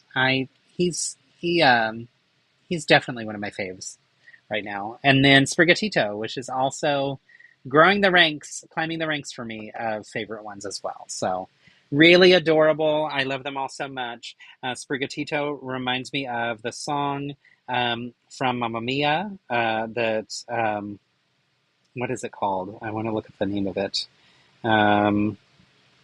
Chiquitita. Yeah. I know that we didn't hit the next milestone for a song, but I'm going to sing you a little bit of what's been in my head the whole time that I've been building these, just to get it in your head as well. So, let's see here. Sprigatito, tell me what's wrong. I have never seen such sorrow in your eyes. And the wedding's tomorrow. I don't remember how the song goes. Oops. How I hate to see you like this. There is no way you can deny it. I can see that you're oh so sad, so quiet. Sprigatito, tell me the truth. I'm a shoulder you can cry on, your best friend. I'm the one you must rely on. I don't know the song, but that's been what's been through my head. So you're welcome for a little bit of an earworm. Y'all, thank you. Thank you for joining this stream today, for having fun with me, for making me sing and wear this silly hat that's super uncomfortable. I'm taking it off now as we finish up today. I really appreciate our community. Y'all have been so wonderful week after week joining for these live streams and being so friendly and fun. And I really gratefully appreciate each and every one of you. This has been so fun to get to build out all of these. Let me show you the catch card for Sprigatito, number 0906. And we've caught him, or her, or them. Yay, so fun. I am going to retire for the day because I'm exhausted. Been streaming from 1:30 to 6 o'clock today, and really grateful again for each and every one of you. So our collection of Pokemon is growing. Let me show you the final collection of all the ones that we finished today so that you can see what all we accomplished, which I wish it were more. We still got through quite a lot. We got through... let's remove my mug on here so you can see them again. Quaxley, Fuecoco, Sprigatito, Gengar, which took forever and was large and has a fun tongue, Jolteon, and Cubone. Really, really great builds. I'm loving all of these. Previously, we got through... oh my goodness, y'all. Help me out here. I know the name. Charmander. Goodness gracious. Got through Charmander. Charizard, the large one. We also have, hard to see, let me zoom up here, Lapras, Eevee, Pikachu, Ditto is Squirtle. Oh my goodness. Jigglypuff. And I think that's it. And y'all, we still have 2 more buildable sections for some of these. And 1, 2, 3, 4, 5, 6 more boxes of Lego Pokemon Smart Playsets. I'm tired, y'all. I'm grateful. You are the best. Thanks again. Have a wonderful, wonderful evening. I am going to go enjoy some dinner with Philip and catch up with him. And yeah, we'll be back again soon. For sure, Monday night is our next stream that's already set up. That is for our LEGO Masters recap of our finale episode with some special guests and some super fun games. I might go live again later this week, though, for the rest of these Smart Playsets. So if you're interested, hit that follow button so that you can see, or subscribe button, rather, so you can see when those are coming up. And yeah, we'll catch you on the flip side. Build kindness, y'all. Bye, friends.